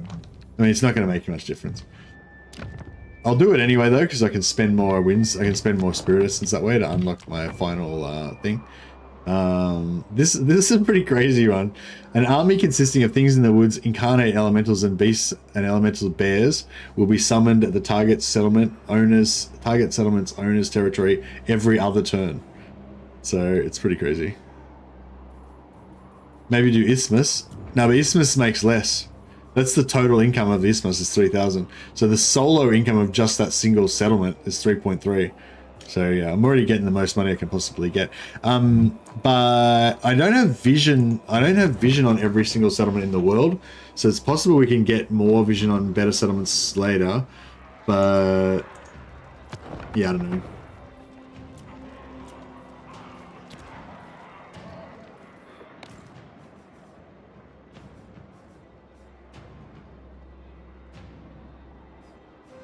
Weird that the Chaos Warriors make the most money in the body. Yeah, it is kind of weird, isn't it?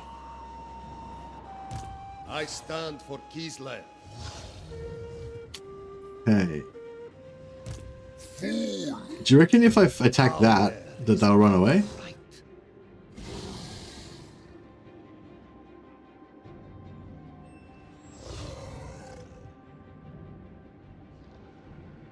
I order them. No, they did not run away. Okay. I might put a Fragmenti on this guy just to make life a little bit easier.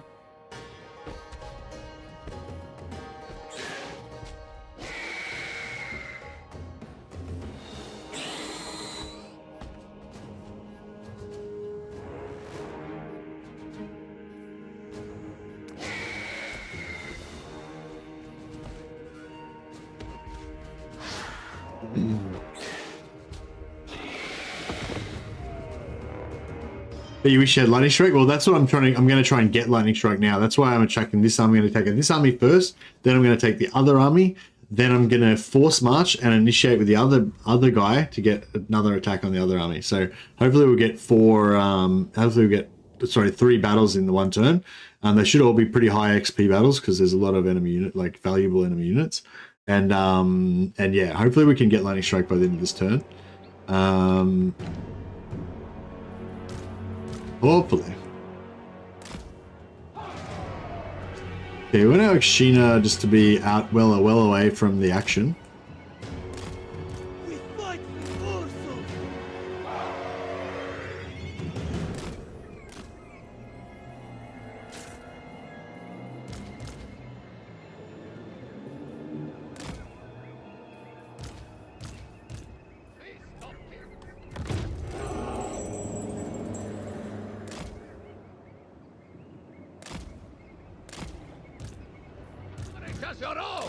Alright, let's rock.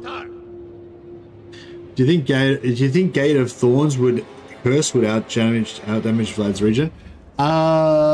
Yeah, probably. I mean, if he was moving all the time, well, no, I don't think it would.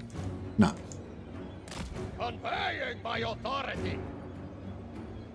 Well, actually, you can just figure it out. It's 0.1%. So what? Vlad's got about 8,000 or 9,000 hit points. It's 0.1% per second. So it's Wait up, that can't be right.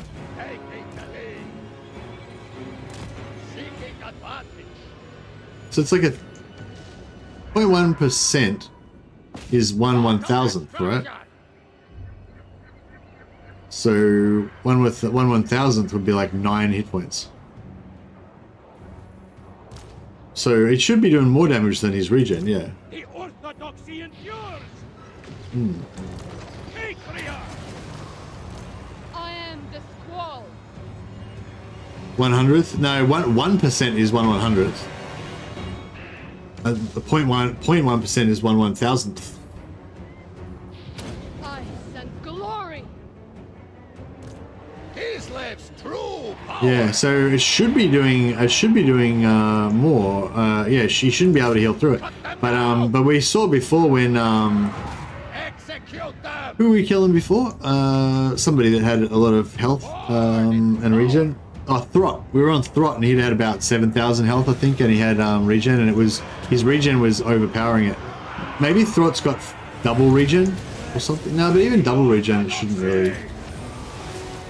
Yeah, I don't know.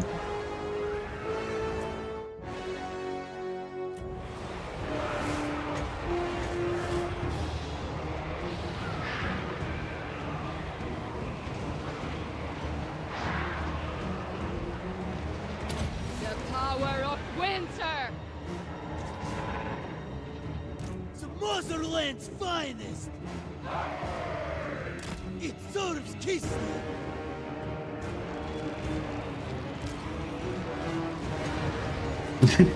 I love how the three of us are trying to do like super basic maths, and the closest we can come is to be pretty sure. Nah, I think we're 100% sure. Pretty magic. Killing the undead. Feel the breeze.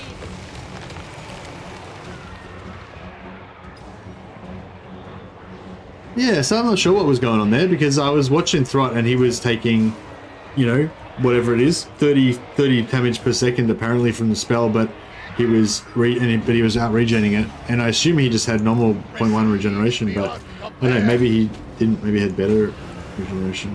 Patriot. Or as one, speak. My Terror route, yeah, we need some anti-terror routing happening.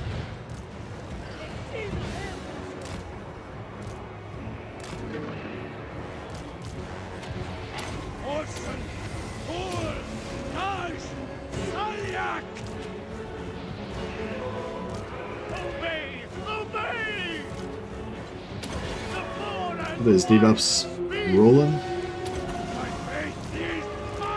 Oh, we've got Guardian on somehow. Who's rocking the Guardian? I am the storm.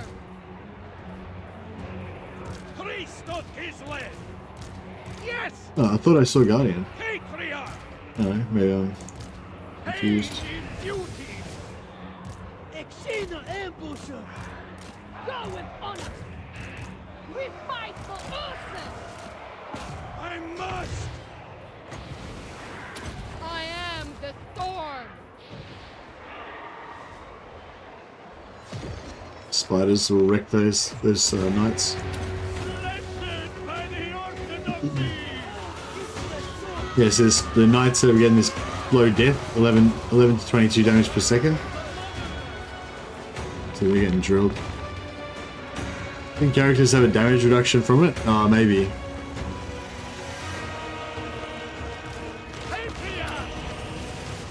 War of ice. Ice and glory. Exena ambusher. Follow the Man, I'm getting really sleepy for some reason. I don't know why. I guess I didn't get enough sleep. That's probably why. Yeah, I had like I had four. I had an hour sleep and then another 3 hours sleep. But yeah, I don't know. I guess it. Yeah, I feel like I sleep like when you sleep, even if you only sleep for an hour or two, I feel like it always pretty much gets me back ready to rock and roll, but doesn't necessarily last that long if you're still tired, I guess. But yeah, I can pretty much always stream for a while at least if I even have a little bit of sleep. But yeah, maybe you get tired faster though.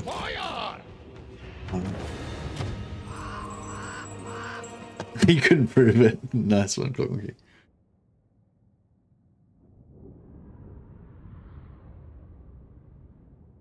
I bet Chaos Dwarves would get the most income from a single province if the AI knew how to build it up.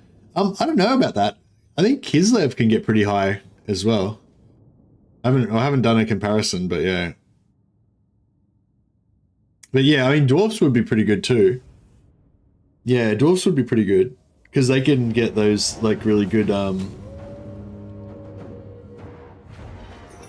Oh yeah, they can get the really good factory buildings and stuff.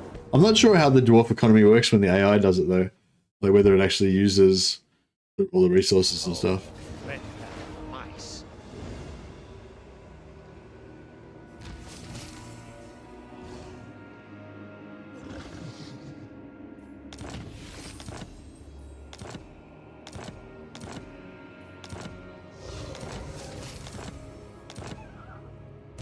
Boyar, highborn son. All right, we got lightning strike. A symbol of my unparalleled authority.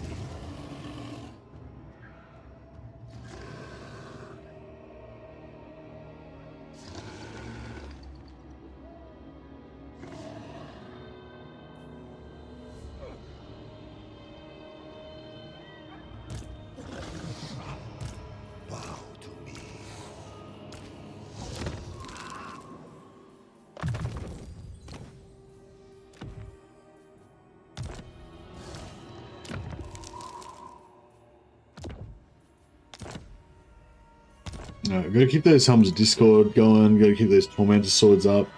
Just gotta pretty much constantly have, like, yeah, have them off. No worries, Merlin. Have a good one, buddy. Thanks for dropping by. Thanks for the good chats. Never. Boyar.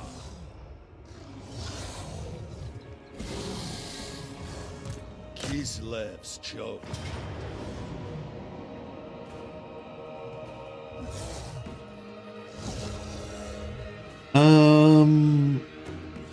Yeah, I don't know. I feel like it's sort of, I don't know. I think the Akshina trap has kind of caught me. It's like every battle's just so easy because I've got those Akshina and the Patriarch Doom stack as well. I think, yeah, I think next time I definitely won't use my Patriarchs. I mean, I'll still recruit as many Patriarchs as I can get, but I won't use saved characters. I don't usually use saved characters because I feel like they kind of ruin it a little bit. And Akshina, I don't know, Akshina are cool, but I might have to, like, I think in future, well, until they nerf them, they'll probably get nerfed a little bit. I don't know how much they'll nerf them though. I guess they'll probably leave Akshina pretty good because they'll want them to be, you know, valuable. They'll want people to want the DLC. So they'll want to make, you know, they'll want to keep the, yeah, Akshina kind of make everything else obsolete. Yeah, that's what I feel like. They're just good at everything. There's nothing like, you know, there's nothing you need apart from Akshina except for a siege attacker so that you don't have to wait a turn to siege settlements. So yeah, it's a bit broken, I think. So yeah, I feel like maybe next time I play, I'll probably be like, no save characters, because otherwise it's too easy to just cheese Patriarchs. Probably have a limit of like 4. I'll limit myself to like 4 Akshina per army, because I don't know, like they're meant to be like scouts or something, right? I don't know if they're meant to be like, you know what I mean? You're not meant to have like whole armies of elite fucking commando Akshinas, you know? I wouldn't think, but maybe you are. I don't know.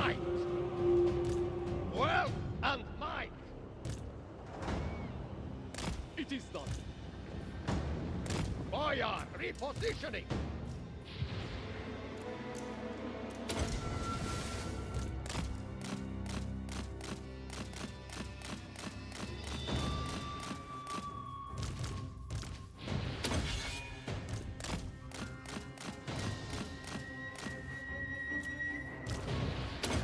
We are Kislev!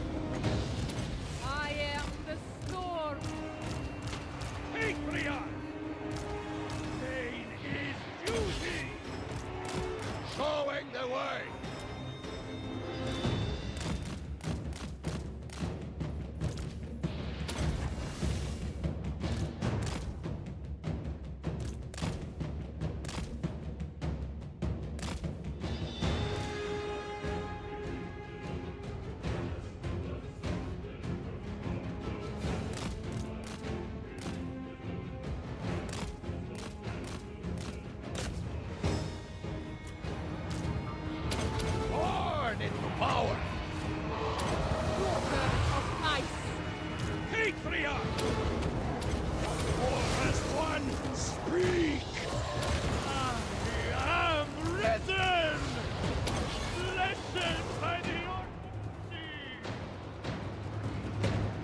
Maybe the bridge would get a broom instead of a chariot. Feast of Kislev! Nice. I am glory. The power of winter. I think I'm able to kill these spirits here, but they're not really focusing them very much. We fight for Ulson! Fine strategy.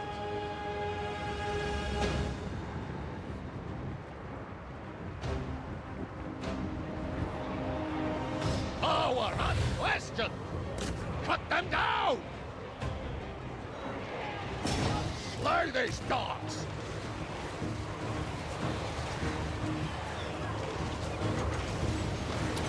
Feel the breeze. Yeah, I don't know. I mean, yeah, it's like you want to use the fun stuff in a campaign though. Like that's the thing. Like you don't want it to be so overpowered that it's boring. But then you don't want to like not use any of the cool things in the campaign, in the army as well. You know what I mean? So yeah, I don't know. Maybe I just reduce the number of Akshina. Maybe I just reduce the number of Akshina I'd have in my per army or something like that. Maybe. Not sure. Kislev's true power!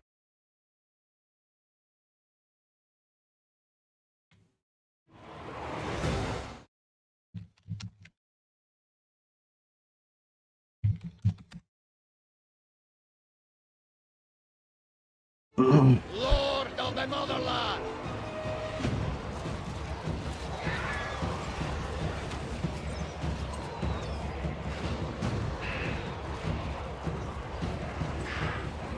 Execute them!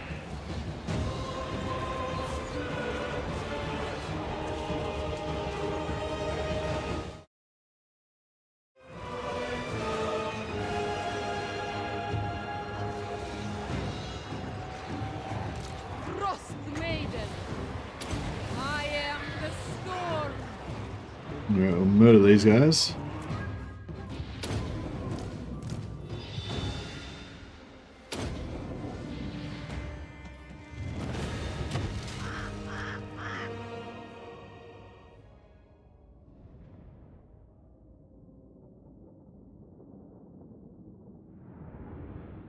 Yeah, I don't know. I feel like I hate it when you get to this point, but yeah, I feel like I made my armies too strong, and it's just, you know, nothing's going to be able to do anything.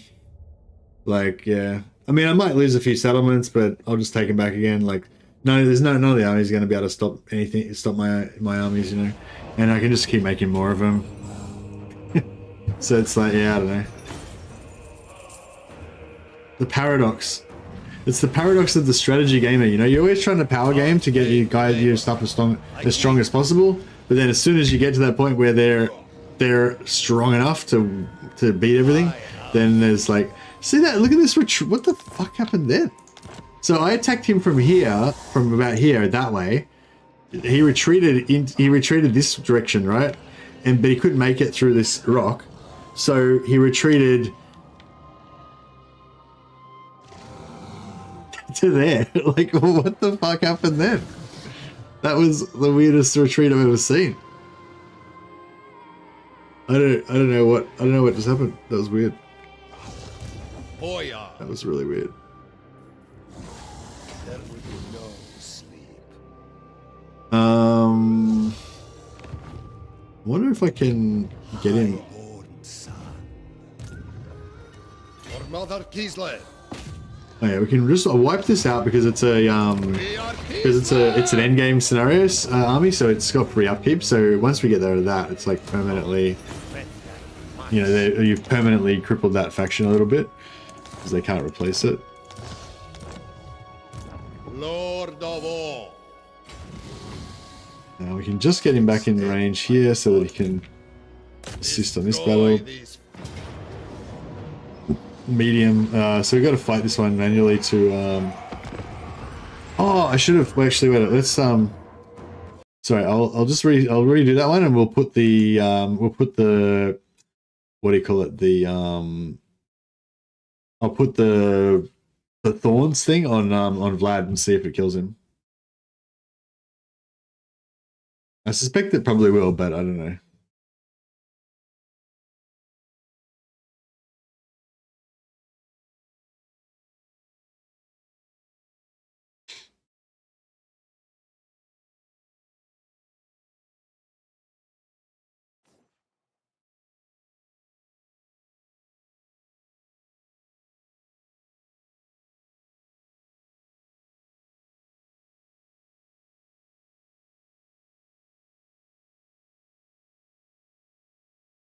Hey Dashash, this is live.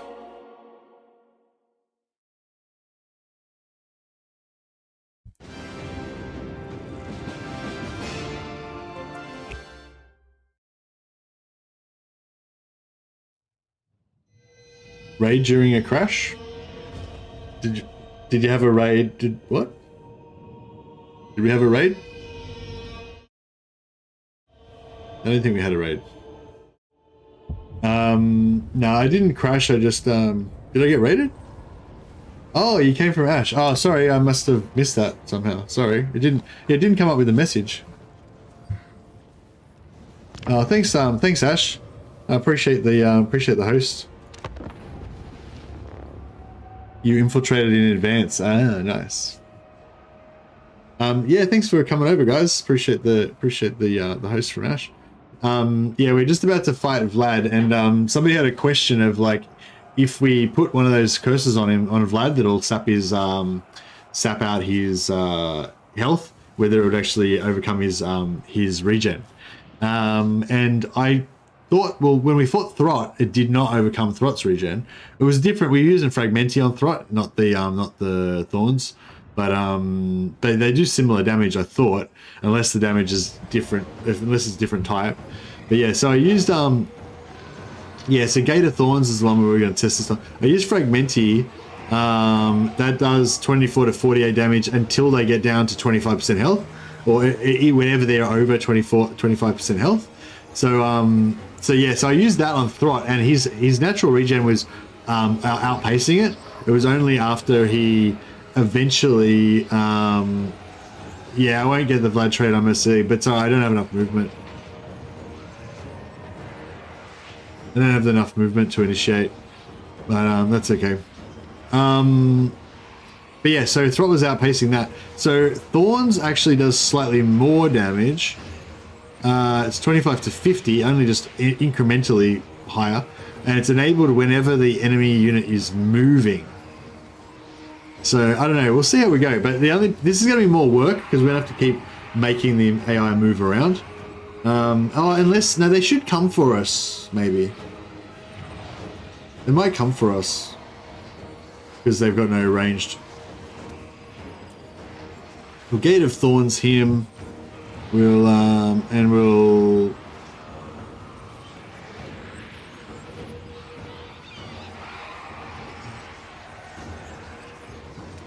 Oh, no, I don't need to fragment them. Like, these guys are dead anyway. It's fine. No, do you have the ROI? Yeah, I do have the. I do have them, but I don't have them. You know, they're not in this army. But yeah, I have them. I have them in available to recruit. But yeah, no, I don't actually have them on. But no, I didn't want to shut down their regen. I wanted to actually just see if his regen would outpace it. But yeah, I don't know if it will or not. So many heroes, yeah, no, I've got like 29 Patriarch capacity right now, which is always good.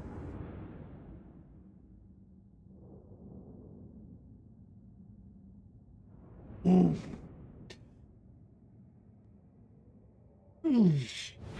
Yeah, I'm supposed to be going to the gym now, but I'm like tired and so I feel like I need to go to sleep, but then by the time I get up from going to bed, it'll be like afternoon, and then I don't know if I want to go to the gym anymore. And hey, ready, Ash? How you going, buddy? You like this? What do you like? You like this DLC, or you like this 29 Patriarchs? Okay, so here's Vlad. Oh, he's not moving. Right, so we gotta get Vlad. We gotta get Vlad moving. What if I come and hang out over here? If he'll like move, or maybe if I move over this side, he'll probably move. Oh, you like the testing? Yeah, true. Just kill 2 lights to make up for not going to the gym. Nice. Yeah, they didn't even shift a muscle. I thought they would have moved when we came on the battlefield. That's right. I'll just put them over here, then they'll move.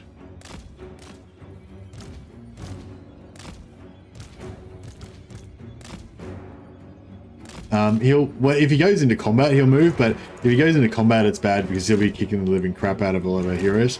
We'll ideally want to just kind of not activate them and just have them passive, but have them moving.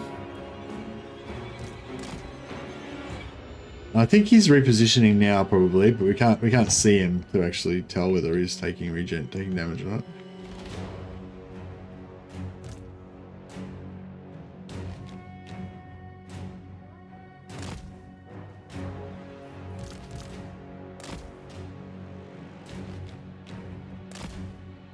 Does Vlad have 10k health? Yeah, he can have 10k health. He's probably got about 9k health, I'm guessing. Depends what level he is and stuff. This is non-endgame Vlad as well. So this Vlad's I don't know what level this Vlad is, but the Vlad that comes from the thing will probably have Did Thron have 10k? Oh, did Thron have 10k? I didn't think he had that many. Yeah, actually no, yeah, I think he did, yeah. This Vlad was 26. Okay, so he's about the same as an endgame Vlad anyway. I'm not seeing him. I don't know if he's moving or not.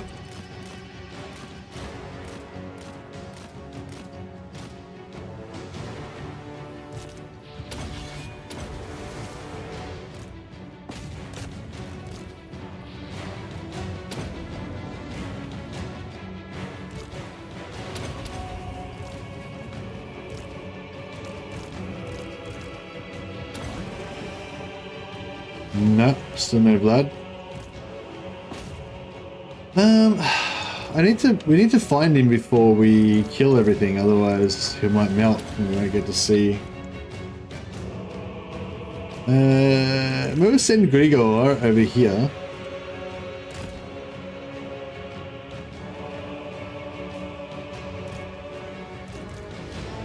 See if Grigor can get some vision on Vlad.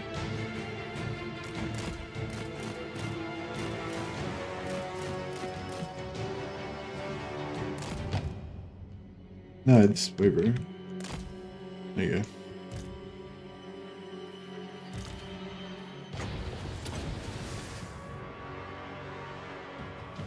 I reckon Vlad will still be out regenerating it, but his heal cap will be going down, but you won't be able to see it because he'll still be he'll still have heal cap.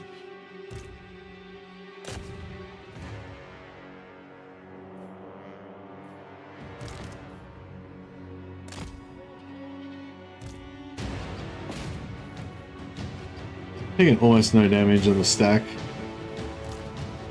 Yeah, the stack's regenerating because they've got the Draz Brazier as well.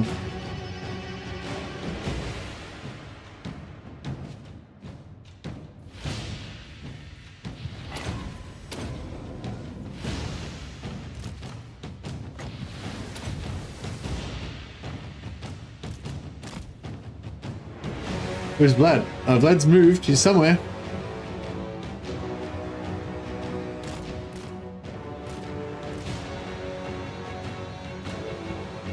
I don't know where he is though.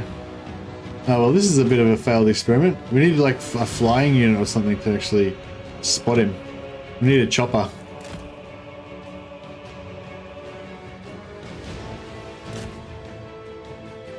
Oh, there he is.